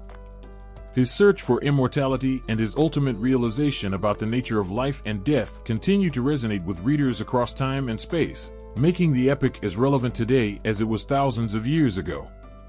The Epic of Gilgamesh is populated by a rich array of gods, mythological creatures, and legendary human figures. These characters are central to the development of the narrative and the themes it explores. Below is a glossary of key characters and deities in the epic, along with brief descriptions of their roles and significance. Role: King of Uruk, hero of the epic. Significance: Gilgamesh is a 2/3 divine and 1/3 mortal king who begins as a proud and tyrannical ruler. His journey throughout the epic is one of self-discovery, as he confronts the limits of his power, forms a deep friendship with Enkidu, and searches for immortality. He ultimately learns that legacy and wisdom, rather than eternal life, are the true markers of greatness. Role: the wild man, Gilgamesh's companion and friend. Significance: created by the gods to challenge Gilgamesh's power and tyranny, Enkidu is initially a creature of the wilderness, living with animals. After being humanized through the intervention of Shamhat, a temple prostitute, Enkidu becomes Gilgamesh's closest friend and confidant. His death serves as a turning point in the epic, spurring Gilgamesh's quest for immortality. Role: a temple prostitute who plays a pivotal role in humanizing Enkidu. Significance: Shamhat is sent by the temple to seduce and civilize Enkidu. Through their union, Enkidu loses his wild nature and becomes more human. She introduces him to human customs, food, and drink, which ultimately lead to his integration into society. Role: the goddess of love, beauty, fertility, and war. Significance: Ishtar, in her role as a goddess of both passion and destruction, plays a central role in the epic. She proposes marriage to Gilgamesh, but when he rejects her, she seeks revenge by sending the bull of heaven to wreak havoc on Uruk. Ishtar's wrath and her relationship with Gilgamesh highlight the themes of divine will and the consequences of mortal defiance. Role: the king of the gods, god of the sky. Significance: Anu is the father of the gods and plays a key role in the governance of divine affairs. He listens to Ishtar's complaint after Gilgamesh rejects her and approves the punishment of sending the bull of heaven to Uruk. Anu represents the authority of the gods and their influence over the mortal world. Role: the god of wind, earth, and storms. Significance: Enlil is one of the most powerful gods in the Epic of Gilgamesh. After the death of Enkidu, Enlil plays a role in the decision to punish the two friends. He also has a significant part in the flood story, as Enlil is one of the gods who decides to send the Great Flood to cleanse humanity. Role: the sun god, god of justice. Significance: Shamash is one of the most benevolent gods in the epic. He is a protector and guide to Gilgamesh and Enkidu. Shamash aids them in their battle against Humbaba in the cedar forest and provides Gilgamesh with wisdom and guidance in his search for immortality. His presence symbolizes the divine protection and justice that influence the events of the story. Role: the guardian of the cedar forest. Significance: Humbaba is a monstrous being who serves as the protector of the sacred cedar forest, a place of divine importance. Gilgamesh and Enkidu journey to the forest to defeat him and claim the valuable cedar wood. Although Humbaba is fearsome, he is also a tragic figure, pleading for his life as he faces certain death at the hands of Gilgamesh and Enkidu. Role: the immortal survivor of the Great Flood. Significance: Utnapishtim is a key figure in the epic, as he holds the secret to immortality. He tells Gilgamesh the story of the Great Flood, which parallels the biblical account of Noah's Arkansas. Utnapishtim's immortality was granted by the gods after he survived the flood, and he offers Gilgamesh insight into the futility of seeking eternal life. Role: the tavern keeper and goddess of wine.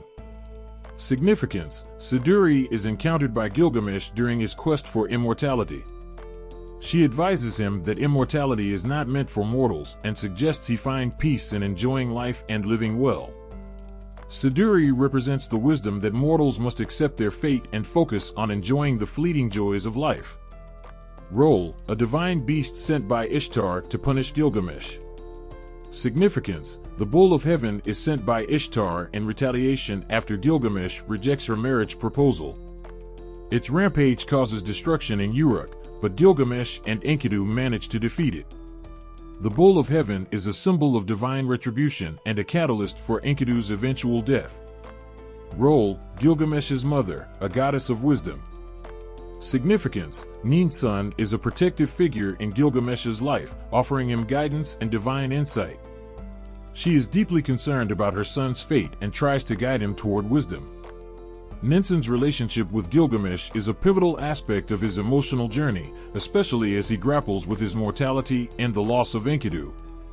Role: Gilgamesh's father, a former king and divine ancestor. Significance: Lugalbanda is a minor figure in the epic, but he is significant as Gilgamesh's father. He was a king of Uruk and is often described as wise and beloved. Lugalbanda represents the connection between Gilgamesh and the divine world, as he is said to have been part of the divine realm. Role: the goddess who creates Enkidu. Significance: Uruk is a goddess who plays a critical role in the formation of Enkidu. She is responsible for creating him out of clay in response to the people's complaints about Gilgamesh's tyranny. Uruk's actions set the stage for the creation of one of the most important friendships in the epic and initiate the events that lead to Gilgamesh's personal growth. Role: the god of wisdom and freshwater. Significance: Ea is the god who warns Utnapishtim about the coming flood, allowing him to build a boat and survive. In the Epic of Gilgamesh, Ye is portrayed as a god who values wisdom and kindness, and his intervention in the flood narrative reflects his role as a protector of humanity.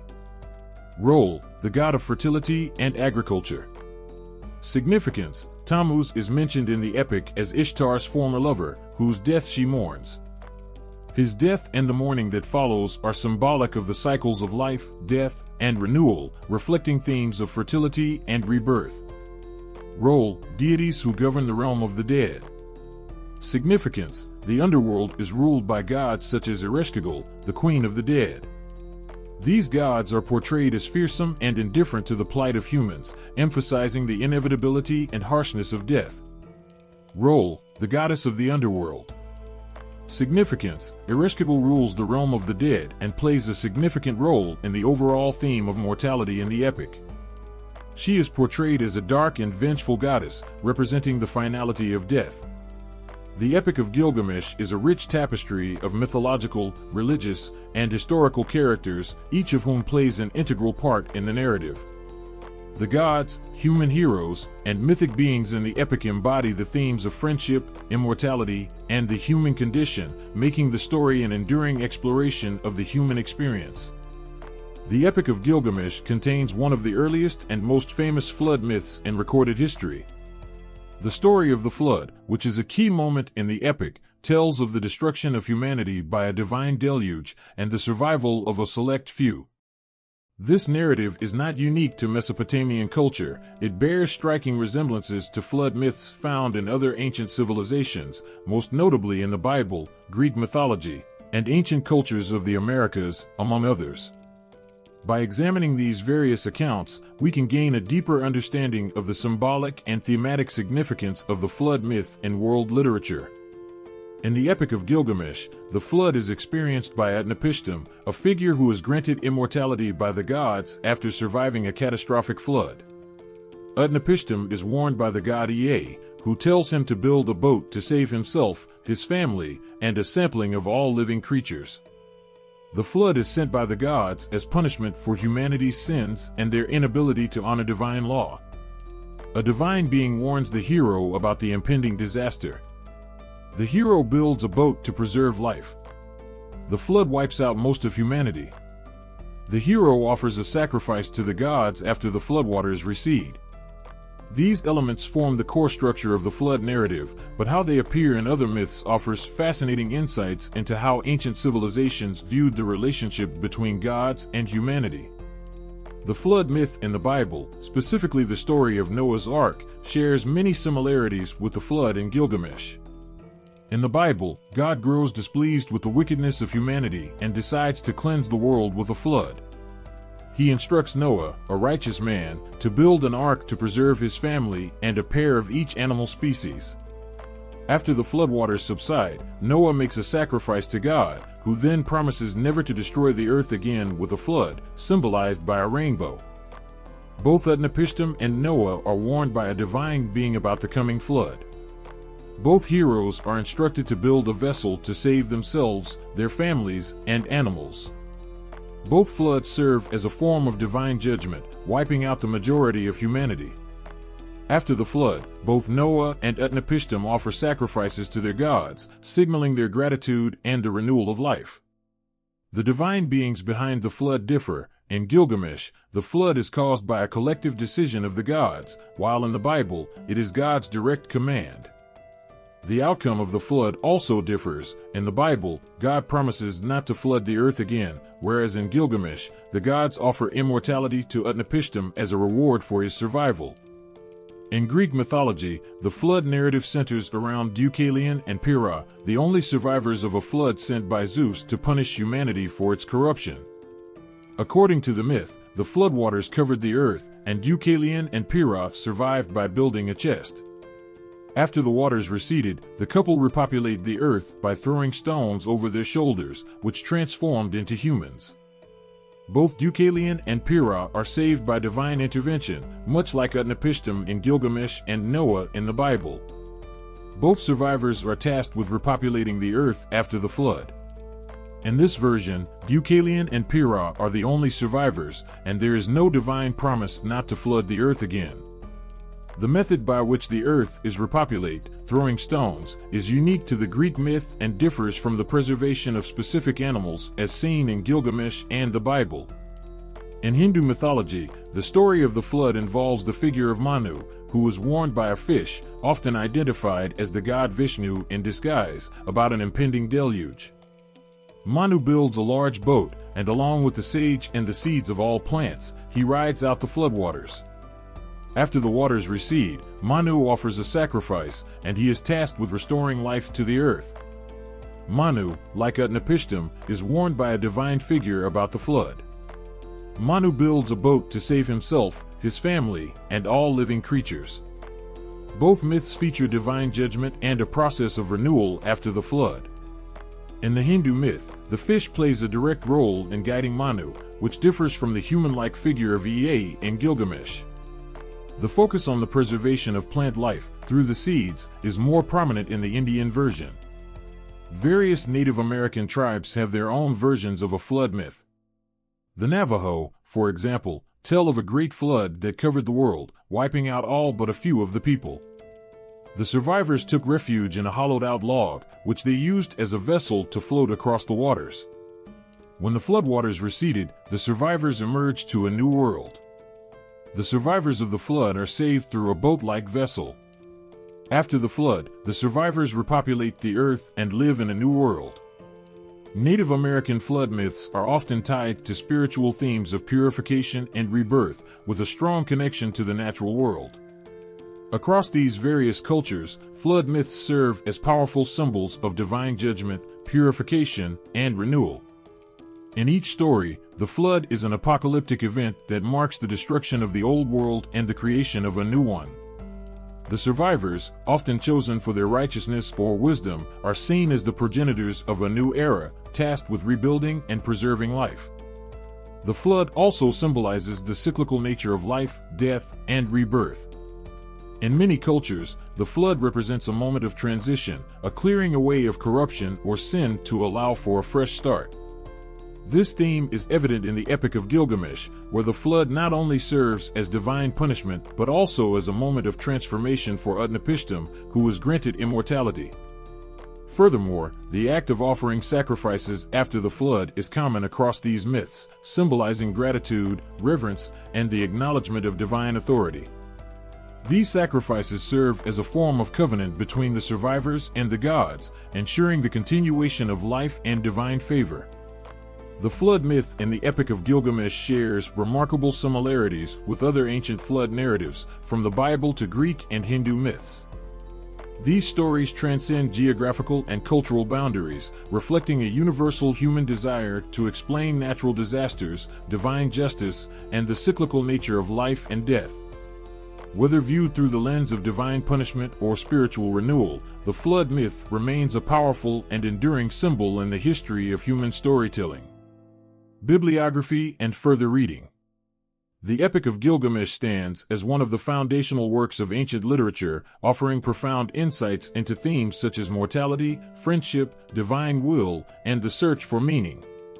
For those wishing to explore this epic and its broader cultural, historical, and philosophical context, the following texts offer valuable perspectives and analyses. The Epic of Gilgamesh, a new translation by Stephen Mitchell. This highly regarded translation of the Epic of Gilgamesh presents the ancient text in an accessible and poetic style, accompanied by an introduction that discusses the historical and cultural background of the epic. The Epic of Gilgamesh, Penguin Classics, translated by N.K. Sandars. N.K. Sandars provides an English translation of the Epic of Gilgamesh, capturing the essence of the ancient Mesopotamian story. This edition also contains helpful notes that place the text within its historical and literary context. The Babylonian Gilgamesh Epic, Introduction, Critical Edition, and Cuneiform texts by Andrew R. George. This scholarly work offers a critical edition of the Epic of Gilgamesh, focusing on the cuneiform tablets and providing an in-depth analysis of the poem's literary and historical significance. Secondary literature on Gilgamesh. Gilgamesh, The Life of a Hero by Herbert Mason. This modern retelling of the Epic of Gilgamesh emphasizes the mythological and philosophical elements of the story. It also offers reflections on the character of Gilgamesh as both a legendary figure and a reflection of human struggles. The Epic of Gilgamesh, a reader's guide by E. A. Spicer. E. A. Spicer's guide provides detailed commentary on the Epic of Gilgamesh, breaking down its structure and themes. This book offers insights into the narrative's historical context and how it fits into the larger tapestry of ancient Mesopotamian literature. The Gilgamesh Epic and Old Testament Parallels by Alexander Heidel. Heidel explores the connections between the Epic of Gilgamesh and the Old Testament, particularly the biblical flood narrative. This comparative study delves into the shared themes and motifs between the two traditions. Exploring Mesopotamian history and culture. Mesopotamia, The Invention of the City by Gwendolyn Leake. This comprehensive work traces the history of Mesopotamia, focusing on the emergence of cities and the cultural developments that shaped the civilization. Leake offers historical background that enhances understanding of the setting in which the Epic of Gilgamesh was written. The Ancient Near East, History, Society, and Economy by Mario Liverani. Liverani provides a scholarly exploration of the history, society, and economy of the ancient Near East, with particular focus on the political and social structures that influenced works like the Epic of Gilgamesh. The Sumerians, Their History, Culture, and Character by Samuel Noah Kramer. One of the foremost experts on Sumerian civilization, Samuel Noah Kramer offers a thorough study of the Sumerians, their achievements, and their contributions to literature, including the Epic of Gilgamesh. Mythology and Comparative Studies. The Hero with 1,000 Faces by Joseph Campbell. Campbell's influential work on the monomyth or hero's journey offers valuable insights into the structure of myths and their universal themes. His analysis is particularly useful for understanding the journey of Gilgamesh as he transitions from arrogance to wisdom. The Oxford Companion to World Mythology by David Leeming. This extensive reference work provides summaries and analysis of myths from around the world, including Mesopotamian mythology. It explores the significance of myths like the Epic of Gilgamesh and how they influenced other cultural traditions. Comparative Mythology by John Povell. This text offers a comparative approach to the study of myths from different cultures, helping readers place the Epic of Gilgamesh within the larger context of global mythologies. The Flood Myth by David Leeming. Leeming offers a comparative study of flood myths from various cultures, including the Epic of Gilgamesh, the Bible, and other traditions. This book highlights the symbolic and thematic elements common to these stories. Philosophy and Existential Thought. The Denial of Death by Ernest Becker. In this landmark work on the human condition, Becker explores how the fear of death shapes human behavior, a theme that resonates with the existential questions raised by Gilgamesh's quest for immortality. Man's Search for Meaning by Viktor E. Frankl. Frankl's classic work on finding meaning in life, especially through suffering and adversity, aligns with the existential themes of the Epic of Gilgamesh. His exploration of life's meaning is deeply relevant to Gilgamesh's journey of self-discovery. The Myth of Sisyphus by Albert Camus. Camus' philosophical essay addresses the absurdity of life and the search for meaning in a seemingly indifferent universe. Like Gilgamesh's quest for immortality, Camus' exploration of human suffering and acceptance of death offers profound reflections on existence. Mesopotamian Religion and Culture. The Gods of the Ancient World by H. A. Gordon. Gordon's work is an accessible introduction to the gods and religious beliefs of the ancient world, including those found in Mesopotamian traditions. It provides a helpful background to understanding the roles of the gods in the Epic of Gilgamesh. Religion in Ancient Mesopotamia by Jean Bottero. This book offers an in-depth exploration of the religious practices, beliefs, and rituals in ancient Mesopotamia, shedding light on the divine characters and themes in the Epic of Gilgamesh. The Babylonian World, edited by Gwendolyn Leake. This comprehensive volume covers various aspects of Babylonian civilization, including its culture, religion, and history. It includes chapters that directly relate to the Epic of Gilgamesh and its broader cultural context. Digital and online resources. The Electronic Text Corpus of Sumerian Literature, ETCSL, by Oxford University. This online resource provides access to the cuneiform texts of ancient Sumerian literature, including the Epic of Gilgamesh. It offers translations and scholarly commentary on the original tablets. The Gilgamesh Project, University of Chicago. This project offers a digital archive of the Epic of Gilgamesh, along with translations, commentary, and images of cuneiform tablets. It is an excellent resource for those seeking to study the text in its original format. These works collectively offer a multifaceted exploration of the Epic of Gilgamesh, its historical context, its place within global mythology, and its enduring philosophical significance. Whether through translations, comparative studies, or philosophical reflections, these resources will deepen one's understanding of this ancient masterpiece and its universal themes. The deluge wipes out all life, but Utnapishtim and his companions survive in the boat, floating for days on the waters until the storm subsides. The flood story in the Epic of Gilgamesh contains several key elements that are common in flood myths from other cultures. A divine being warns the hero about the impending disaster. The hero builds a boat to preserve life. The flood wipes out most of humanity. The hero offers a sacrifice to the gods after the floodwaters recede. These elements form the core structure of the flood narrative, but how they appear in other myths offers fascinating insights into how ancient civilizations viewed the relationship between gods and humanity. The flood myth in the Bible, specifically the story of Noah's Ark, shares many similarities with the flood in Gilgamesh. In the Bible, God grows displeased with the wickedness of humanity and decides to cleanse the world with a flood. He instructs Noah, a righteous man, to build an ark to preserve his family and a pair of each animal species.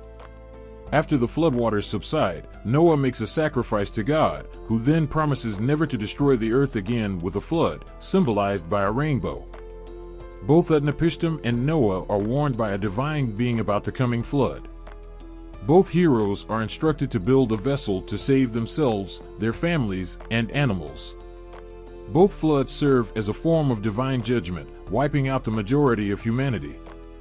After the flood, both Noah and Utnapishtim offer sacrifices to their gods, signaling their gratitude and the renewal of life. The divine beings behind the flood differ. In Gilgamesh, the flood is caused by a collective decision of the gods, while in the Bible, it is God's direct command. The outcome of the flood also differs. In the Bible, God promises not to flood the earth again, whereas in Gilgamesh, the gods offer immortality to Utnapishtim as a reward for his survival. In Greek mythology, the flood narrative centers around Deucalion and Pyrrha, the only survivors of a flood sent by Zeus to punish humanity for its corruption. According to the myth, the floodwaters covered the earth, and Deucalion and Pyrrha survived by building a chest. After the waters receded, the couple repopulated the earth by throwing stones over their shoulders, which transformed into humans. Both Deucalion and Pyrrha are saved by divine intervention, much like Utnapishtim in Gilgamesh and Noah in the Bible. Both survivors are tasked with repopulating the earth after the flood. In this version, Deucalion and Pyrrha are the only survivors, and there is no divine promise not to flood the earth again.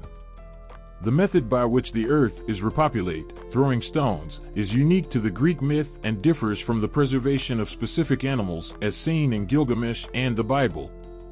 In Hindu mythology, the story of the flood involves the figure of Manu, who was warned by a fish, often identified as the god Vishnu in disguise, about an impending deluge. Manu builds a large boat, and along with the sage and the seeds of all plants, he rides out the floodwaters. After the waters recede, Manu offers a sacrifice, and he is tasked with restoring life to the earth. Manu, like Utnapishtim, is warned by a divine figure about the flood. Manu builds a boat to save himself, his family, and all living creatures. Both myths feature divine judgment and a process of renewal after the flood. In the Hindu myth, the fish plays a direct role in guiding Manu, which differs from the human-like figure of Ea in Gilgamesh. The focus on the preservation of plant life through the seeds is more prominent in the Indian version. Various Native American tribes have their own versions of a flood myth. The Navajo, for example, tell of a great flood that covered the world, wiping out all but a few of the people.